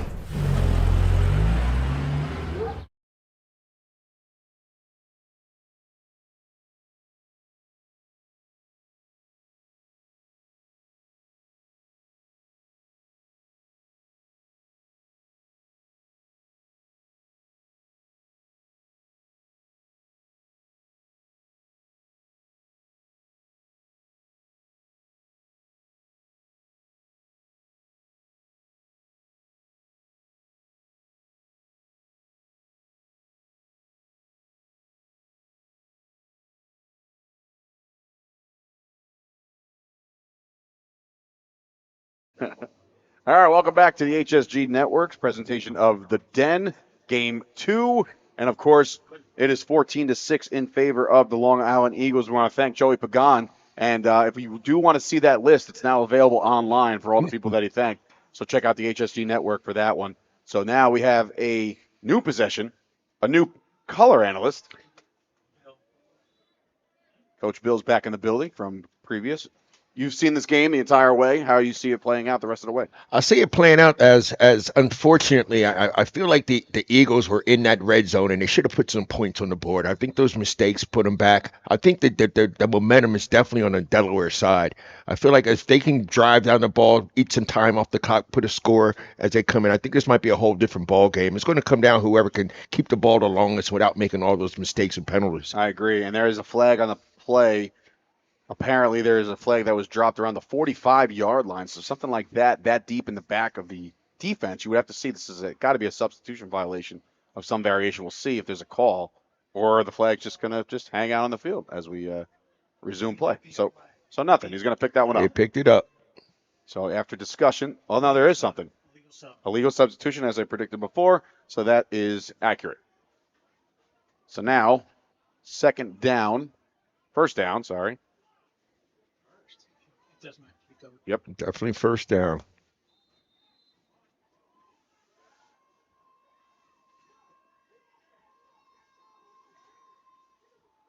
Single back. Hand off there, looking right Nice side. move, Yeah, nice cut. Tackled by a host of Eagles there. He found a little lane there. I feel like the pursuit from the Eagles cut that back a little short. That was Marquise Fells with the short gain.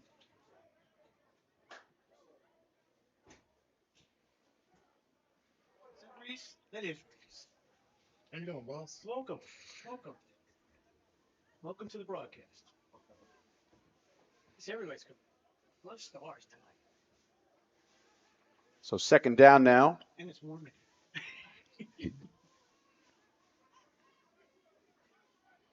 Quarterback shotgun set as of right now. See if he stays there. Directing traffic. Single back, look like he's trying to move something that way. It's getting close to a delay here. He's got to hurry it up.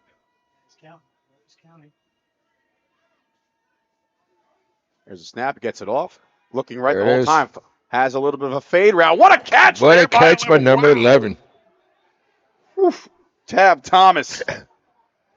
Tab Thomas, he's their big play. He's their big playmaker. You should look for them to go for him when they need to make that long down catch. He's definitely the man to go to. I expect him to show his face. Unfortunately, there's a flag on the play, so we'll check the marker here to see what we got. But what a catch by Thomas.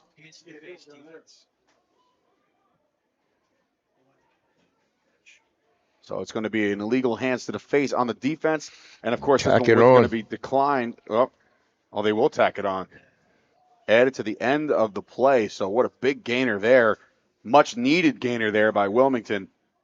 Their huddle is about 30 yards from the snap now, so they better adjust a little bit. Exhausted getting to the ball. Yeah, right. Got to do the 40-yard dash here. We can sense the Wolfpack trying to smell the end zone right now. It's much needed, and you have to have an answer. Wow, this is a very long penalty, a 15-yard personal foul on top of the catch by Thomas. So a big, big turn of events here as now the ball is being placed on the 43-yard line of the Eagles. Offset eye. More directing of traffic. We got a coach on the field trying to get the explanation as to why there was a long, long penalty there. And it's pretty simple. Look, it was after the play. So they gave 15 yards in addition to the great catch by Thomas. Absolutely. So that's a pretty simple explanation there. I think he just wanted to give his guys a little bit more extra breathing time. That's it. Yeah. As we said before, incoming right now are some of the Seminoles players arriving to the scene. So that game will take place tonight at 7 o'clock right here on the HSG Network. So stay tuned for that.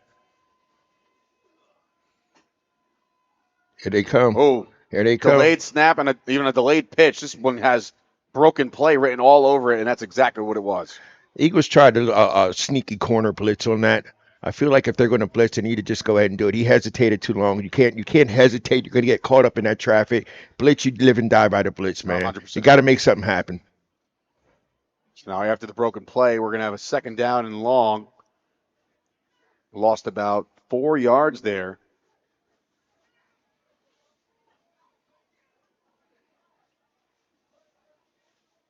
You got Thompson on the sideline. You got their big receiver on the sideline there. So after that catch, too, I'm very surprised. And you could tell he's jonesing to get back in there and make a play. He definitely wants to get back in there and make his mark.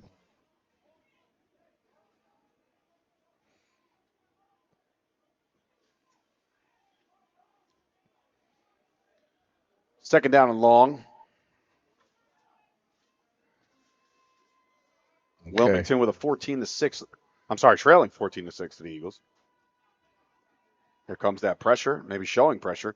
They're going to send one up the middle there. It's just an ill-advised throw. And a third down and long. That's the quarterback's tapping his head, said, that's on me. We agree, my man. A little bit of a sidearm delivery there. Just, he was trying to fit it in a window that just never existed. They're definitely winning the battle up front. And Wilmington's definitely had the more aggressive guys in the trenches. I feel like that if Long Island start to use those blitz a little bit more, stop bluffing and either go or don't go, just man up and pull your ears back and just go, I think it'll work better for them. I think so too. Now third down and about 13. So third and long. Big stop here for the Eagles, who once again keep shooting themselves in the foot defensively with some bad penalties on this drive. So let's see if they can get off the field here.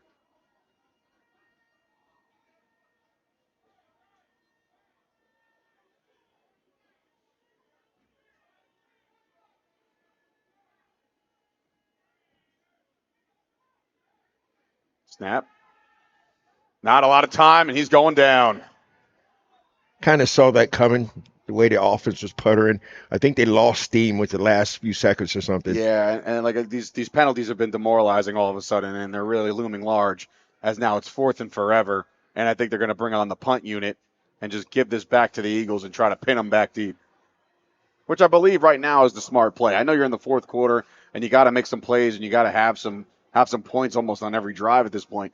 But field position is everything too. We've seen a couple mistakes here by the Eagles as well in their own zones. So it's, this is the smart move, I think, here early in the fourth. Yeah, I think so too. Right now, that offensive coordinator needs to get his offense on the sideline right now for that next series that's coming up. Get a 3 and out, get a 3 and out stop, get the ball back and finish that momentum that you started once you had that long penalty. Yeah, so they turned this long penalty into basically nothing. Nothing. So now they're going to have to try to pin them deep and see what happens.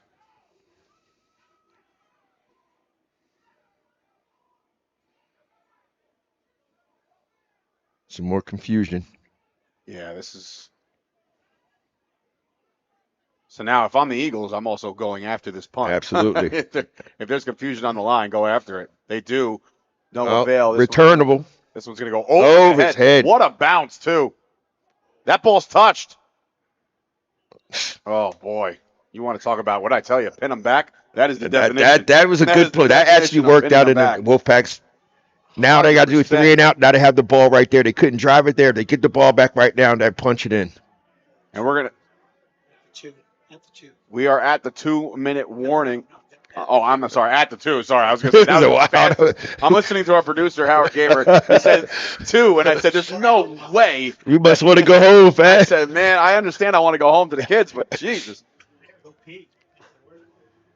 I'm coming at that quarterback, especially if he's not under center. Yeah, 100%. I'm sending all the pressure right now because, look, if you not only you could secure the 2-point conversion that you missed earlier with a safety here. Absolutely. So, and then all of a sudden you're getting the ball right back and it's anybody's game. So it is an 8-point game right now, which makes it just that much more difficult because one, you got to get into the end zone. B, you got to get that 2-point conversion. So if you can get your stuff in the end zone here, that would definitely be an absolute game changer. So let's see how this first down plays out as the quarterback is indeed in the shotgun in his own end zone. Dangerous territory here. Shotgun snap, hands the ball off. Good run, good call. Run. Great run and gets out of dodge. Give him some breathing room right now. Someone's got to set the edge on that far side. I believe that was Cheeseborough again, number 1. Huh? Oh, sorry about that. Michael Merced Jr.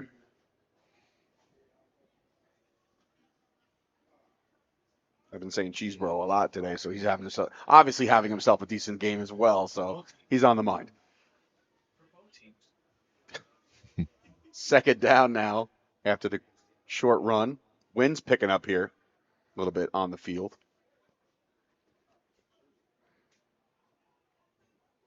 There you go. You knew that was coming. Bill advised snap, but he's turning nothing into something, trying to at least.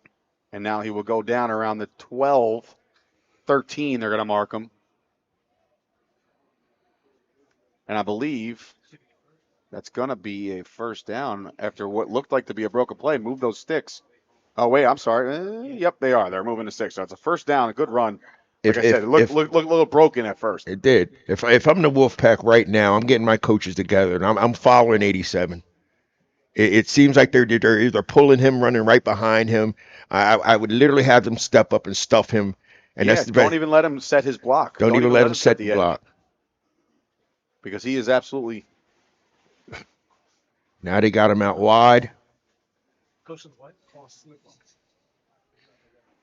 Oh, slip. Yeah, gotcha. Sorry, I don't. Single back. 10. Oh, he tried to counter. He pulled wow, it. He pulled it. Nice stiff arm.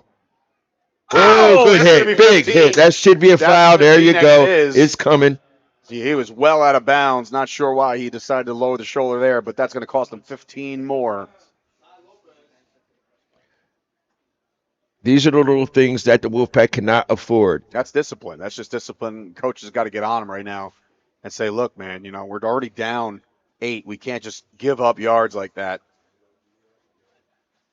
And that's just an emotional play. We know you want to make the big hit, but it's got to be within the whistles.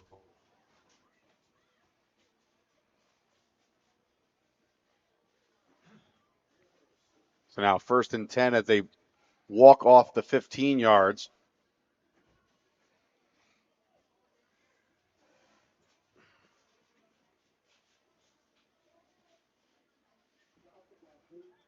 So 14-6 here late into the fourth quarter. 4-man front still. Another handoff here. Now, Good that's something play. I got to bring up to you, Coach. It seems to me that since the departure of QB1, there's not been a lot of airplay here out of this quarterback. It doesn't look like he's willing to put the ball in the air. These are handoff after handoff after handoff. All these RPOs are not really options at this point. They're just handoffs. They're more of or counters or veers. They're Yeah. not even the full RPO. He's not going to his third progression. Right. So he's actually seeing something he's not even trying to throw.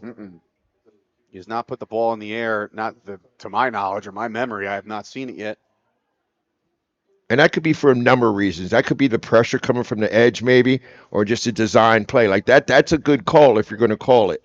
Leave the RPO out and run a straight veer, run a straight dive. All that other stuff is not really fooling anybody. As Michael Merced Jr. again for a Eagles first down. Oh, we got a flag on the play. He's waving picked it off. up. Picked it up. I'm looking at the body language of some of the Wolfpack. Heads are down, hands on the hips. They're starting to wear down. And this could be, we're here in the fourth quarter. If the Eagles turn this into a long drive and turn it into points, that there might not be that many possessions left for Wilmington to get back into this one. This is a very big drive for their defense to make a stand here. And they have to assume that it's going to be on the ground like it is again. Yes. This is playing right with the Eagles want to do. Yeah. Eat up the clock, pound it out. They haven't shown much on the other side as far as Delaware goes, as far as offense, so they're not panicking there. They figure they drive at worst case scenario, they end with the score the way it is right now.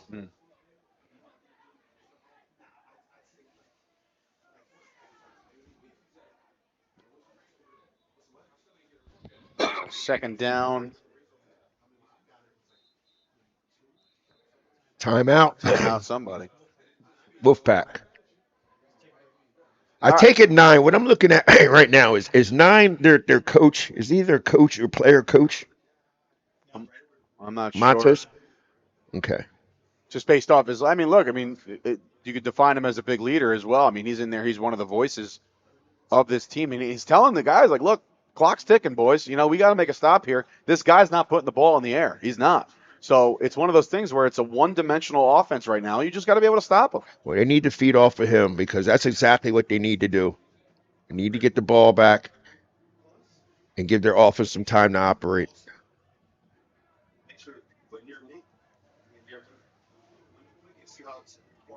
So we're here on the HSG Network. Of course, thank you guys for joining us on the YouTube. To all tuning in at home. Got one more after this one. Apparently, according to the producer, it's the biggest one of the night. So they saved the best for last, the main event of the evening. Coach Pagan will be on the sidelines. Sure. In what was announced earlier in a feel-good monologue.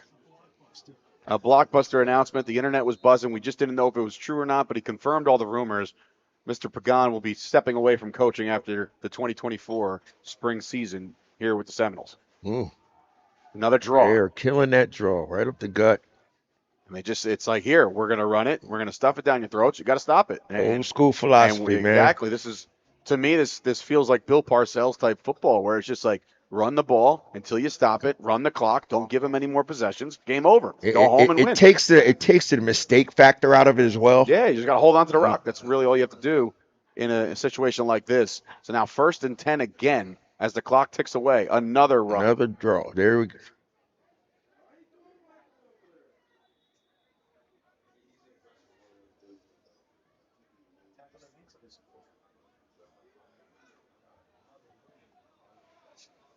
Second down. Second down and short again, unless they move the sticks.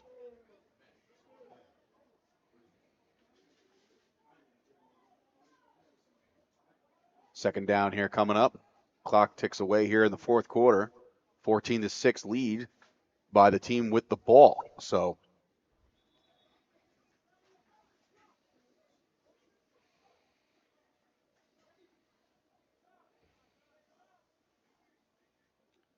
So now They're you can moving tell. it back. Yeah, it looks like a false start there to the advantage of the Wolfpack.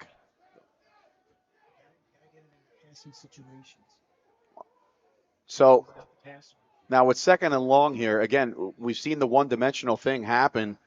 At what point does it become a passing situation on a team that just hasn't put the ball in the air? Sooner or later they got to pull the trigger. They're not going to trickle down the field and get into the end zone. They need a big play to end this, either put the nail in the coffin or Wolfpack needs to get that turnover and get the ball back. But I feel as though they got to put it in. That quarterback, like you said, though, I don't know if his game skill set is more of a running quarterback, so maybe that's what they're just relying on. And now another delayed whistle there. Let's see what we got here. Yeah, now is not the time for a personal foul. You might want to back off here because a couple more first downs. This could be good night, Irene. I mean, yeah, this is just getting. I mean, it's working into the Wilmington advantage here as they keep backing them up. And I mean, again, we've been seeing this offense do nothing but hand the ball off. So eventually, you would think that Wilmington's going to get one more crack at this if they keep backing them up this way. Yes.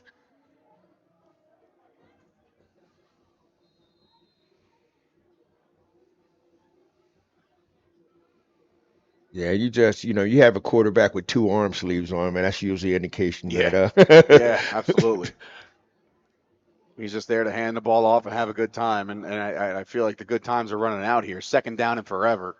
Here comes jet sweep, a fake jet sweep, and draw. now Here we go. Quarterback calls his own number. If he gets by the secondary, There it is. There he goes outside. Get a block. He's going to pitch it back. What a pitch! Get a good inside move. A block in the front. Up a block. It's a score. Time. He's going to score. That's Nobody touched no one. It's a score. It's a house call. Here we go. It's a house call. Here we go. And that, my friend. Look at that. Look what's happening at midfield. No necessary. Game.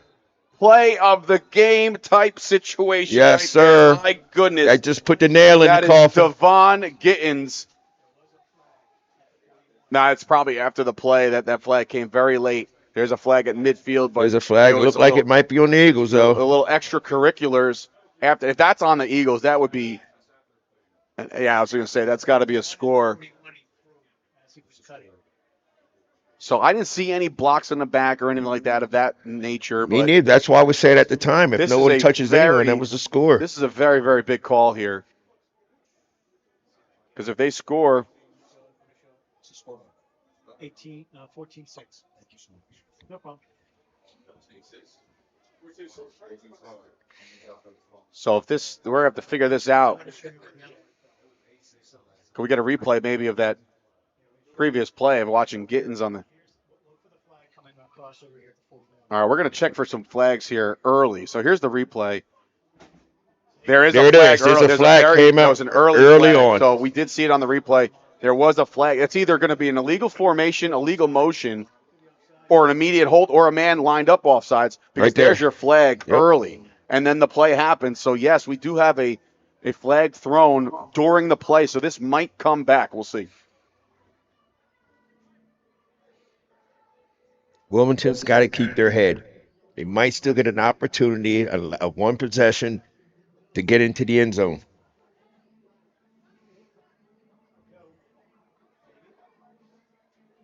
Time for a bite. Yes. So now let's see what happens here. As all the referees are conferencing, coaches are on the field, security on the field to make sure nothing gets out of line here. Now, if I'm Wilmington, I'm thinking ahead of the game. I'm my I'm offensive coordinator right now. I'm thinking I'm getting my best 3 plays together right now. Forget about all the bickering and arguing. Here comes the call here, folks. This is pivotal. We have an illegal motion on the offense. Ooh. Then we have a taunting on the defense, taunting on the offense. Offsetting. Conduct. We're going to replay that down. That does not hold up. All of that, and that one's going to be a loss of 5 yards. Holy. So they had 2 unsportsmanlike conduct penalties after the play. Those mean nothing because of the illegal motion earlier. Boy, oh boy, that's That's big for Wilmington, huge, man. Very huge. big. See if we see any illegal motion here. Here's the replay again. So remember, everybody has to be set except for the man in motion. So he's in motion here. That's all good so far. Still all good. Still all good. Yep, there you go. Guy. So the slot receiver on the bottom of your screen gets a little bit of a head start. And there is the biggest penalty of the game right here. So now we have ourselves second and long again. Now look, keep in mind, still second down, and it's still Eagles ball. So no turnover of any stretch, but this gives the Wolfpack some hope. One stop and a punt, they get the ball. Bad punt, they get the ball right there. The sun is shining now. I can't believe the weather we're seeing right now, considering what we started Man, it was with. a lake. Unbelievable. Couldn't hardly see the numbers. Good to see the sun shine.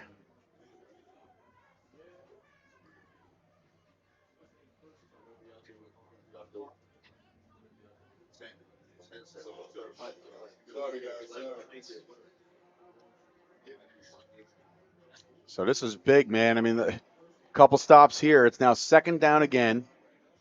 Got to move the sticks back a little bit, I believe, unless. Yeah, he's a little off. I don't think he's set on the ball. Sun's in his eyes. Definitely not. But I've seen worse. I've seen worse at the NFL level, man. You're right. You're absolutely right. So now we'll see where they spot it. And the chain gang will catch up eventually.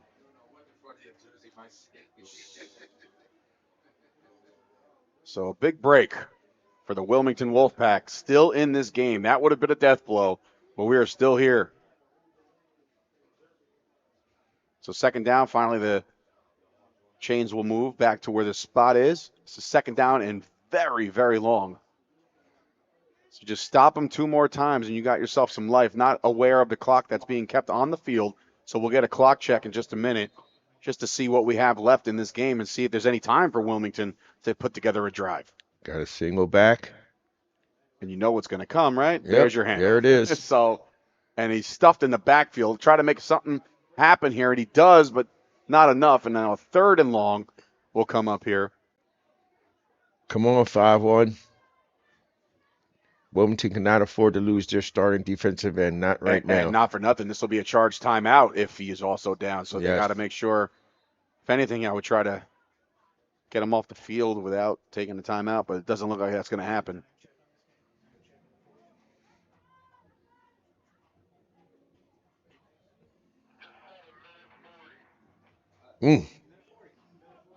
Minute 40? Wow. All right, so we're down to a minute 40. So now the urgency's even more. They have to get the stop here. Get your best 2-3 plays together. Listen, all signs are pointing to the fact that Wilmington's going to get another crack at this unless, once again, we have some kind of crazy razzle-dazzle play out of the Eagles. They're obviously playing this very conservatively, trying to kill the clock off, make Wilmington burn all of their timeouts, which, again, it's third now and long. You're going to see another draw play because that's really all they're running. Been doing. Unless they want to shock somebody and send somebody down the seam, but I just don't see it.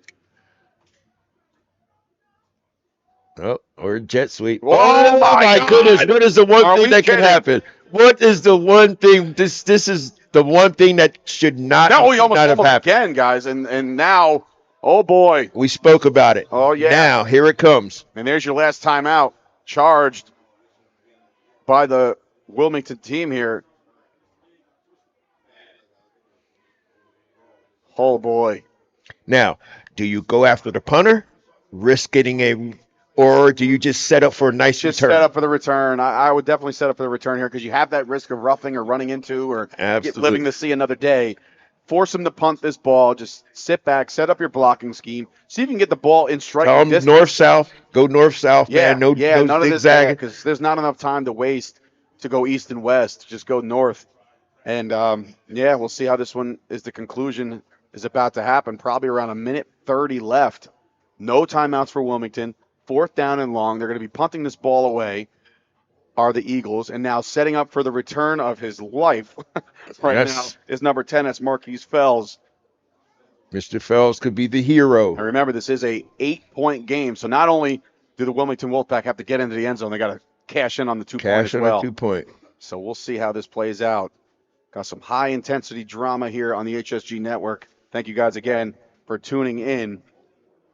Well, my man's got his visor on, so maybe the sun won't be in his eyes. The punt returner. So here we go.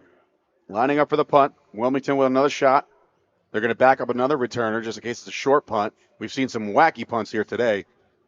So they're basically pointing out who he wants him to pick up immediately. Because right now you have you have a gunner on the top of your screen, and that's really it. So there will be some chance and room to set run. up a If he wall. puts some air under this punt, he's going to have a chance to return it. Or that. Well, they went at it. They went at it, but that one's going to be off the side of his foot, and it looks to me that Wilmington's going to have a 38-yard, maybe 30 at the 40 What do exactly. we say? 40 yards and about a minute to do it. Let's no go. timeouts. Let's see if they can make some magic happen here late. Right now, I'm talking to my big men up front. We're smelling the end zone. There's nothing stopping me from getting into that end zone right now. I don't care if we run 3 or 4 straight dives. There's nothing stopping me from scoring and winning this game. And that's the mentality I feel that they need to have right now. Jeffrey Campbell, who is known to put some air under some of these balls. Well, they have a weapon in number 11. They do. Is he on the field? That's another big thing. I know he was barking on the sideline. He's still on the sideline. I mean, this is an opportunity. This is where the big dogs show up. He's their big-time receiver. I'm not understanding why he's not in the game to give him that opportunity to make that big play.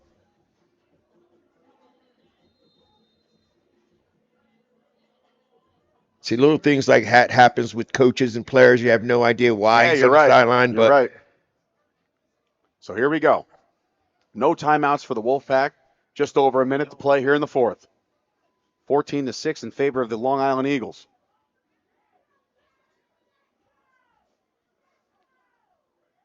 Snap. Looking back. Has the time. Has some protection. Turnaround route. He did not look for that one at all.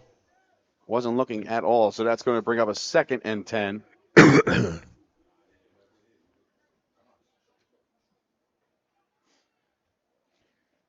So are you playing, like, obviously with the timeouts, you know the Eagles are also protecting the sidelines as well. Because that's exactly what you need to do is get out of bounds to stop this clock. But they have to hit them. They got the hitches, the stop and goes. They got the little patterns that they could do. It's about getting it out quick and on a rope. You put any air underneath it, you're risking interception. It's not going to get there fast enough, and he's either not going to catch it incomplete.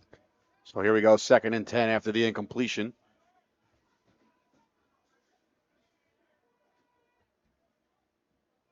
Back to pass, looking right. Oh! That's the tuck rule right there, folks. So he pulls that one back, and now a 3rd and 10 as they rule that an incomplete pass.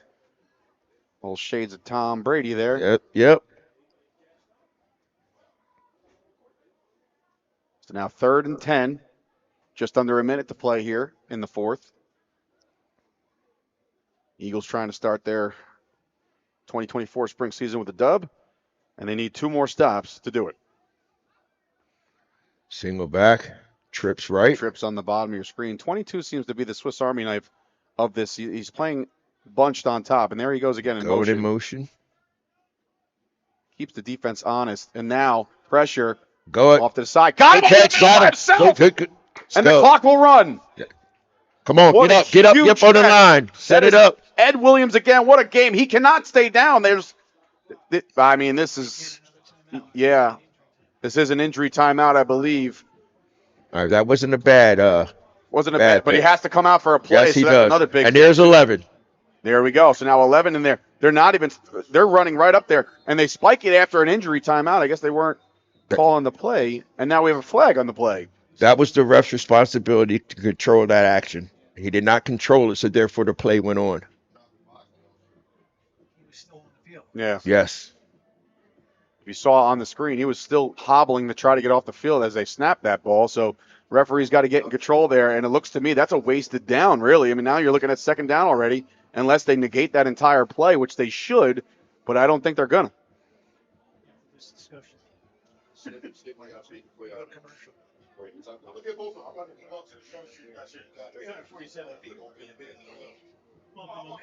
Just want to welcome everybody watching here on the HSG Network on the YouTube channel, chiming in the comments. This one came down to the wire.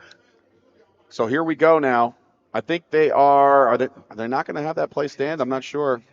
They have not moved, but well, it was an incomplete pass anyway because it was a spike. That's what it was. But right now the marker is showing first down. So now we're just kind of waiting to see if they're going to flip it. Yep, they're going to wave off the flag, and they're going to let them do it all over again. So that, as it is a do-over down, that's the right call. I just, you shouldn't have him snap it at all. But in any event, first down here after a huge play by Ed Williams down the seam. Speaking of seam. Got a bunch again.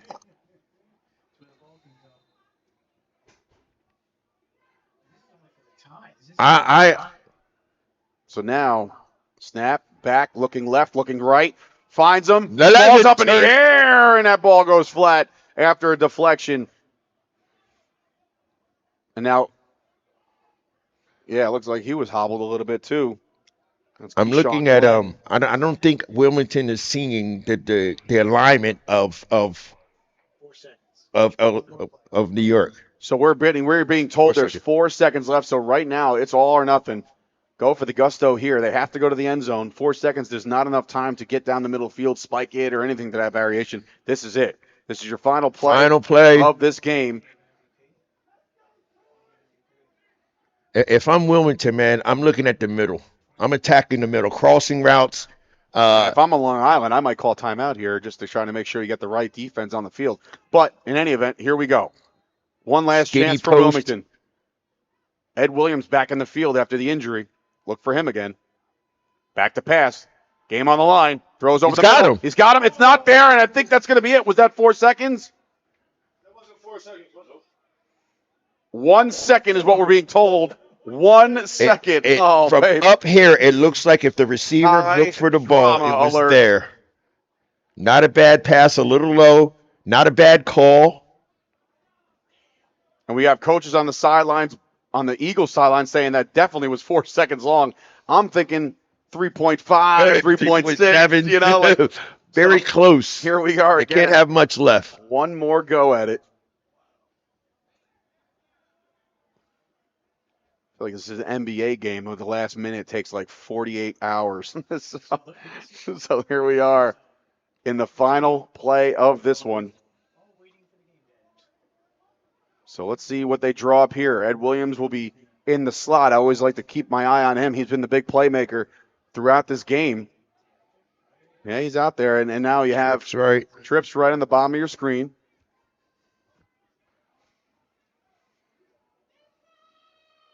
Williams in motion. Snap. He's looking that way. He's looking for the post corner and the fade in the sidelines. That's going to be the ball game, folks. And that's the way this one will end as the Long Island Eagles secure the win, 14-6. What a game. What an ending. Yes, sir. Just an incredible way to end this one. And we'll be back in just a little bit with the MVP of tonight's game and, of course, your main event tonight at 7 o'clock as the Seminoles take the field.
All right, welcome back to the HSG Network presentation of the Den Game 2. I'm here with the MVP of Game 2, Devon Gittins. Devon, my man, what is your 40 time? Can you please elaborate on this? I don't know. I need to know this because I'm watching the legs move faster than the body. Yeah, It's I ain't gonna insane. front. Last year, I be working with my high school kids. I tested myself. I got a little laser. I ran like a 4.7, I think, something like that. That is impossible. That's Based slow off- though. I'm saying I feel like you run a lot faster than that. Listen, I got to ask you. Obviously, besides the performance of your game tonight, which is again second to none, that's why you're here. I got to know the mindset of your squad going in. You lost QB1, right? Did you know right away that there was going to become an all rushing attack the rest of the way, and you weren't going to put the ball in the air? A little bit, yeah, because the wind out there is a little bit crazy, so it's hard to really throw the ball out there. But once we lost QB1, we had a little lead. We said, man, just manage the clock, and we can get away with the win. We ain't got to do too much. We was already up, I feel. Yeah, absolutely, and that's the way I kind of saw it playing out. Me and Coach were talking about that, how it didn't really matter if you put the ball in the air because of the effectiveness on the ground. Credit to your offensive line. Tell me about Yes. Oh, those guys yeah. up front. Shout outs to them guys up front, man. They did a hell of a job today. They made sure we was able to run the ball. Everybody held themselves accountable. They did what they were supposed to do, and we was able to perform. We got 4 or 5 yards every time we ran the ball. Yeah, Besides see, them like- high snaps. Yeah, a couple high snaps in there. Those get corrected. We're early in the Yeah, season. Everything will kind of work itself out. But again, great game. Congratulations. And, of course, good luck the rest of the way, man. Yeah, appreciate it. Shout Shout out outs. to anybody? Yeah, today was a big day for me. My grandma's. I lost my grandma's on Wednesday, so today that first touchdown was for her, man. And shout out to my guys, man. The Eagles, we here, man. Don't count us out. Thank you very much. Appreciate y'all, man.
Here we go.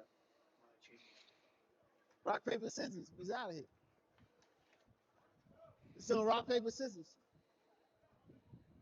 Hey, you can say that's our referee, by the way. For those of you that want to know, that's our referee. For those of you tuning in right now on the HSG Network, the voices you're hearing besides myself at the moment are our referees who are mic'd on the field for our matchup tonight between the Baltimore Hurricanes and, of course, the Brooklyn Seminoles. We'll be with you in just a few moments.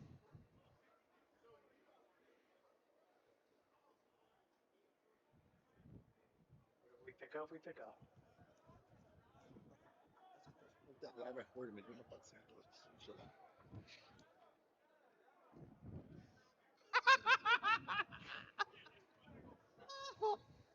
Riddler.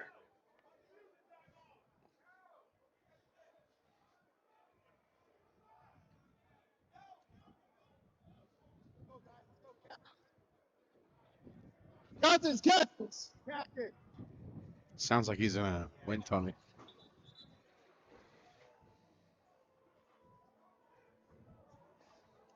Captains. Captains. Say hands. Introduce yourself.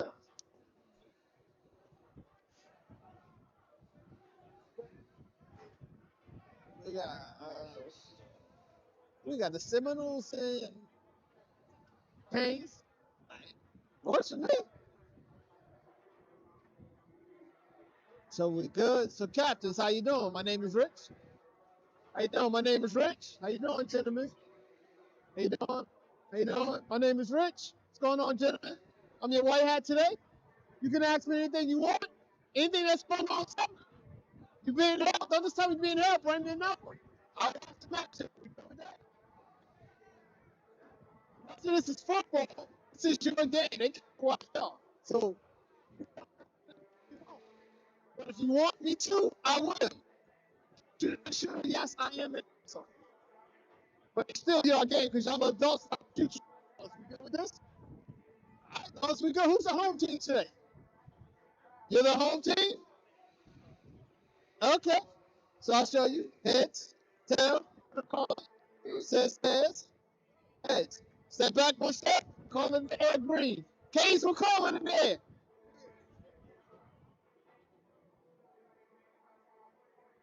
Tails is the call. Tails. You defer, of course you're taking the ball. What side you want to defend? You good? You kick it that way? You defend it that way. So stand next to him. You stand here. So everybody knows Seminoles won the toss and deferred to the second half. Seminoles in. All right. Seminoles kicking that way. Seminoles won the first. All right, welcome, ladies and gentlemen, back to the HSG Network. It is the Den, day one, game 3, our main event of the evening, ladies and gentlemen. It is between the Baltimore Hurricanes and, of course, the Brooklyn Seminoles. First, in case you guys are just tuning in now and heard it about 30 seconds ago, we have gotten a mic'd up coin toss for the first time in HSG history, so that was pretty cool. What they also pick up throughout the course of the night is not our problem. So we'll have to worry about that when we get there. So, Coach, you see these both teams, they're packing, they're packing a mean punch as far as the numbers and the strength of this numbers game. I mean, they're just rolling deep today. There's a lot of guys on both squads. They rolled deep from Baltimore. These are two teams that's not even from the area, and they both rolled deep. I'm impressed with the amount of guys that the Hurricanes had. I'm excited to see actually how it translates to the football field. How many are actually going to be out there on the field? They're deep, and they got some size. So this would be a good one. I'm excited to see. I got a chance to play against the Seminoles myself twice last year as a coach. So therefore, I know they can wear you down. They win it in the trenches. This would be a good matchup to see. I'm anxious to see exactly what this Baltimore team brings to the table. All right, well, we're about to get set to kick this off. The Seminoles did win the toss. They deferred to the second half, and we'll be kicking off to the Hurricanes here on the HSG Network. Howard Gaber behind the controls, of course, as always, the GOAT, as they call him online. So we have ourselves a barn burner to get started here in our final matchup of the night for the Den. Game 3 coming at you right now. And we have like I said, that extra voice that you hear besides me and Coach is basically sounds of the game. What you're going to hear is the head official wearing the white hat today. He's the one that's mic'd up. So you'll get a little bit of an inside peek of what's going on in between plays. And, of course, you'll get the explanations for the penalties and everything that we can capture on the field. The sounds of the game on the HSG network, only here on this HSG network. So we're doing it big. And I figured to avoid any kind of, lawsuits or anything like that, we got to disclaimer, not put it on the players or anything like that. So it's good that we put it on the referees, the head referee of that. So, and now look, just like the first 2 games, there was a factor of wind. When we got here this morning and we started the afternoon kickoff, it was a torrential downpour. It was nasty out here. But as the day progressed, the weather got better. The field has drained. We have perfect conditions outside of the wind, which is the wind chill's about -6 right now, it feels like, from up here in the booth. But it looks like we're going to get a holder for this opening kick as we can hear the wind on the referee's mic. So that gives you an indication just as to how this fierce wind is starting to kick it off here. So here we go. Here we go. Back deep. All right. There is the whistle officially. And we are underway on the HSG network. Thank you for joining us here tonight. And there's your first kick. Short kick taken at the 35. Finds outside, looking for blocking. Not right much at there, the 40. but still good field position to start off for the Baltimore Hurricanes. 44. At the 44. That's going out. They're going to mark him at the 40. I don't know if he was calling for a number for I know. Your ball coming in. Oh, that was a return guy. Kane ball. We need a ball for the Canes.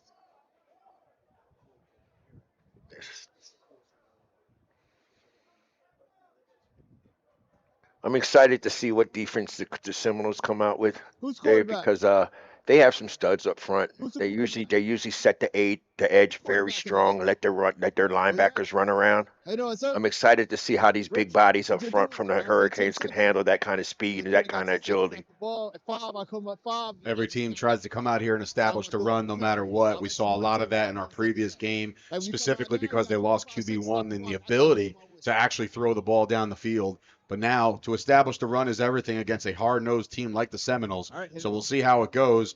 To start us off here, 1st and 10 from the 40.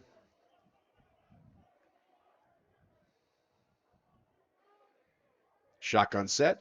2 receivers to the top and bottom of your screen. Of course, the running back flanked off to the right. There is your handoff up the middle, trying to establish that run, and doesn't really get much anywhere.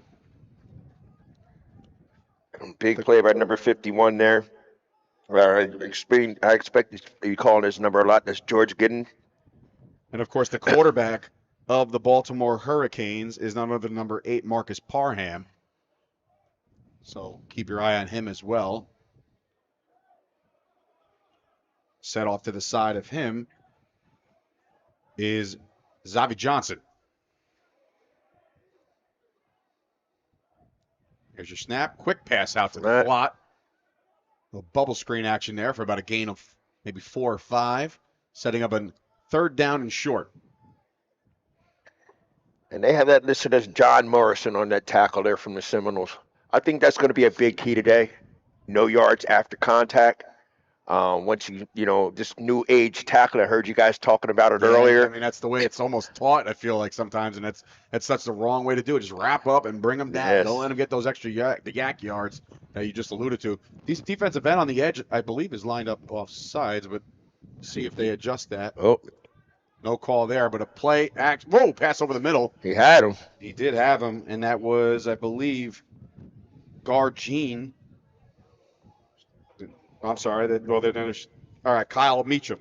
McEacham. There you go. How about that?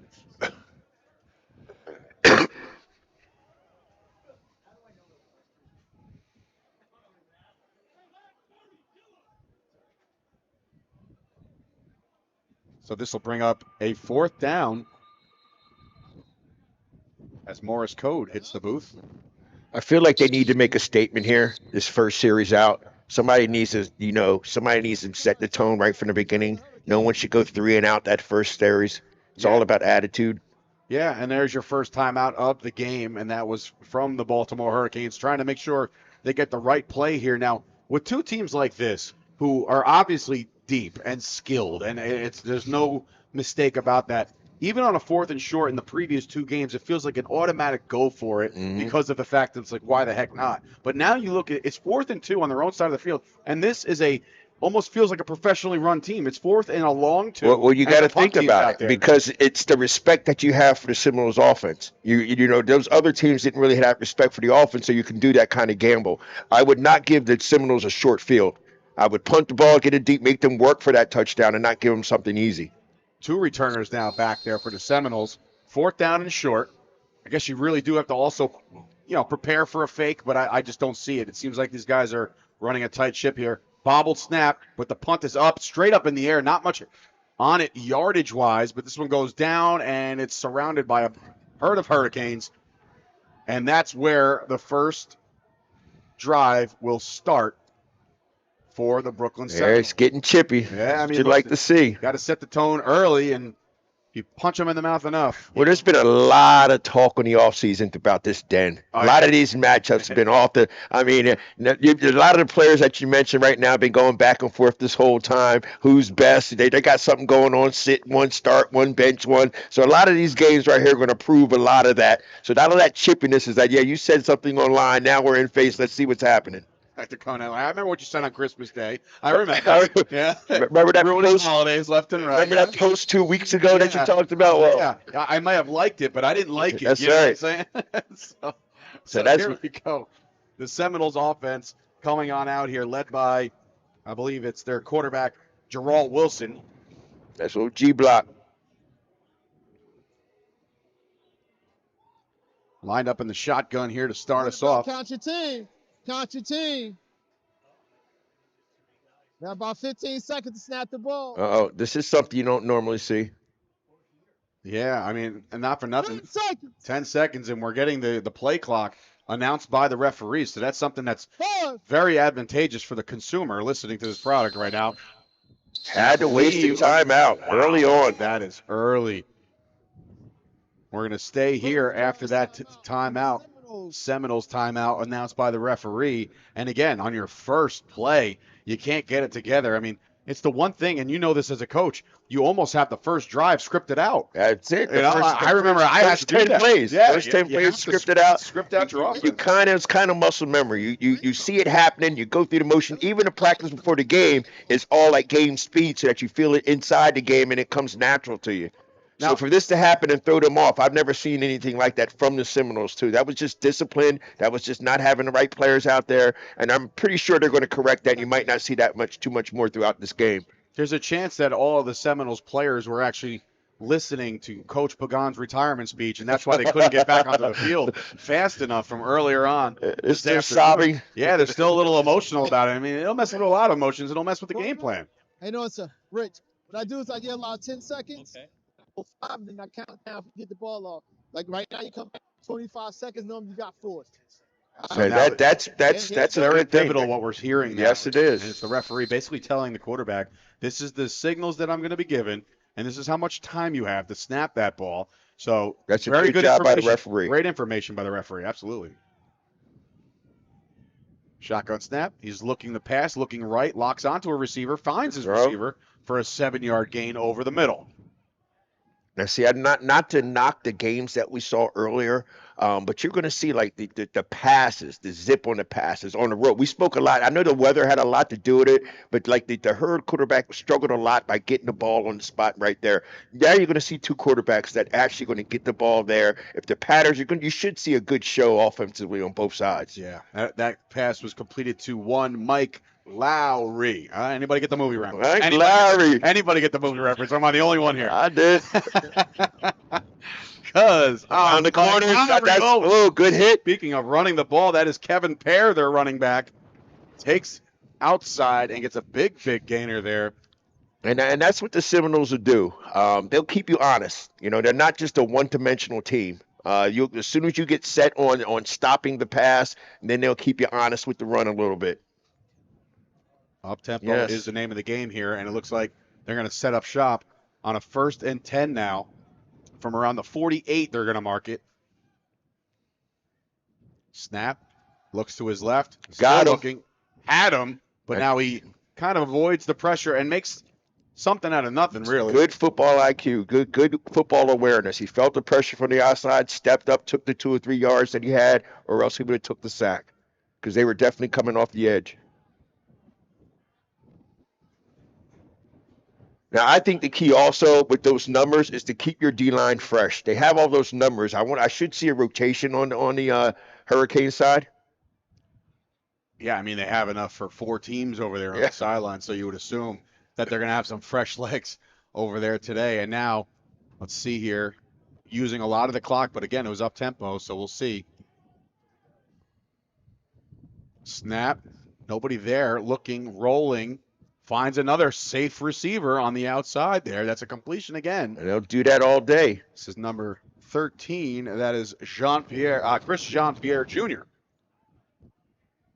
So now also got to keep in mind, as you were alluding to before, Coach, this team's deep. They got a lot of playmakers out there, so you really can't zone in on one guy. Everybody out there has the ability to make a play. Including the quarterback, the first guy that takes the snap. He's a threat himself.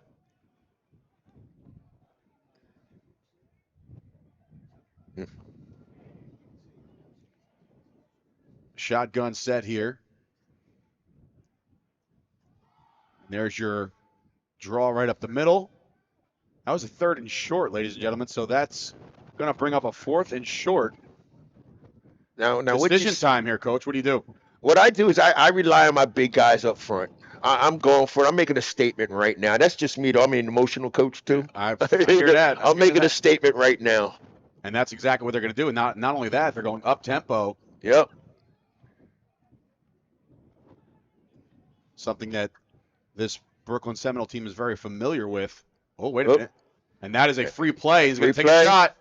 The shot is up. Got him. What'll tell you? He's got him by himself. Touchdown, Seminoles. My goodness. And he gets rejected by the crossbar. Flag.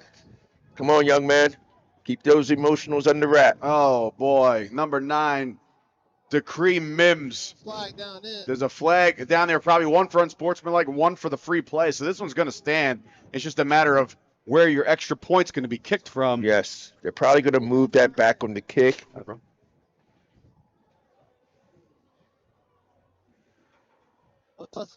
Touchdown will probably stand. Let's listen in for the ref. So what's it? Yeah, so the top points. All right, so we have the coach, they're going to turn down, take the touchdown, then after it's dead ball. Yeah, dead ball. Unsportsmanlike. Right, unsportsmanlike. All right, gotcha. So as explained on our referee mic, and he'll do it right here to the crowd. Encroachment against the Canes. That penalty is declined. Touchdown, Seminoles. After the play, dead ball, unsportsmanlike, dunking the football over the goalpost against the Seminoles. Dunk over the goalpost. Not much ups there. The mic'd up feature is something really special here. We're privileged here to hear that. That was a great cool explanation. Didn't have to say much. Encroachment. Touchdown, but that's what he tried to dunk the ball. That's unsportsmanlike. If you want on the kickoff, you want on the kickoff. Next time he's open like that, just do the finger roll layup. I mean, that'll work every time. That way you don't have to show the skills you don't have. Yeah, nothing worse than getting denied by the crossbar. I tell you right now, that is not fun times. But in his mind, he was skying. Kicking. Righty, lefty, sir. Righty, got you.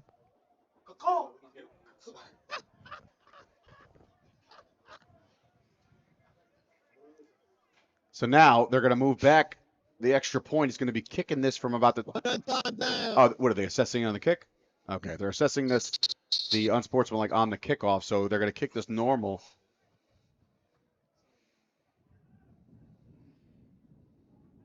As we wait for the extra point.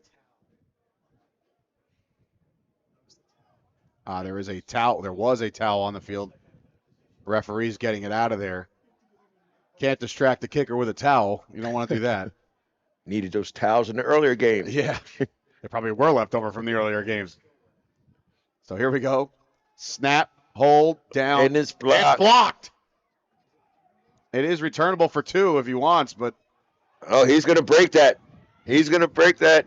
No way. He's running out of gas, folks. And there's the shove out of bounds for a no-go. That all of that, and it's just a no point. Good field goal attempt. You get an E for effort. Right. So, look, a great drive there by the Seminoles. Let's get the 6-0 lead. Absolutely great drive, a great route. Got behind the defender, did his thing. So now, if you're the Hurricanes, is this a it has to be a must respond. But before we get there, we'll get here and take a look at this touchdown replay brought to you by the HSG Network.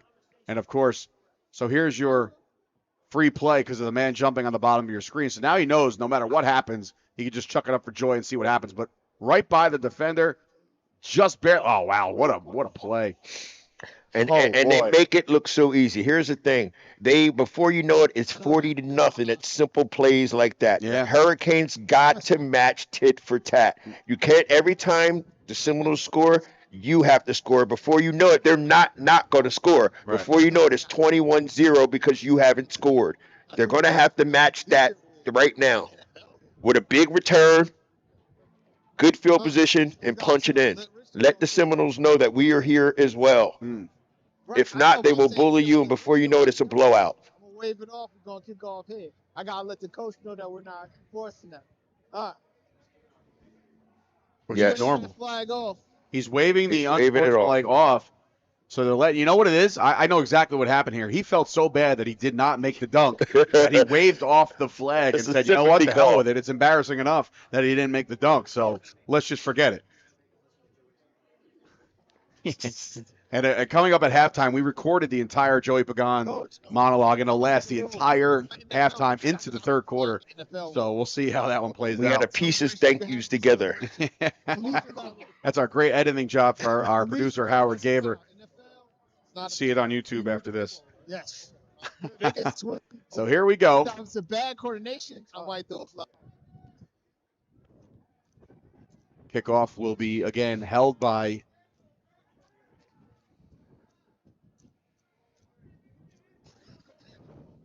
Hey, that celebration is loud. They can celebrate the loud rules. Oh, okay. So it was allowed. All right. Okay.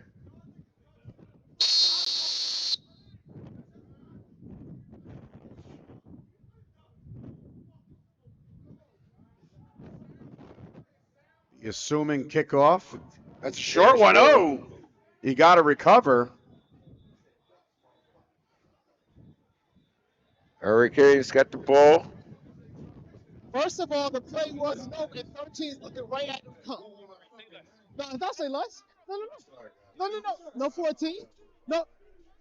I'm at 14. If you're going to ask, I'm going to let you.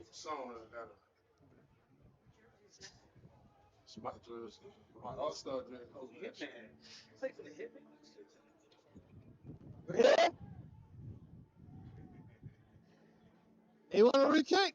They want to re-kick it. Why is this? So a re-kick is being called by the referee. This is the never-ending penalty. Yeah, right. They really have to get their stuff together here. It seems like they were enforcing the penalty, then they're not enforcing the penalty, and now they're going to do it again? 14. Oh, offside on the kick. All right. No. What I'm trying to explain to him is you can talk to me. If you're going to walk away, that's against me. We're good. We're kicking. Again. Again, folks, refs is down there trying to get order. Think about it. They don't have it in the NFL offside on the kick. Either you're going to kill it or don't. No, you can't re-kick. I've seen them re-kick in the NFL.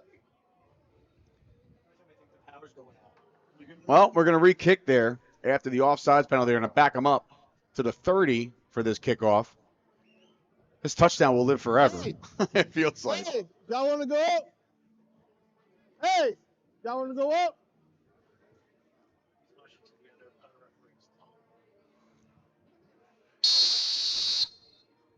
So here we go. Let's do it again. And we have a kick. Another kick. Bobble. Get on it. Yeah, it's no man's land. Just take the beating and go down for that one. Just hold on to the ball, and he does. So now I got you, 23. the Brooklyn Seminoles pursuit, special teams effort, just as good as their offense. And now the Baltimore Hurricanes, which Well, I think that's another That's key when you have two good teams. I think special teams are going to show up a lot. You know, once again, no disrespect to some of the earlier teams that play. You really didn't see that kind of special teams. Right. The special teams you're going to see here is going to be more in the mindset of field positioning, thinking of the next drive. There's going to be some thought besides just running down the field on these special teams with these two teams. And that might be the difference in the game. So like you alluded to before, it looks like the Hurricanes setting up shop now at around the 25-yard line, and they have to answer because the Seminoles can score in bunches. Speaking of bunches, you have a bunch at the bottom of your screen into a draw play. There it is, That's okay. a nice little gain, chunk gain there to about the 36, 37-yard line. Okay. And this is where the Hurricanes, whoever the Hurricanes line coach is where he starts to get those big guys and get in their ear. Right now, it's big on big. They're going to win this game with the guys up front. Just got to get a hat on a hat and see what happens, and hopefully your guys win those battles. So here we go now, second down and short.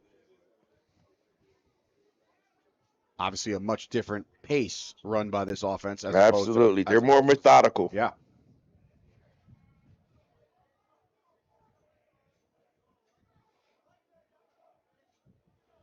Back to pass. Quick one over the middle. Nobody home. That was a dangerous one.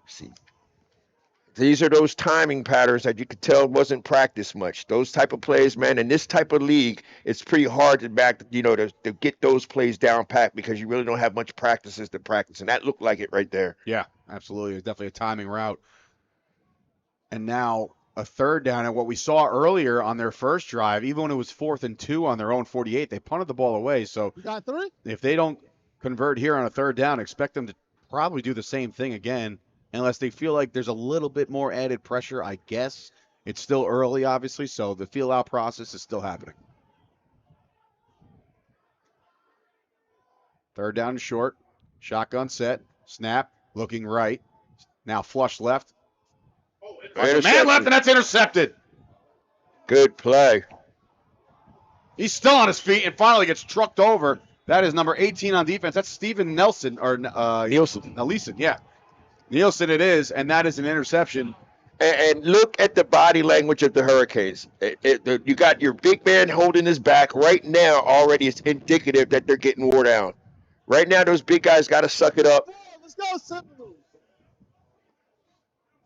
Let's take a look at the replay here, courtesy of the HSG Network. Now, look, you see it. The pressure's being shown. Now, what they bring is another story. Everybody drops off in coverage. Yeah, he drops in coverage. 24 drops in coverage. All they did was rush 4 still. They bluffed it. It looked like they were coming 5 and only came 4. And 83, that's Danny Wesselhoff with the deflection that caused the interception. Can't necessarily call it a drop. The ball was a little bit out of his reach, but sometimes you live to see another day, and you don't want to let the ball carry any more than it has to. And unfortunately for the Hurricanes, the ball's turned over. And it goes to the momentum. I mean, it's the Seminoles were flying to the ball. Therefore, good things happen when you fly to the ball. The demeanor in the Hurricanes are already methodical on offense and defense. So there's a difference of attitudes as far as what I'm looking at. 5 seconds on the play clock here. They're trying to get a playoff, and they do. Back to pass, looking left. All day. Flush to the center. A bullet right over the middle, and it's just out of the reach. He is gonna lose over they're that one. going to go back to that. They're going to go back to that. There's nobody around him. There's nobody around him on that play. What a great route run, and that was by Aral James coming. He just basically ran your typical longer slant, and the middle of the field was wide open. If I'm the Hurricanes, I'm trying to think of some way to get the G block. I'm not giving him that much time. Whether I'm in his face, hands up high, making noise, yelling at him as I'm running by, I'm not giving him that much time. Shake him a little bit because right now he's looking to be on his game right now. Nice call. Draw. Handoff, yep. See, that's what they're doing. As soon as you got on your heels because you're eating them up deep, then they come underneath with the draw. Now you're back to being honest. And that was Taheem Black with the carry. He gets to the outside. That's a heck of a timing play, too, because you're looking at it and you have to wait to that very last second to hand that ball off. And your entire defensive line is going one way. You know what I mean? So now you're just waiting. Well, what you're seeing is guys that play together. When you have guys that play together on the offense like that, it's continuity. The guard knows the running back knows how his guard blocks, and that's what you're seeing. It's all timing. Guys that have played together for a minute. Back to pass again. Looking over the middle. Finds a bullet right down the center, right down the seam there. And that is number 7, Aral James. Once again, not the first time we've called his name and number. Oh, sure. Aral James, sorry. Got it. So now, I mean,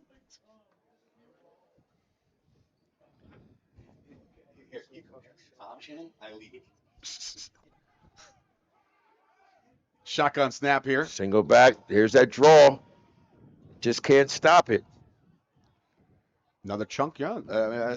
These chunk runs, they add up, and the defense starts getting worn down, specifically after the turnover, because they're right back on the field.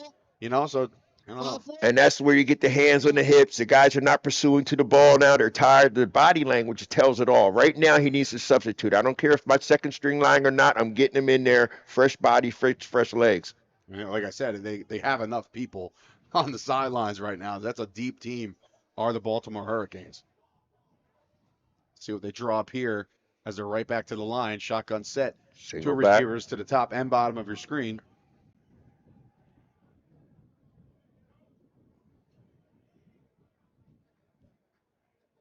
Back to pass, looking left. It's another bullet. That one's in the dirt. Incomplete there, and that'll bring up 3rd down. But now I'm hearing the yelling from the D-line. Pass. At least they're trying to get the G-block. They're not getting him much time. It's not like they're like trying to get to him and rattle him somewhat. If he sits back there comfortably, he's going to pick you apart.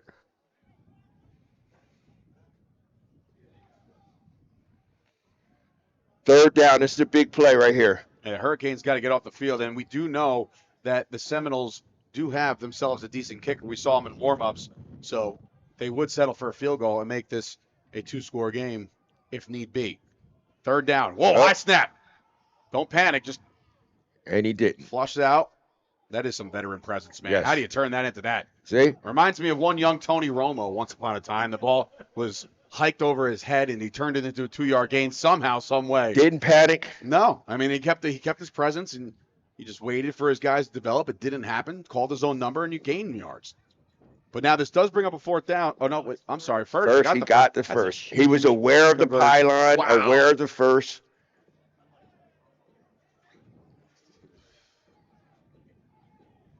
Dak.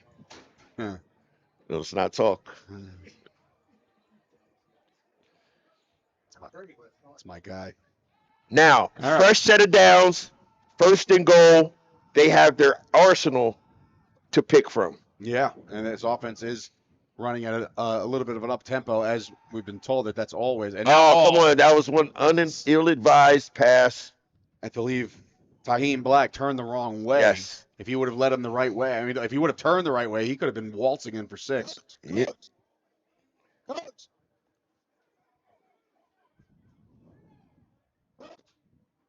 Second and goal. 25. 25 players, 25. I like the way this referee is taking control down there. So 2nd down now, and see what they dial up here.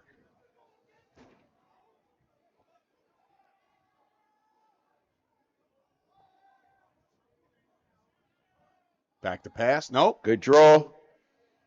Okay, good stop. Bringing up 3rd down.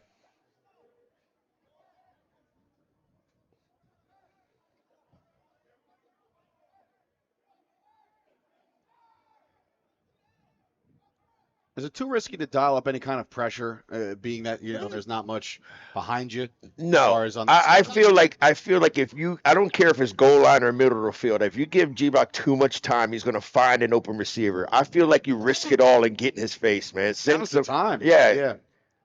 So 2nd down, thought it was 3rd, but now it's 2nd down Third down. Yep, they just changed the marker over. Back to pass. Looking right.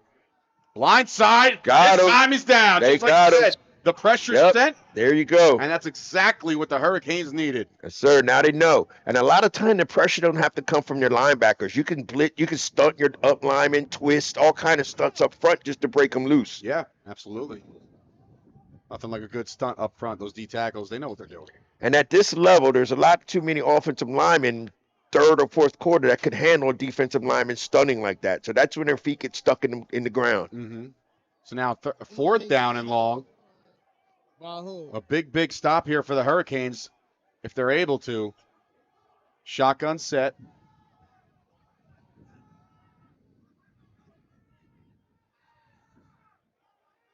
Snap. Looking left. Pumps left. Still has time. Laser, but nobody home. And that'll be it. A turnover. Big stop for the Hurricanes. Huge. Huge stop for the Canes there. Big stop. Big stop.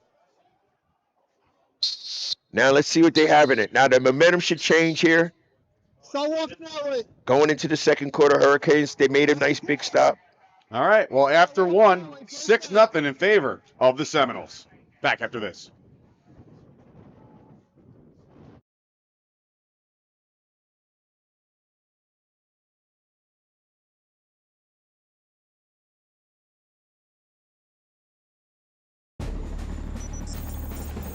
When you're the leader in disaster cleanup and restoration, how do you make like it never even happened happen?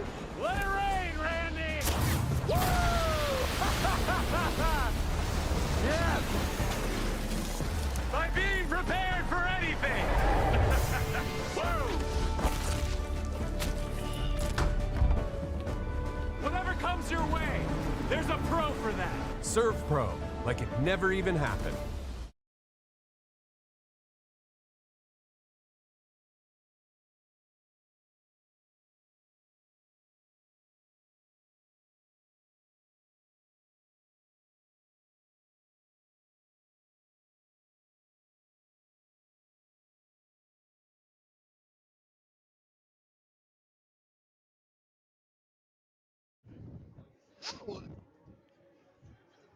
All right, welcome back to the HSG Network right here for the Brooklyn Seminoles and, of course, the Baltimore Hurricanes. I'm now joined by Dave Montgomery. Dave, this is your squad, man. How do you feel like you guys are sizing up with a very, very tough Seminoles team right now? I mean, tough is a understatement, but I feel like we just got to play consistent and stick to our guns, stick to what got us here, what made us the team of Baltimore. They got a lucky break on that offside. That's about all they did. So, I mean, let's just keep it real. All right. So now on a first and 10 after a big stop there by the Hurricanes, they have to answer, as Coach was alluding to before. Seminoles are so full of high-powered octane offense, score in bunches, no matter who they're playing. So a big stop there goes a long way. Tell me a little bit about your offense. I mean, obviously, their quarterback, and obviously the position you play right now as you're a little hampered with the injury. I play guard. I play offensive line. Okay. I really wish I was out there today right now. What's the diagnosis? What are we looking at? About 2 more weeks, I'll be back at it. We led by Parham. Parham has been the guy. We got a lot of young talent on the outside. We got some good running backs. We just got to get to doing what we do. And this against them, we're gonna find out what we really can do. This is a very, very good measuring stick for you guys to see exactly where you stack up in the den. And now with 1st and 10, we'll see if the offense responds to a very, like we said, a very, very big turnover on downs. So 1st and 10, here we go. Oh my God! All right.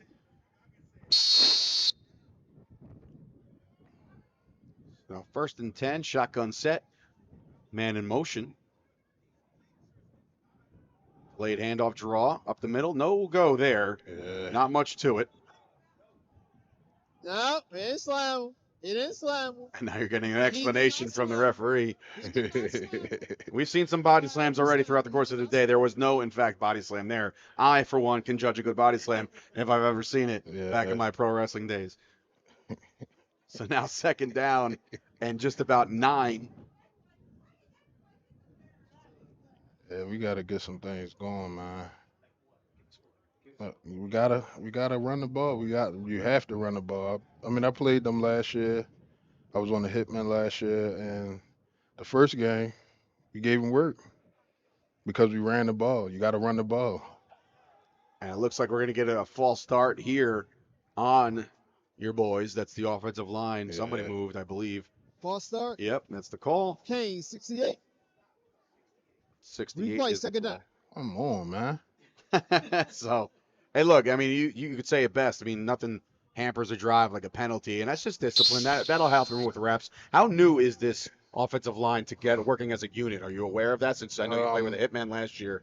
How new is this For unit? the most part, the unit itself has been together. You know, we got a couple young pieces that we added, but I mean, they've been there. They've been here before. Been here together. Now they're drawing a host of Seminoles, not much there as well. Tell me a little bit about the arm of QB1. Is he able to? Do you think He can make any throw. He can make any throw. He can do anything, man. That's Ham, bro. And Ham we trust. Ham we trust. I like it. I like it. So now, unfortunately, a 3rd down after a penalty and not much success on the ground puts themselves in a little bit of a passing situation here. Yeah. You would think. So now we're going to see if Ham can deliver here. Yeah.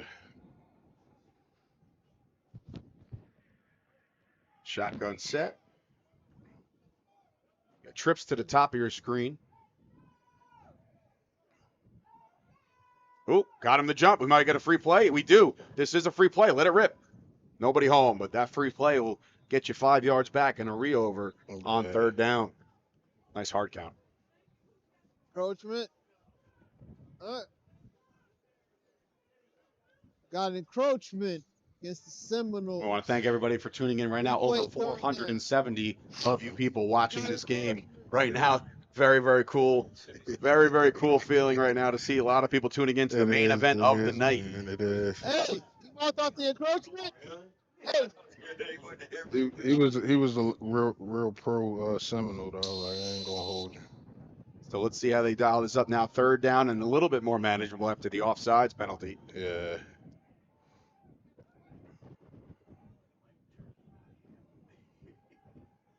Back to pass. Oh, it's a drop in the open field. Excuse my language. DeAndre Gordon. No, that's I'm sorry, Metz. Darryl Metz Jr. I was looking at the name right above him. Metz Jr. drops one there, and 4th down now and very long, and a punting situation for the Hurricanes. They're still trying to get things going here. And again, they're just like Coach was alluding to before, you just don't want to give the Seminoles too many opportunities to catch in. They're a very, very good, high-powered offense. So you got to take advantage, but you also got to get a couple first downs, get something going here on offense. Indeed, but like I said, outside of that outside throw up, they ain't really done much either. Maybe 40 yards. Okay. Yeah, not much. But they scored. Though. Yeah, That's and all that's that the matters. name of the game, right? Points are plenty. So here we go now. 4th down, lined up the punt. These have been tricky all day, given the wind and the rain situation. Yeah. So you got to be careful here. Just off to the little side of a little pressure. Knuckleball.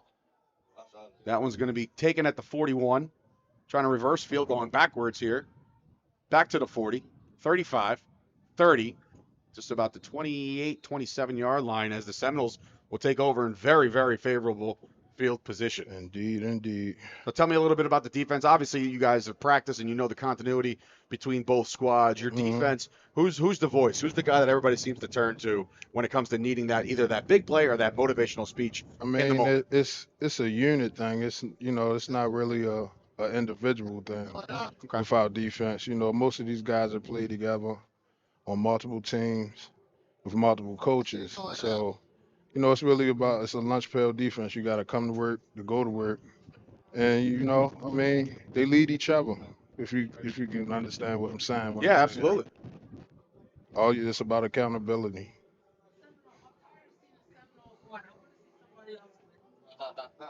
So now Seminoles will take over. Yeah. We got to get some pressure, man. We got to get some pressure, bro. Whistle there by the referee. Again, our referee mic'd up, courtesy of HSG. How many It's a dive coming right here. The alignment of the running back and the quarterback tell you everything. But, people got to watch film and know that. That's why we got you up here, man. And now an ill-advised snap. That one's loose and will be recovered. And now, just like that, a loss of 6 sets them behind the It's going to chains. even up soon, though. Don't trip off that, shorty. Don't even trip.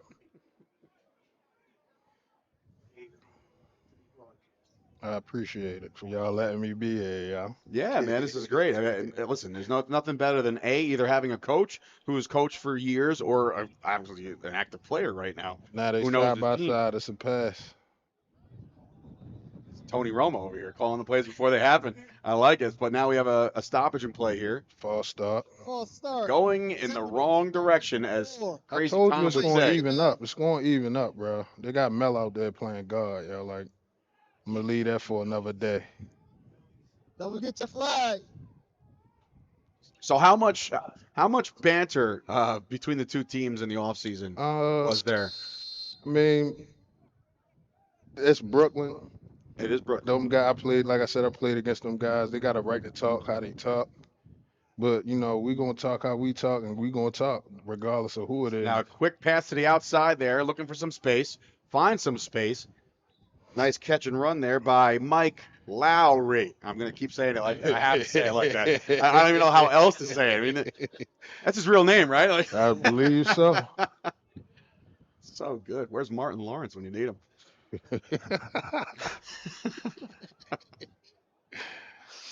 Come on, guys. Come on. So now, 3rd down and long. Defense has to make another stand here. Try to keep the Gotta Hurricanes get a push on the inside. back to pass. Looking left now, looking to the center of the field. Throws left, way over the head, and we got ourselves a 4th down and a great defensive stand by the Hurricanes. Indeed, indeed. I told you it's going to even up, champ. Just let it ride.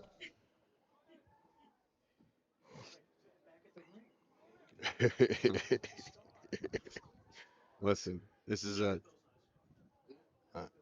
I've had 3 color commentators today, and I'm putting Mr. Montgomery at the top and putting Pagan all the way at the floor.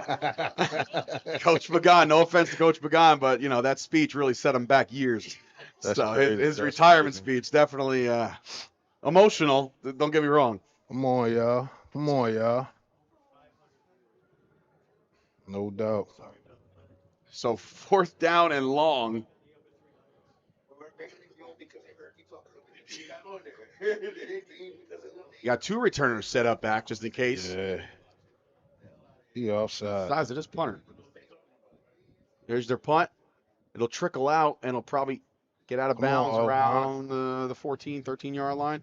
I promise you I can't wait to get back. I was just going to say, you got to be licking your chops over here knowing that, such an impactful player. I mean, I know it from just my playing days way back when, that it starts up front. And without a good offense and defensive push up front, nothing goes. Nothing can actually go. So nobody's a star without the big boys up front. So now the Hurricanes absolutely have to have an answer here. I mean, we're here in the 2nd quarter already. Have to. They have. I mean, I appreciate that. Our producer Howard Gaber. So yeah, so what are we looking at here? What needs to change for you guys to start gaining some kind of traction or momentum on offense? We got to stay on the double teams. If we're going to run the ball, we got to, commit to the defensive line first because they're getting too much penetration. And it's one linebacker in the middle of the field. That's number 7. Here's your run up the middle for about. That's the D tackle making the tackle, which means that about 2 or 3. Our guards aren't pushing nobody. They just getting in the way. So now 2nd and about 8 coming up here. And as you alluded to, a stop by the defensive tackle, which means exactly what you just said. It's not taking much. They're not even getting to the 2nd level of their blocks. So we'll see if they try to switch it up here a little bit. Yeah, don't trip, like I said. 2nd and 8. I'm not tripping, don't worry.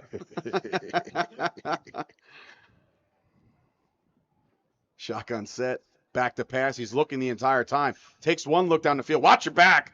Come on. Swallowed up in the backfield, and that will go down, I believe, as a loss. Omar Dangerous, y'all. Number 11 for the Seminoles. He played with me last year. Played with me on the Hitman. Played against him when he was a Seahawk. Definitely like that. One of them young boys that got that action with him. So let's see what you dial up here on 3rd and long. It looks like they're not giving him a loss on that, so he got back to the line of scrimmage. It looks like 3rd and about 8.5, 9. Yeah. They got to get a first down. It seems like you haven't been able to stockpile any first downs yet. So one has to hit, and it has to hit soon, and momentum has to change in this game for the Hurricanes. And I'm not saying anything that nobody even knows. It's only 6-0, so it's not like the game's out of reach by any stretch. Facts. Let's see what they do here. Trips to the bottom of your screen. Back to pass, looking that way. Steps up, and nobody home again. Come on, yo. God. Frustration setting in up top and down there. Because, I mean, look, it's true. I mean, there's nothing worse than seeing your quarterback go through some turmoil because of, lack of protection. We getting beat with swim moves off of the line of scrimmage. Like, it's not that, like, that's the initial step, your first step. Like, come on, yo. So now the Hurricanes setting up to punt again back to the Seminoles. And look, like Coach was saying before, it's only a matter of time. You can't keep putting your defense back there every single 3 plays. You know what I mean? They got to get some kind of wind. These 3 and outs, they're also going to add up. So let's see, maybe a little lucky break here on the punt or something, because you don't want to run out of steam too quick.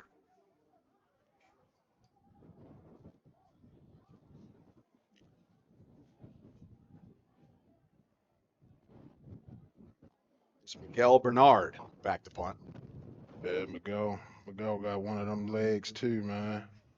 Just got to get a Great snap punt. directly to him, Yeah. I feel like if the snap is there, he'll be able to put some boop on it. And there, just an ill-advised Come snap, on, yo. back down, and that is going to Let's take be the safety. Let's see if they call it. If there was forward progression. Just take the safety. It's either a safety or. That's a ball. Not a safety. She got hit right No, he said not a safety, I believe. Wow. So he wasn't tackling in the end zone? He didn't even move forward. He didn't even step forward. He got hit at the Got hit at the 1 in the end zone. into the end zone. So now it'll be Seminoles ball on the 1. Lord help us. Oof. They gonna not like me at the hand. Yeah, I know. I mean, listen, it's not like you're speaking out of context. You're calling it as you're seeing it. And it is frustrating, specifically, not to be out there with the squad. Facts.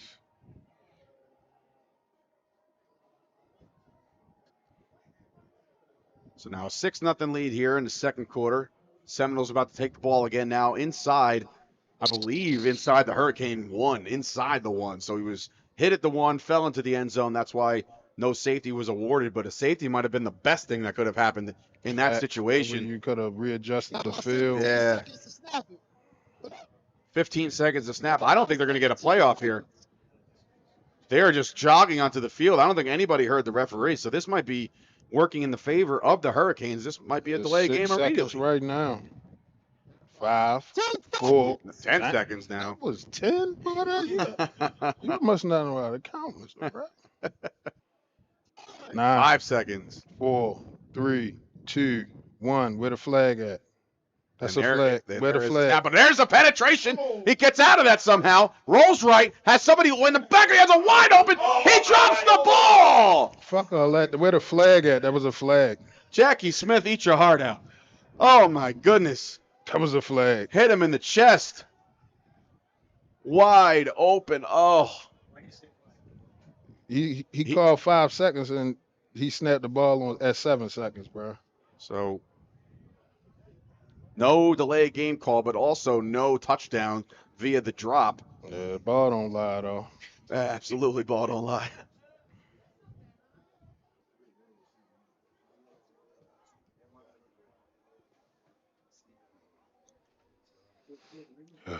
So now, 2nd and goal from the 1. Come on, defense.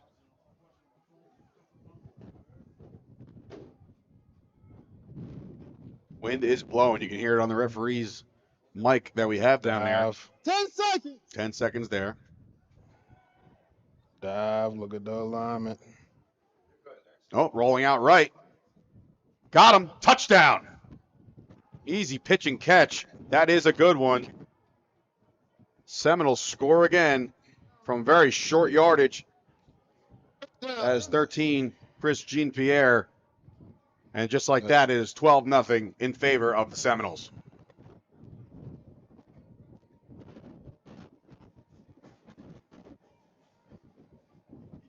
That joint lopsided. So now we'll see what they do here.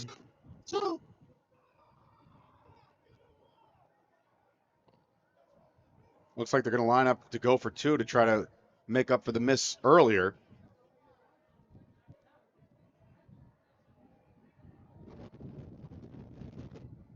That wind is swirling down there. Yeah, I'm glad I'm up here in this booth. And now a late arrival to the defensive line. There's a timeout. He got him on. He got the timeout before the late substitution. Timeout, Canes. All right, we're going to take a break and come back for the 2-point conversion right after this.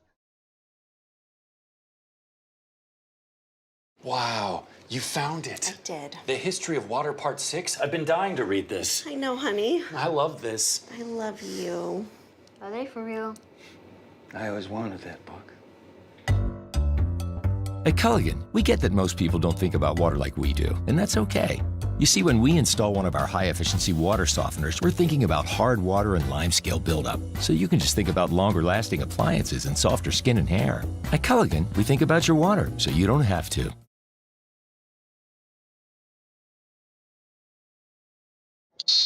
All right, welcome back to the HSG Network's presentation of the Den, Game 3, our main event of the evening. That's cool, Bill. You can call me Shug, bro. It's myself, Dave Sturcio, and Shug. Yeah, that's hanging out up here in the booth. And, of course, we have Howard Gaber behind all the controls as he waves to nobody that's actually looking. And recruiting, apparently. So this is my third color commentator today. And now a dump off, nobody there. So now just a 12-0 lead as we go to the assuming kickoff. Bad, sure. Ooh.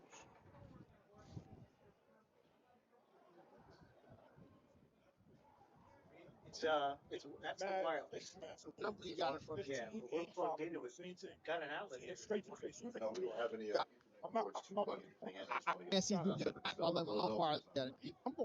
All right, so. Yeah, but that's in my umpire's view because I got the tackle before the back when I love no 15 and 5. I got you. 12-0 is the score here. Seminoles with the lead. No, I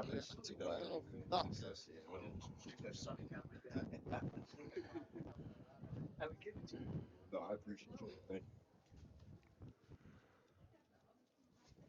you. Do you feel like, Shug, after that score that this is almost like a must, got to have some points on the drive? You got to get something off of this drive. You got to. You don't want to even if it's gaining yards and flipping the field position, you got to do that. See how the kickoff goes here as the Seminoles are getting set to kick the ball off back to the Hurricanes. Now down 12-0 here in the second quarter.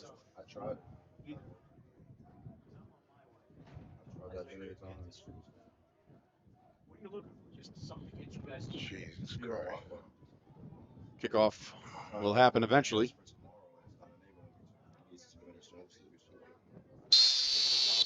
Here's the whistle by the official.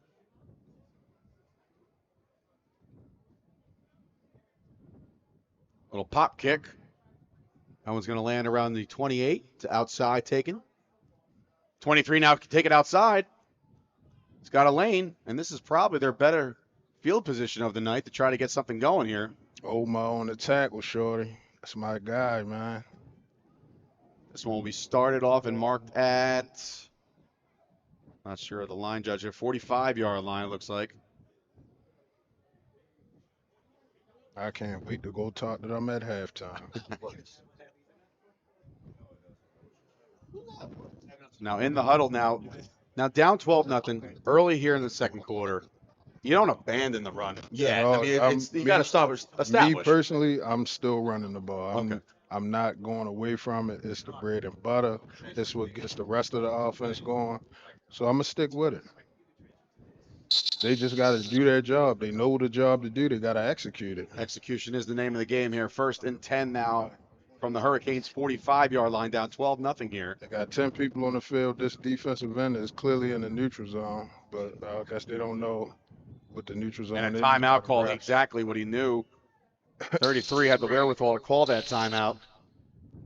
And that's Enrique Bermudez. Yeah, he's a good guy out there too, man. I played against him multiple times. Good hands, good feet. And good knowledge, knowing that they were shorthanded and knowing that the wrong defensive play and the scheme was just not the right lineup, not the right look. They need a touchdown. I need something for this, man. You need a first down. You need a first down. You got to get something going to really get the establish the mojo here of the Hurricanes. I told these guys they coming into some real comp, man. You're not playing none of them old weak teams in the DMV or back in our area. It's like you coming to play some real talent. Don't take nothing for granted.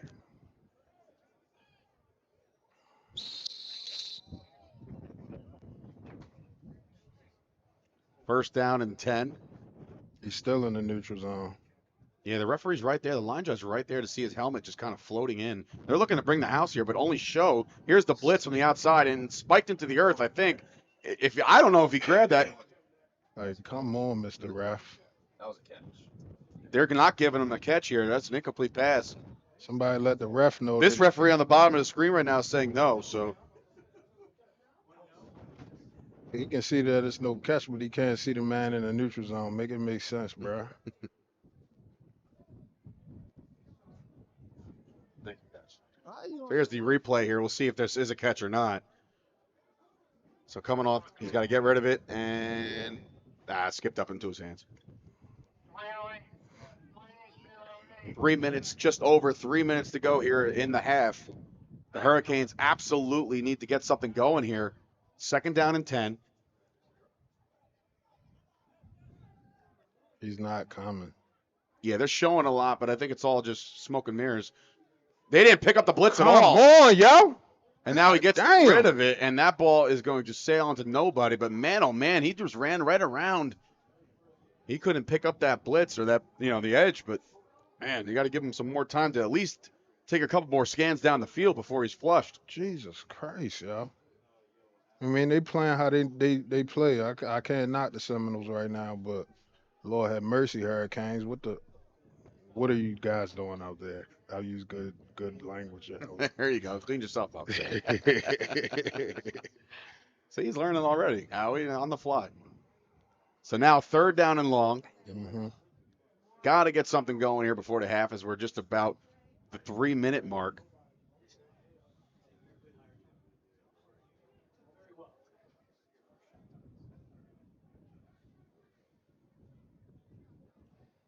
So 3rd down and 10. 2 receivers to the bottom of your screen, 2 to the top. Quarterback once again in the shotgun.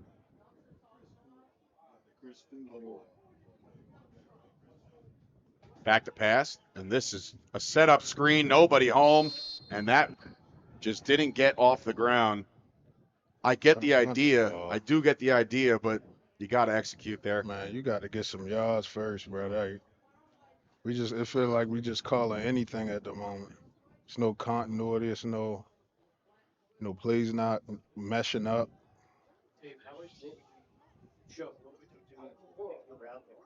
So what are you changing if you're out there? What am I changing if I'm out there? The tempo, the attitude, getting the job done. I mean, do you feel like it's a deflated team a little bit right now? Does it feel a little? I mean, it does. It's about the line of scrimmage, man. It's about getting down and getting dirty, bro. Like it's tough. You got to come back. You got to claw your way back into the game. And their attitude, the way they move and the way they walking around, it looks like that they deflated. Now 4th and long, a punting situation here. Low snap Jesus underneath the Christ. legs. That one, and That's the a punter flag. gets roughed. That's a flag. Nothing there. No call. Oh, no Yeah, doubt. He kicked the ball though. Like, help me understand that. Yeah, he did kick that ball, so I'm surprised nothing was called there. But the Seminoles will take over with just under 3 minutes to go here in the first half, and we haven't seen much offense out of the Hurricanes. Credit to their defense. I mean, their backs were against the wall on the last drive. And there's the 2-minute warning there by the referee. So just under now 2 minutes. You take it in. 2-minute warning. And y'all can take it in. 2-minute warning. It's like a timeout. Y'all take it in. Like a timeout. You can take it in.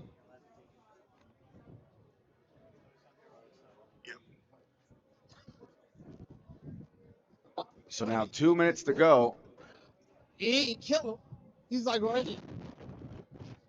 So we're going to take another look at that last punt. It makes you feel like I'm shaking, but it's like, we also want to put on. 2-minute warning. So obviously the snap goes low once we get this rolling. Yeah, wait for me. All right. There's the low snap. Ball hits the ground. He's still able to get it, and then bang, he gets roughed. I mean, that's got to be a call. I mean, yeah, he got launched. Still got 2 timeouts. That should be a first down Hurricanes, but no call by the official. It's mystery rules that they playing by. Oh, yeah. Seminoles now will get the ball back. Up 12-0 with 2 minutes to go here in the first half. The Brooklyn rules. Shotgun set now. 2 receivers to the top and the bottom of the screen.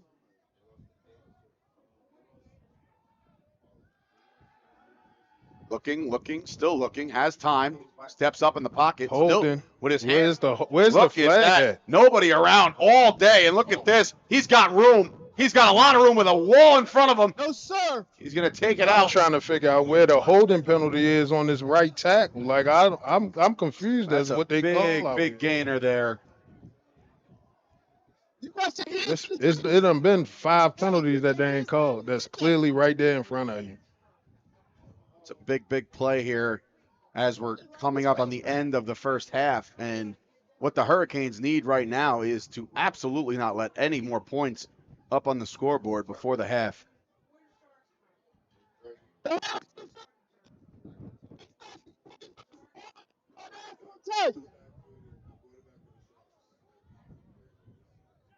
So now first down after the long gainer.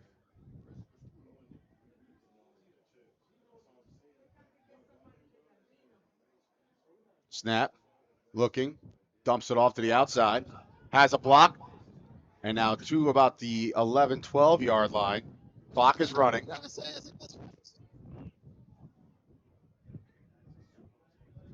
the tackle. Now sticking with their traditional up-tempo offense. Defensive lineman trying to get off the field. He's trying to get off the field, and that might be a too many men. No call there, but then again, there hasn't been many calls. There hasn't been many calls, so and now he's coming back onto the field.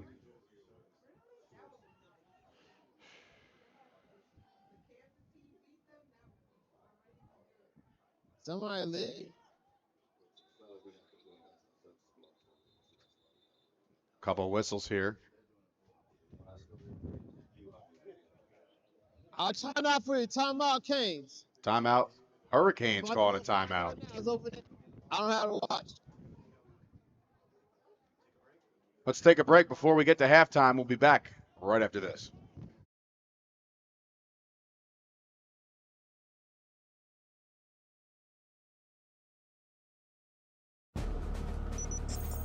When you're the leader in disaster cleanup and restoration, how do you make like it never even happened happen? Fire it up, Randy!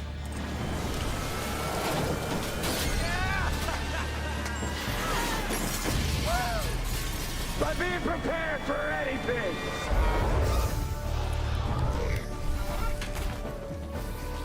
Whatever comes your way, there's a pro for that.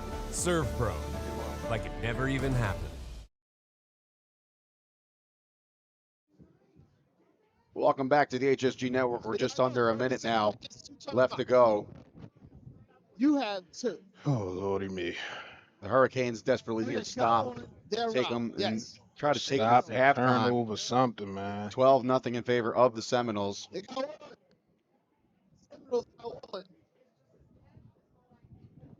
One timeout apiece left, according to the referee, and according to the screen that you're watching on here on the HSG network, courtesy of Howard Gaber.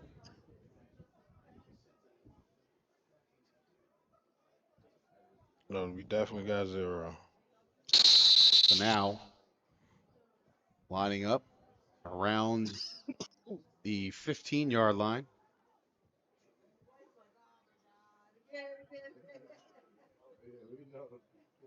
Snap, looking left, has him in the corner. That's too much, and that one is way out of reach.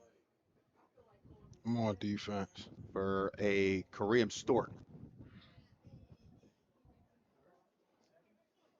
Third down according to the marker. So this is big. I mean, it's third and if three. the Hurricanes can get out of this 3rd and 2 without any points, that's a whole nother mood, you would say, Shug, in the locker room. If you can get out of here without any points, you got to assume the spirits are a little bit higher than if obviously the latter. You can only take it one play at a time, man. So it's 3rd down. Is it 3rd or 4th? It's 3rd. So 3rd down now. Tackle on the backfield.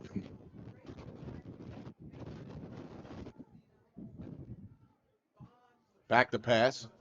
Looking left. Over the middle. It's short-armed him. Come on, y'all. And now a very, very big 4th down coming up. Come on, y'all.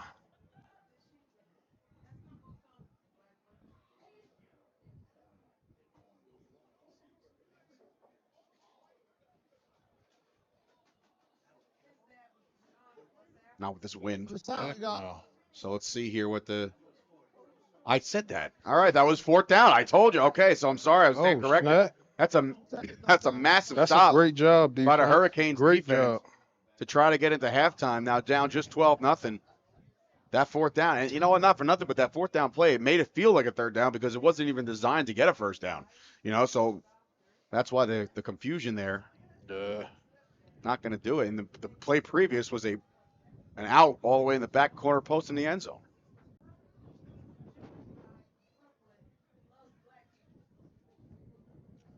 Side conversation brought to you by.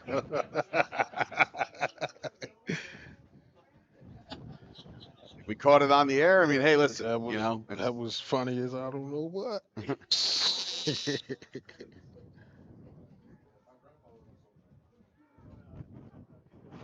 Yeah, there's a little extracurriculars going on. We don't condone any of it, obviously, here on the HSG network, but you're welcome for the entertainment. Hurricanes now on offense. Shook, do you try to push this down the field? Yeah. Oh. Come on, y'all. Oh, boy. Come on, y'all.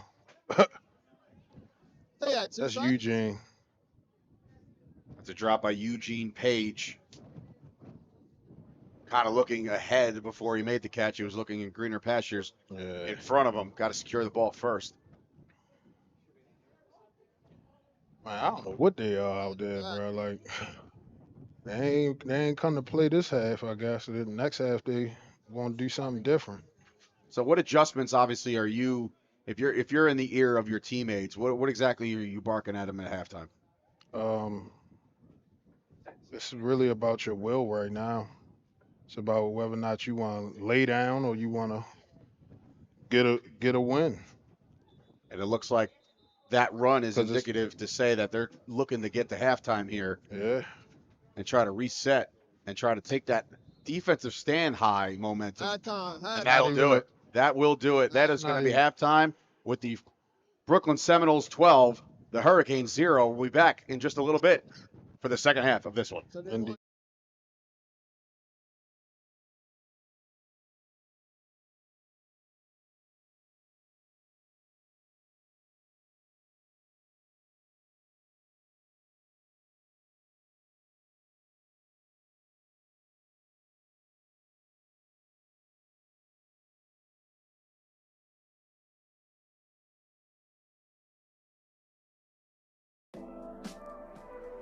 Perhaps one of the biggest factors in football that people rarely speak about is the playing surface.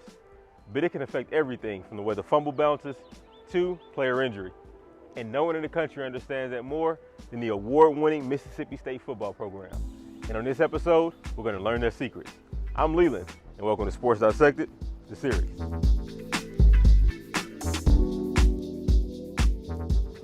All right, guys, so we're here with Mr. Brandon Harden, Sports Turf Superintendent. Attaboy. I got it? Got it.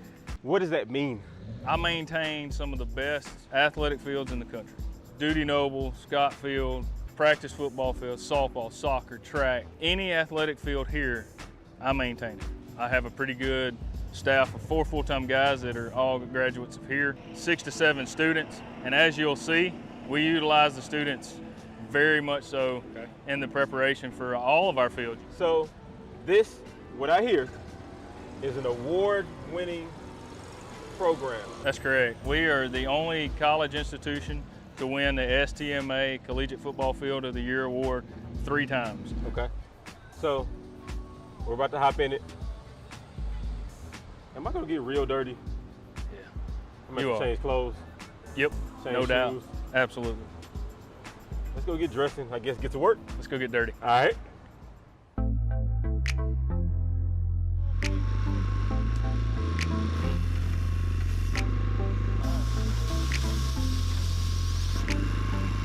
So we just finished the stenciling, got everything ready and prepped for full painting.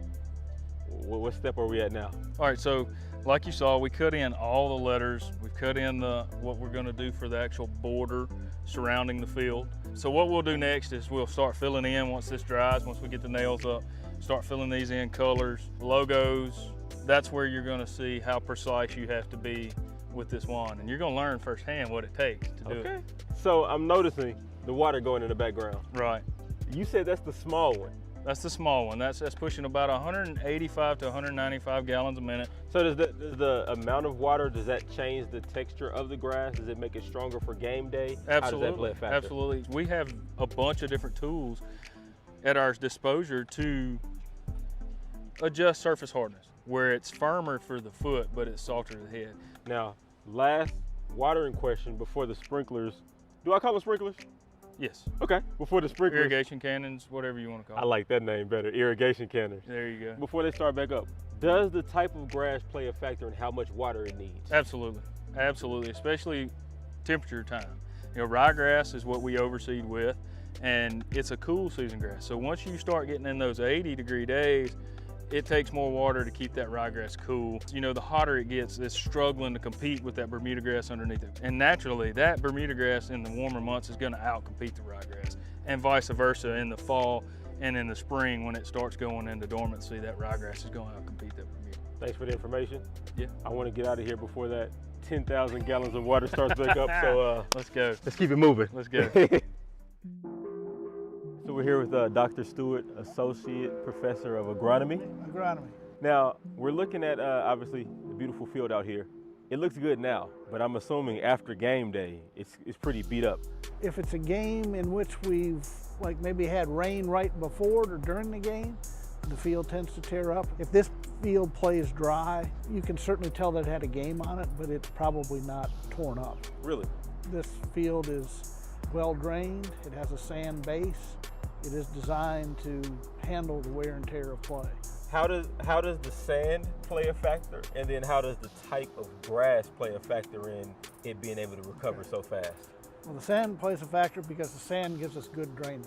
It allows us to guarantee the SEC network that just about no matter what kind of rain or what kind of weather, unless we have lightning, we will be able to play on this field. The grass contributes in that this is Bermuda grass. It is a tremendously aggressive grass. It has rhizomes and stolons. It's not just a grass plant with a blade and a root. We've got lateral stems that knits this turf together, and it's really tight. And because of those lateral stems, it also has lots and lots of growing points, and then they start growing right after the damage. All right, guys, so I'm here with Feliciano Grimaldo, sports turf specialist, correct? Yes. What exactly does your job entail? Got to keep the grass green year round. Got to get paint on it every week. Okay. For games and stuff. Basically just make sure it's safe. What exactly is the paint that we're going to be using today to paint to get dirty? It's a water-based paint. Okay. We have a pretty big tote system. I think it's a 300-gallon tote system. Okay. So on a typical day like today, about how long will it take to paint both end zones and also the logos? The end zones will go by pretty quick, probably a couple hours. Then you got the logos. The midfield takes the longest. The ACCs are pretty quick. You can knock both of those out in about 40 minutes. Well, if you said this takes a couple hours, let's go ahead and get started. All right. What is the technique? Right now it's outlined, so it's pretty easy. Come in, keep it pretty low. And then you come in and go right over it. You half it pretty much. Okay. Try to get everything pretty consistent. You made that look a little easy, dog. It just takes a little practice. All right. All right, well, you ready to give go? it a try. Yeah. All right.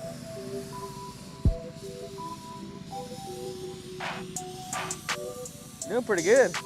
About how much paint do you guys go through a season? Do you know right off the top of your head?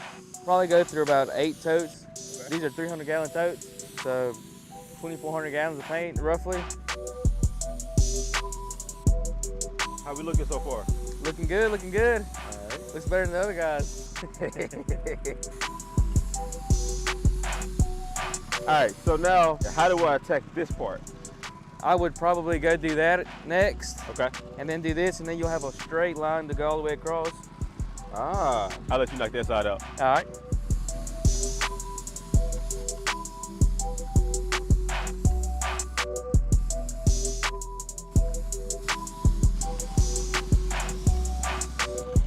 You ready to get some more paint? Let's do it.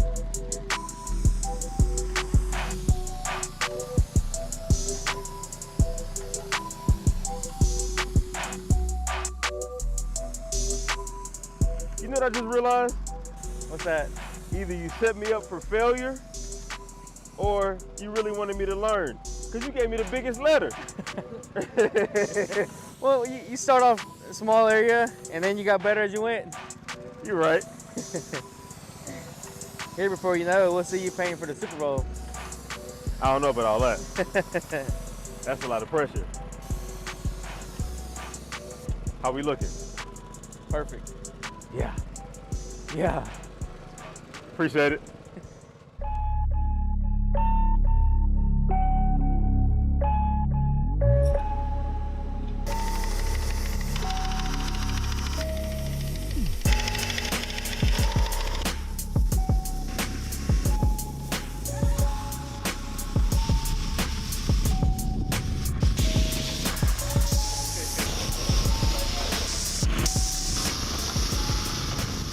All right, so we're standing in the final M-State logo, right? Center right. field. That's it. It looks good. Thank you. Right off the bat, I'm noticing it's huge. Is there any regulation on the size? Not on logo size, we don't. As far as logos themselves, it's what you'll see is that we painted over the actual yard lines with this logo. So we have to do that originally and let that line be seen through the logo for the officials so they can place the ball up and down the field inside these logos. That's about the only regulation that we have as far as logos go. How many coats do you do especially for the Everything center out field here gets 2 coats except the numbers and the hashes. The numbers have so many stencils that require moving and it's just very time consuming. Now everything else, the decorative parts of the field, gets 2 coats every week. Okay. Well, this is amazing. Thank a lot you. of paint. It is. I don't know if I'm ready to paint this logo yet. Give me a couple more coats, couple more smaller logos. I think I'll be ready. You got it. All right.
Let's do it.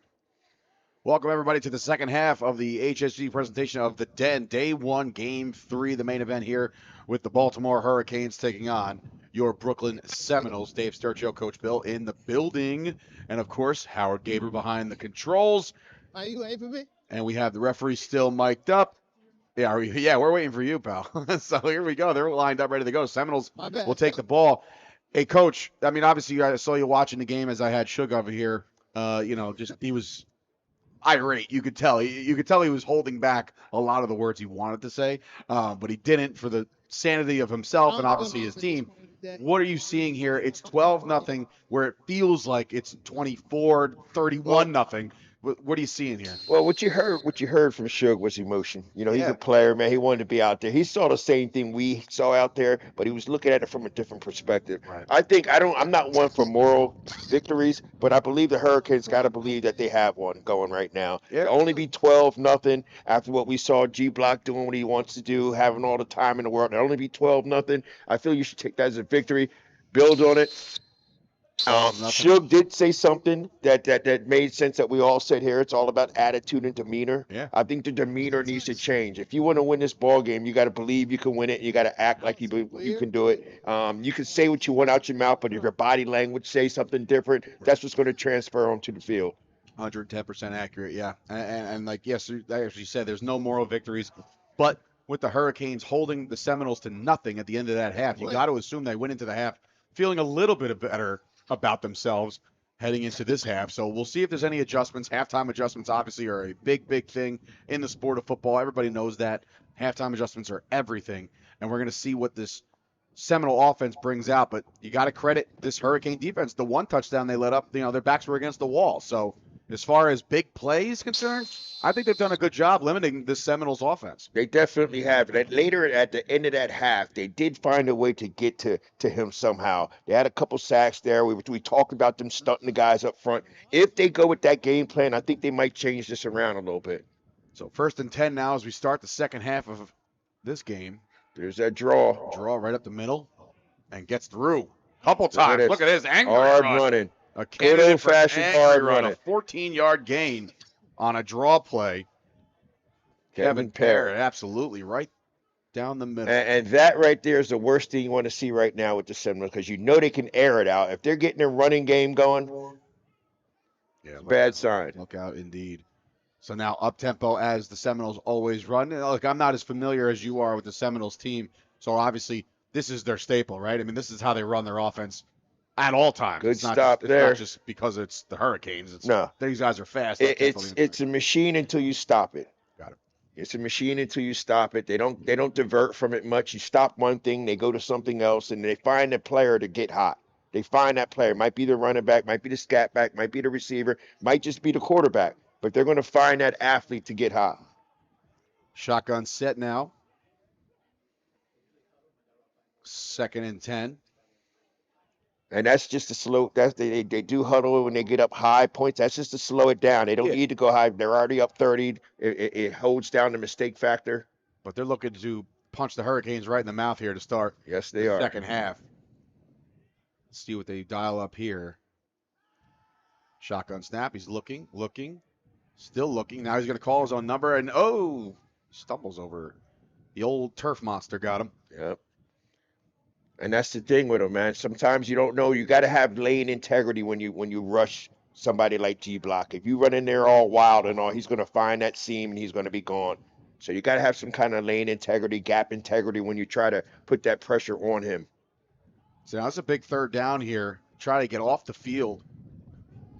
Yeah, there's a lot of favorable cushions here. He could be looking to the left. There's a flag immediately. Maybe somebody lined up off sides, but a pass and completion that will be enough for a 1st down. Chris Jean-Pierre, and this is going to be an offsides call, which will absolutely be declined. And that's demoralizing, man. You had him 3rd down on the ropes right there. You have to finish that there. 1st down. But this just goes to show you how easy the pitch and catch was, really. You know what I mean? Like you said before, continuity, familiarity with the offense and the quarterback. You saw the 3 games today. You saw the games earlier today. Just watching the simple pass plays like that, there's a big difference. So it looks like we have a bunch up top with one single receiver at the bottom of your screen. Back to pass. Looking that way. Now looking down the center. There you Lost go. the cameraman on that one. But that's an example right there. Number 56 did a great job. Okay, that is, we have Marcus Williams did a great job. That's what I mean by lane integrity. He kept his integrity. G-Block had nowhere to go, and they got the sack for the loss.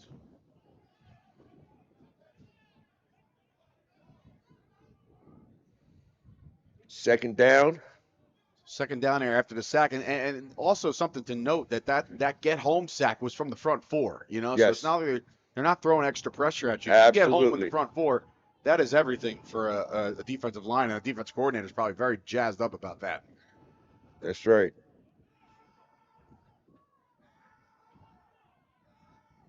Taking their time, trying to get the play right. 10 seconds left on the play clock. 5.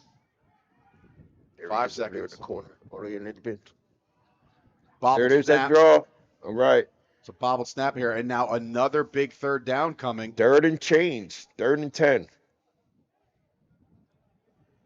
This is a big stop right here. They're at midfield. They stop him here. Hopefully they don't get a good punt off. Go down there and get 6 points on the board. Yeah, they got to get something going here. Obviously, what we see at the end of the first half was that the Baltimore Hurricanes, rather.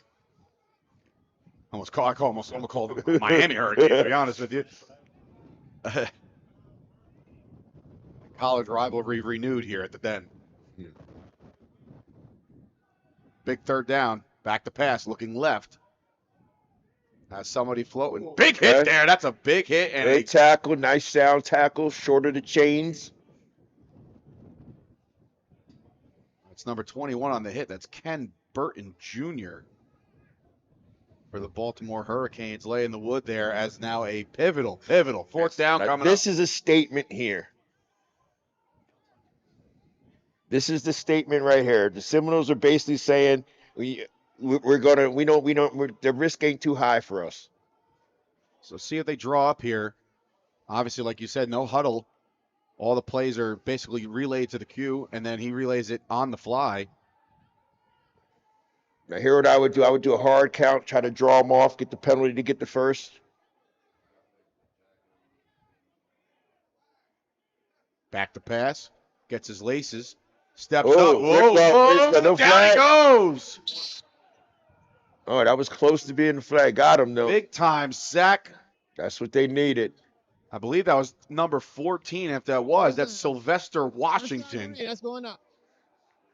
There we go. Change that. That's a big Exactly sack. what they needed. That's exactly what it moved the change the other way a little bit. And now it's first midfield.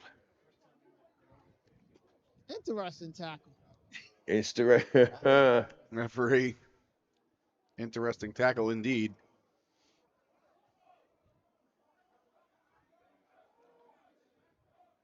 If I'm the Hurricanes, I'm going for the jugular right now.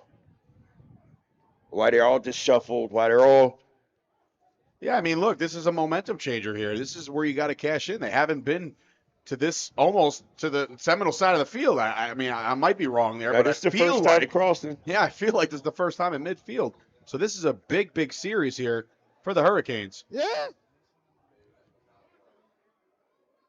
Press coverage. Look at the bump and run coverage on the bottom. Yes. If somebody can get a step, yes, they're going to run anyway for a gain of 1. But see, if you're the quarterback here and you see that press coverage, that's the time to check out, right? I mean, that's the time to take the shot. You're down 12-0. This is your shot. If you think you have the speed on the outside and you don't get jammed well enough, you can go. I'm doing a stop and go. Absolutely. I'm doing a quick hitch. I'm doing something to get them off their feet, to get them go deep.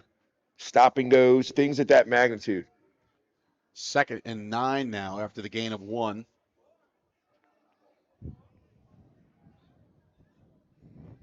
Single man backfield.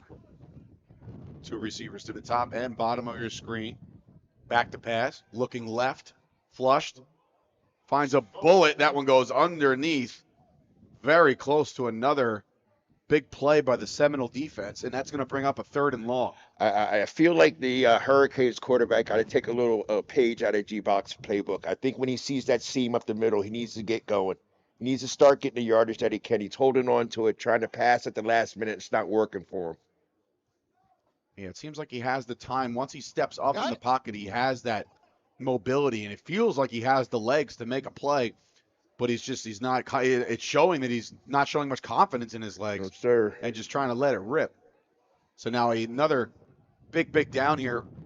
The Hurricanes got to get something going. 3rd down and long. Seminoles are showing blitz, but they've been typically showing this all game long and usually drop back into coverage. We'll see if they send anybody. You got everybody bluffing. That's what we call engage 8. Everybody's bluffing. Let's see who actually goes. There you go. Nope.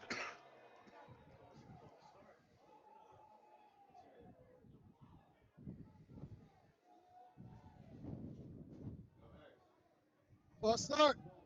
59. It's a big false start there, making 3rd and long, now 3rd and not even manageable.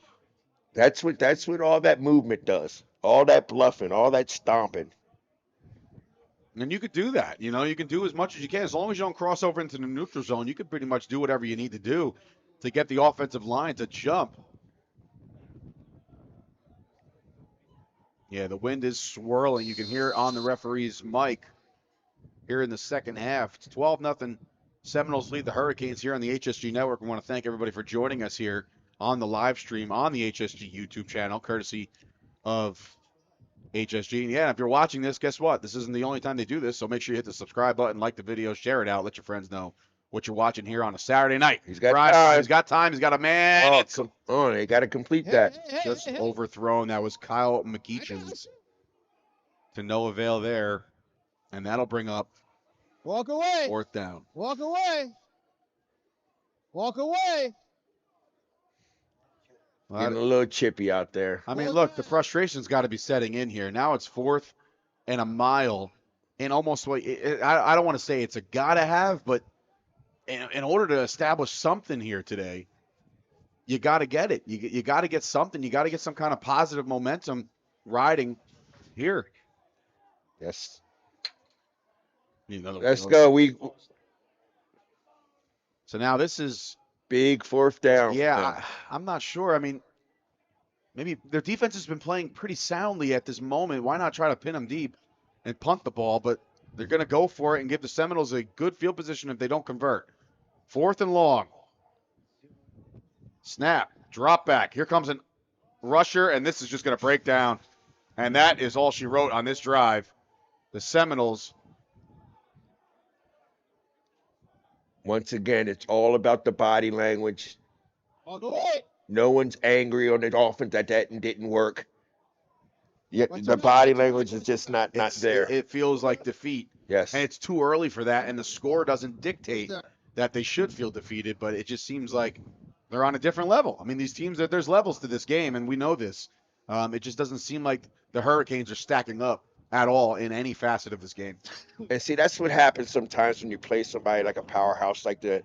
You get comfortable with losing to them. As soon as people get up with them, like, oh, it's the Seminoles. We're supposed to lose anyway. No big deal. Right.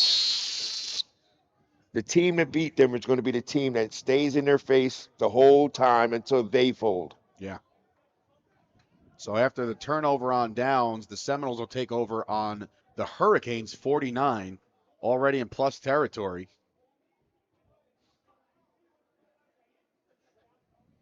I feel like I'm looking at the Hurricanes. They pass every eye test. I see a lot of athletes out there. They look like physical specimens, but right now it's time for them to show it. Yeah. And this could be the foot on the gas type moment that you need to do. 5 seconds on the play clock here. Snap, handoff. There Nice you go. defensive pursuit. There you Big go. tackle there. That's number 10 there, and that is Mark Venable. Now let's build off of that. They lost about 1.5 yards with that one, maybe 2. So 2nd down and about 12. So again, I mean, you try to take the positives as much as you can, and if you're looking at this Hurricanes defense, they played a good game. They have. They have played a good game. So it's not like like again, you felt like the score was up in the 20s or the 30s to nothing, but it's not. It's right there for the taking. Like, I'm curious to see the yardage so far. I mean, to keep the Seminoles down to the total offensive yardage is a testament. And now another sack on the way, and there you go. That is 14. I want to give it to 4. The credit's going to go to 14 on that one. That is Sylvester Washington again. Nice play. This is what they need. Now build off that energy. And something I just saw him do, he's coming off the edge there, but he gets so low underneath the tackle. He comes all the way around the bend, notices that the quarterback's in trouble, and just keeps pouncing on him like a pit bull. Somebody's been teaching that man how to play defensive end. When you're coming around the edge, it's supposed to be just like an airplane coming down the Go down low. Down low, those big lineman hands are up, you get up underneath it. So good job for him. Good coaching down there for whoever coached him up on that. So 3rd down now, 3rd and very long. Like I made mention just a moment ago, the Hurricanes defense is playing a very sound game right now. So they just got to get them to turn the ball over again. Back to pass. Looking again. He got low again. He's staying with the play as Washington cross the field. Ooh. And that one will find some dirt. The hole. You kept he does not. He got one hand pushing you this way. That's right, ref. So don't cry now. So now he's going to bring up a 4th and very long.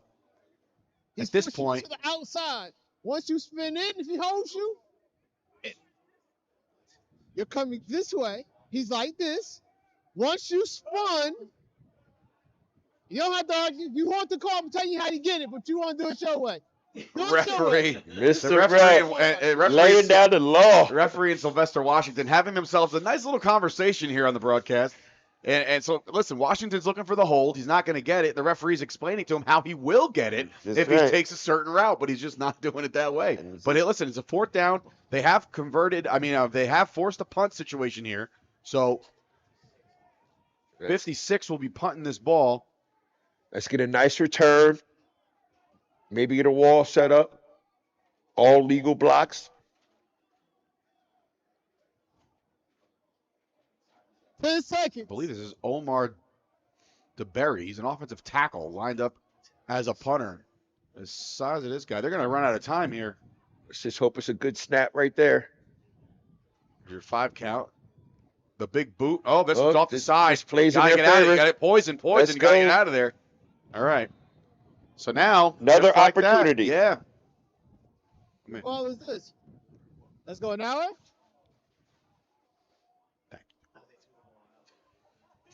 I'd like to see. Got kicked out of bounds. I think the momentum of this game is going to be on the offensive line of the Hurricanes. They got to stop lollygagging. They got to get to the ball. Got to get some sense of urgency. They got to start beating people up front for this to turn around. Now, for any historians out there, the last time that these Brooklyn Seminoles did lose a game was in a championship game against the Texas Red Raiders, and apparently, according to my producer Howard Gaber, they blitzed every down. So if you put pressure on these guys, that's the recipe right now. That is the absolute recipe. It is. It's a live by the blitz, die by the blitz mentality, but maybe you got to do that. So let's see what the Hurricanes do here. Pitch to the left, trying to find something. He does find some yardage. Okay. Finally gets something here. That's a gain of 8, so there's a good start. Good momentum builder. That's 13. That's Larry Graham on the rush. Order. And that'll do the 3rd quarter with the score still 12-0. We're going to take a little break, and we'll come back with the 4th quarter right here on the HSG Network.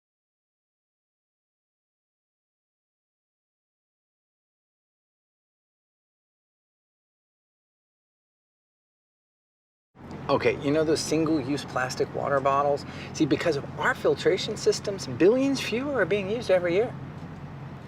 That's great, sir. Can I take your order? Oh, number 3. At Culligan, we get that most people don't think about water like we do, and that's okay. You see, when we install our drinking water and softening systems, we're thinking about filtering contaminants and the minerals that make water hard. So you can just think about softer, cleaner, better tasting water. At Culligan, we think about your water, so you don't have to.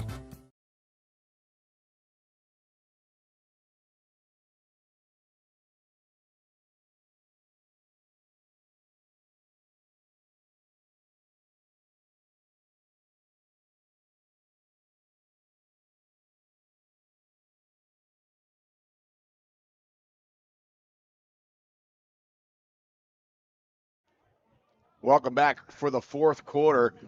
Coach Bill was, listen, education is key here. If you want to learn this league, Coach Bill, please repeat at least what you were telling me before, because everybody needs to know exactly the recipe for this game. Well, everybody comes out with adrenaline. You know, the old saying, Mike Tyson, everybody has a game plan to get smacked in the mouth. Okay. Right? Yep. That goes with every team that plays the Seminoles. Everybody is hyped up. And the team that can fight with them for 4 quarters and not let them wear you down will do much better, have better success at beating them. Because once that happens is that we saw it earlier. Okay. That 12-0, this score right here is the only reason why they still have a great attitude, 12-0. Yeah. If they can hold that up and get a score themselves and realize that they can play the dessert, they need to be here, if they should be here, it's a mindset. Nobody on this field should be thinking that they're that much better than the next, and that's the key with beating the Seminoles, I believe. Just playing with them 4 quarters and not believing the hype. So now 2nd and short now after the nice gain on first down to end the third quarter as we start the fourth. Shotgun set, back to pass, rolling right. Looking, his eyes are still down the field. Again, not trusting his legs that much, but he does try to make something out of nothing, but a 3rd down coming up. 3rd down. You got to get something going. What did he do? Did his helmet hit the quarterback? Did his helmet hit the quarterback? Y'all gonna keep arguing about the rule book. So now 3rd and short. All he had to do was run. Absolute 4-down territory here, considering the yardage to gain. Fourth quarter, you just don't know how many more possessions you're going to get as well. So you got to make them all count. Draw play, great pursuit there by the defensive front to hold them to just to get back to the line of scrimmage. So now a very, very big 4th down coming up here early in the fourth.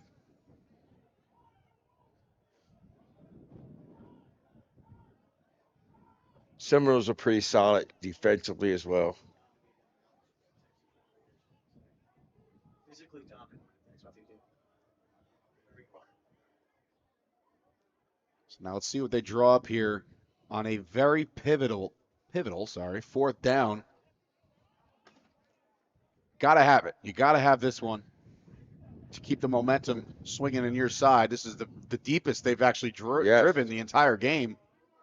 And you're talking about a few yards. Let's get it. Go to your best play here.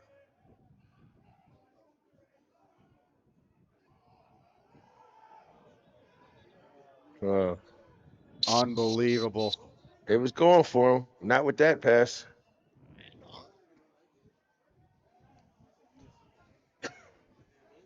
Okay. Can't give it to him. Start. Canes, number 77. We play 4th down.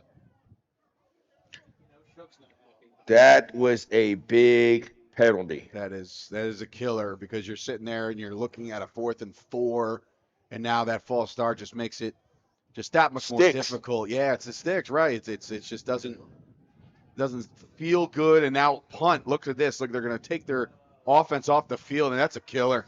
That's an absolute killer. You're going to try to pin back the Seminoles here. And like we said, I mean, the listen to me. The Baltimore Hurricanes have definitely played sound defense throughout the course of this game. Well, I would have my defense out there right now. They need to get down and cover. They cannot give up any yardage on this return. They cannot let them get good field position on this return. Yeah, they got to pin them deep. As I would be pressed to just try to kick this ball into the end zone if you got the boot. Or pin it out of bounds. I mean, we'll see what happens here. Lined up the punt. You got to get the snap. They're all coming from the edges. Nobody from the middle. Swirling. Keep that in mind. Snap. Got good snap. Good. Oh, my goodness. That's horrible. Nah, that's not good. That's a bad punt. That's a 5-yard gain. Wait. Oh, the flag laid on the sidelines.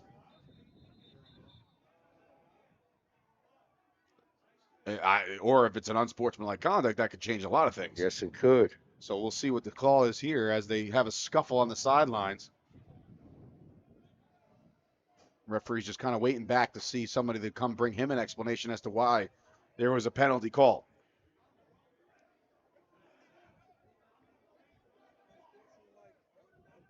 Play 22. Goal. Huh? So it's after the kick. Or the play was dead. Play was dead. All right, so it's on the end of the kick. 15 yards. What number? 22. Okay. So there's your explanation. Field goal ball. This is going to be a killer. Huh.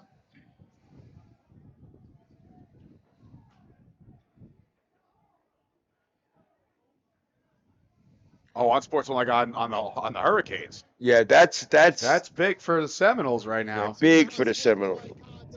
Seminoles number 22. 15 yards from the end of the kick. First down, Seminoles. 15 yards back.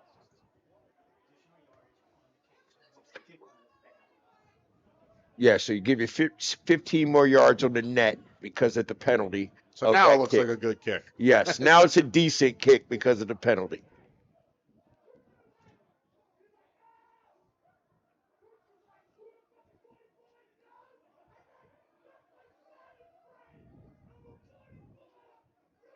Rabid fan base out here tonight.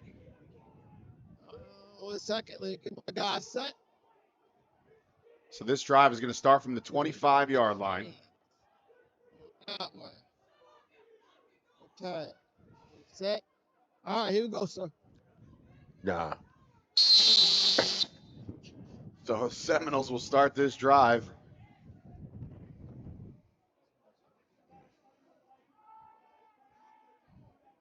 We're going to start with a run and a good one at that. We are here in the fourth quarter. Yeah. I don't think they're going to do much here. I think they're going to keep it simple. And like you said before, earlier in the game, once they get this lead, now you go to the huddle if you have to. I mean, this is just kind of killing some clock. And yeah, I mean, they're going to line up, but they might take it down. But here's where they still make big plays. Like methodically, they'll have a receiver open up, and they'll still wind up 28-0 still off of not really even trying to do anything. And that's what they do. The Hurricanes got to make something happen. You're right. See? There's the shot down the field. He's got a step, but it's just too much. Looking for a hold to no avail. The Seminoles are still trying to make a statement. They're not that 12-0. Is not going to make them the powerhouse that they say they are. They're going to try to put these points on these guys, and that the score is not going to indicate what we saw so far. Okay, it's going to wind up being it's not going to be indicative of what we actually saw, and that's what they do to a lot of teams. A lot of teams are hanging there with them, and then they'll get 21 points off of blown coverages or people just attitude bad, and now they're scoring. Now third down for the Noles. High snap. He's going to take it himself. Call his own number. Another flag. Another flag. Laundry on the floor. So that probably indicates that it'll be a hold. We'll see what it is.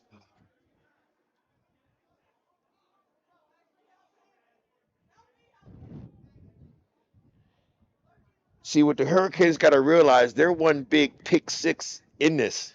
One big scoop and score. We saw two of them earlier. We did. For the Seminoles. Penalty replay third down.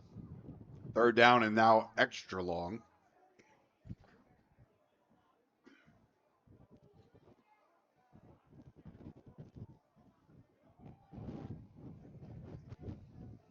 You had a hole call.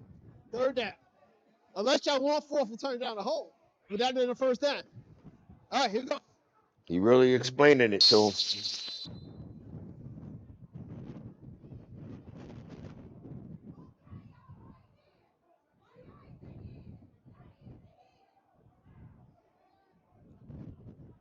Oh, Philadelphia. Yes.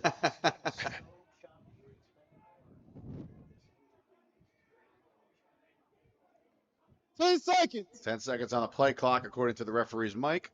Snap, looking, still looking. Dancing around, and it looks like he's going to fight. It's a fumble! You just said it! Just That's like a big play! Let's go. Oh, my goodness. That ball's still loose, guys. And it's finally picked up by the Hurricanes. Oh, my goodness gracious. Here we go. This is what they need now. That's why the ball Now believe that you want to score. Believe that you got that. Believe that you earned that and put that in the end zone. Oh, boy. You talk about a turn of the tide. Yes. Y'all play in the back. That's the one thing you just couldn't have. That's the one thing. If you're the Seminoles, that's the one thing you can't have. And the one thing you put this ball wanted in from harm's the way. Hurricanes, Yeah, man. of course. So now the Hurricanes are absolutely alive in this game. Quarterback.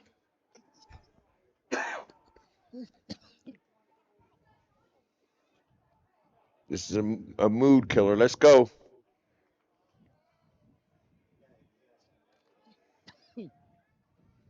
They got to have a sense of urgency.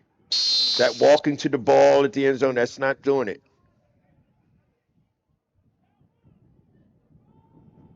There it is.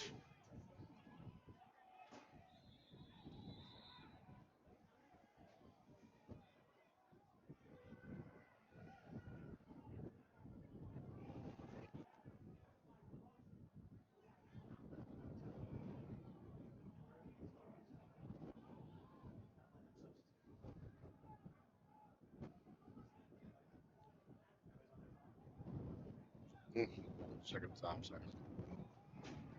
They got to punch it in right now. Absolutely. Here's what they got to do. They have to rely on those big dudes up front. Pin your ears back and put your man in the park and on the track. And they do another inside handoff as their Too bread much and butter. standing around. But listen, I mean, you got to understand something now. It's the fourth quarter. You're running the ball. You're killing your own clock here, and you need another possession. So you really can't be too conservative here. You got to take a couple shots to the end zone. I'm wondering, where is my line coach? I'm looking at 77. I'm looking at 73, and they're standing up on the goal line. There's no way they should still be standing up on a running play on the goal line. I agree. Wholeheartedly agree with you on that. That's the problem. Get behind those big guys. Stay low hat, flat back. Wins the ball game. See, look. They got to rely on those big dudes up front, man, and put that in the end zone. Single back. Third down.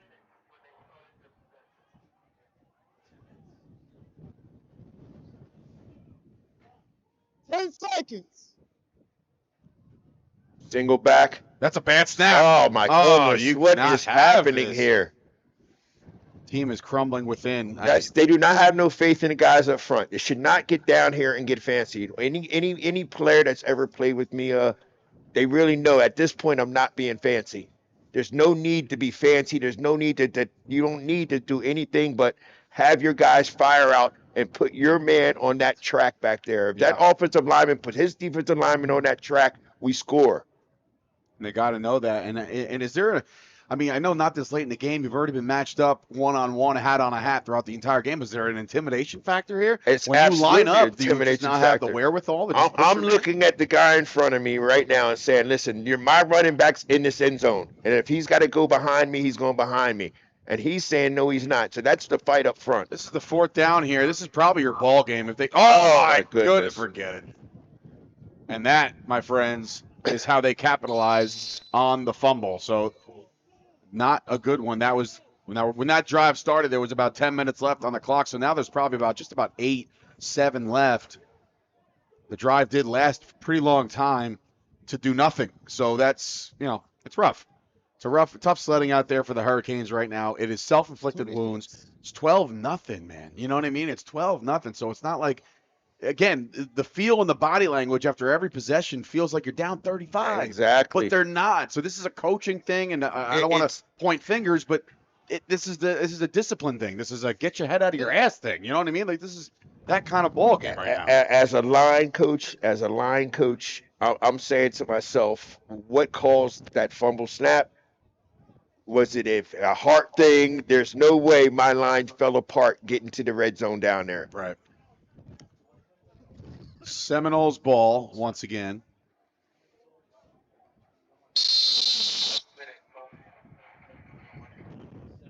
Seven minutes. 7 minutes left as this drive starts for the Seminoles. Expect a heavy dose of run, you would assume. And there's your first one, trying to take it outside. Okay, 14 did a good job. Stay in bounds. That's the name of the game, and I think he did. 14 did a good job of stringing that out. 14 for the Hurricanes did a good job of stringing that out. Corners got to come up and seal. That wasn't a bad defensive play. But those type of plays eat up the clock.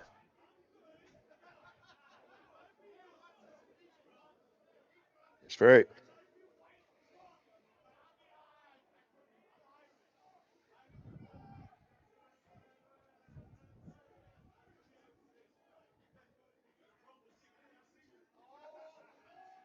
They're not coming.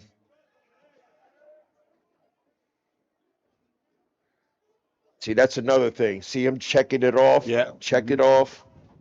He's definitely a general out there. Another Another this was- handoff. Now he's going to call his own number and get. That's going to be a registered sack in the backfield. That's number 5 of the Hurricanes. That is Tyrell Addison will probably get credit with that sack. One of none, Harley, today. And I feel that's going to be the key. They're going to have to finish up strong here if they want to even get close into this. There's still some time here. 21.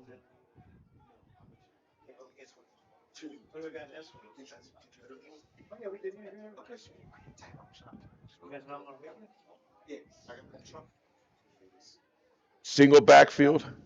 Third down and long situation here for the Seminoles. Trying to put this one on ice, and they could do it with another score, but they got to move the ball forward. Now, sidearm release. Nice pass to the outside, and now we'll take it for a first down, a big, crushing first down for the Seminoles. Chains. Great play. Great play. I tried to talk to you earlier. We're done.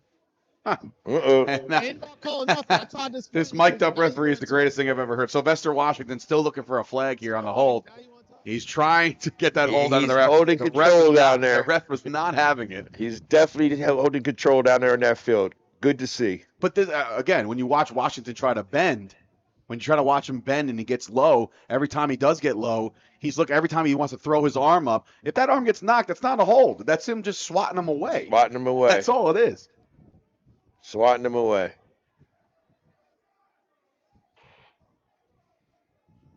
Another spinning handoff there. That was interesting.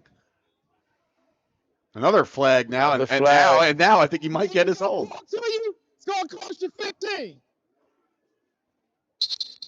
57. I know what I'm doing. I'm the first one I got. Holding. 5-7 Seminoles. Replay first down. Uh-oh. They finally got him on a hold, and I mean, it was taking a little longer. And they were talking to him the whole time. Yeah, I mean, listen, he broke it down perfectly on how to draw a hold, and he finally drew the hold. So he finally gets it after all this time. It took him 3.5 quarters, but he got himself a holding call. Can't work it now. Can't work, and he turned it, got it from behind, pulled him away from the play. He pulled you from the play this way. You didn't stop that time to let me hold. You can't work it. Great explanation. Great explanation by the head official. That's why I'm looking at you. He's got a target on his back, apparently, all the time. Hurricanes need a turnover. They need something big to happen to change that body demeanor. And this is going to be, once again, every first down, just look out. Another sack, and that's Washington again. Number 14. Sylvester Washington has been a menace in the backfield. And again, that's what I'm saying. It's only 12-0, and I know that the game's got 6 minutes left. But the listen to me again. Baltimore defense has been playing incredibly well. All things considered, like the Seminoles. All things considered. And we're still offside. Replay second down. Offside is the call there. And we replay the second down. We spoke about that moral victory coming out at halftime. It's still there. Yeah. It's still, that moral victory is still there for them to grab. And credit to the defense. Yeah. They held the Seminoles to no points. This whole half. Yeah.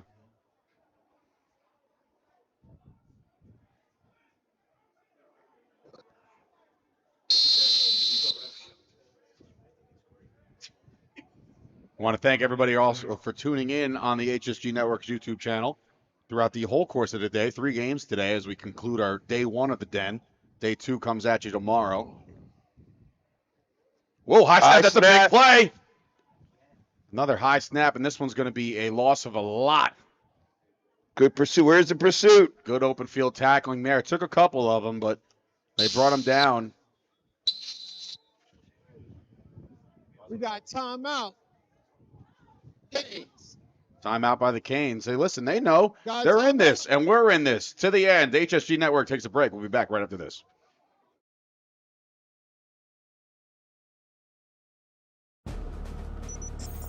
When you're the leader in disaster cleanup and restoration, How do you make like it never even happened happen? Fire it up, Randy.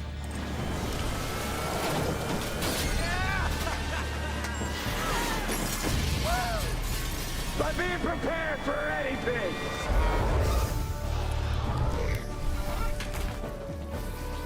Whatever comes your way, there's a pro for that. Serve Pro, like it never even happened.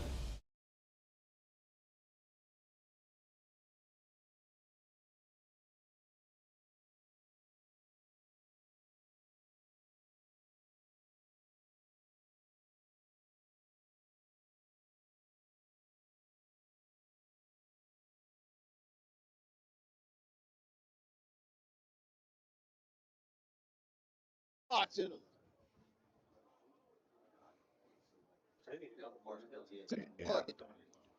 All right, welcome back here with now 2:40 to go here in this one. It is 12-0 Seminoles. It's been currently on the scoreboard all Seminoles, but all things considered, the Baltimore Hurricanes have definitely given them a run for their money. No points scored by the Seminoles in the second half, Coach, and you're looking at this now, and they're only a couple first downs away from putting this on ice. This is still the Seminoles are letting the Hurricanes hang in there. They're letting them hang in there. They're not stepping on their throat and putting this to rest. And I think that's going to be a mistake. 14's giving pressure again. Screen set up. I just feel there's not enough time. I feel like the urgency is not. These plays right here are eating up the clock. Okay, you tell me my job. You got it. Fourth down now. No, he's fine. I like it. Don't gotta talk to him. They know my job. This might bring us to the 2-minute warning if they bring it all the way down. Well, day one is almost over, my man. Yeah, listen, it's been fun, man. I mean, listen, I think all these teams that competed today, all 6 teams, they have all shown some strengths. They've shown some vulnerabilities, you know. So this is there is your 2-minute warning. They've shown that, listen, it's anybody's game this year, this season. And I firmly believe now, if you can kind of put a bow on this for the Hurricanes, we know what the Seminoles are, but how do you put a bow on this for the Hurricanes? Do you take out of this saying, you know what? We hung with the best. We can come back out here, clean a couple things up, and be one of the powerhouses in this league. First thing I'm going to do is talk. I'm not asking for a moral victory. Yeah, you know what no, I mean? exactly. First thing I'm going to do is talk to my quarterback. Okay, he's supposed to have been the leader. Him and G Block was supposed to have been up there in talent. I'm going to talk to him first and explain to him that our offense only goes with you. You have to ball out. We cannot rely on our defense. 12-0 with a quarterback as good as he is. They should have been able to score 2 touchdowns to win that ball game. As a coach, that's exactly what I'm telling them. I'm not discouraging my defense. If to hold somebody, the number 1 team in the league, to 12 points and our offense not be able to score more than that, that's where I'm going. That's the speech I'm giving my team. And I'm building off of that. So your 4th down here as they're lined up for a punt. Once again, we want to thank everybody for tuning in all day long. At one point, 500 plus, 600 plus viewers. We saw some things today, though, yeah, my man. We the did. First game out, we saw the Bengals and the herd. Oh my God! Oh no! Do not show that. Jeez.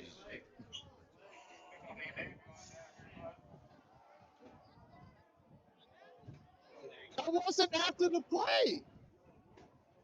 That wasn't after the play. Walk away. No.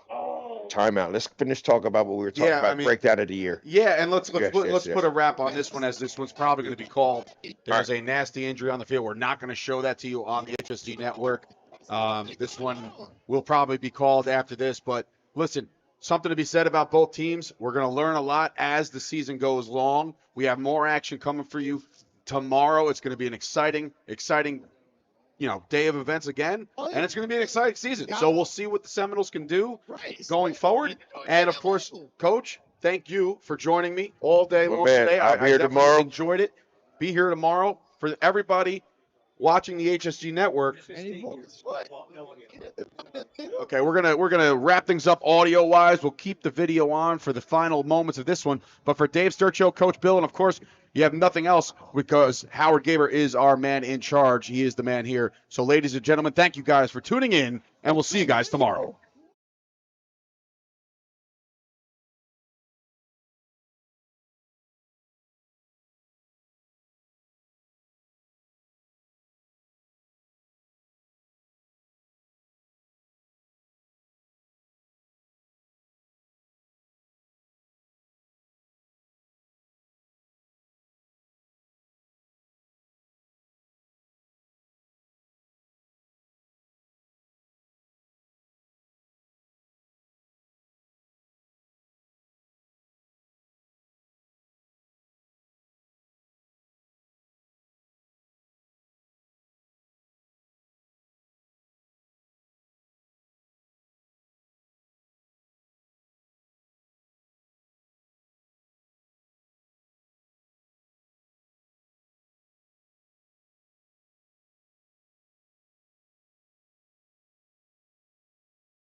All right, ladies and gentlemen, after this injury, this game is going to be called here due to the referee's decision. The commissioners here on the field, there is a nasty injury out there.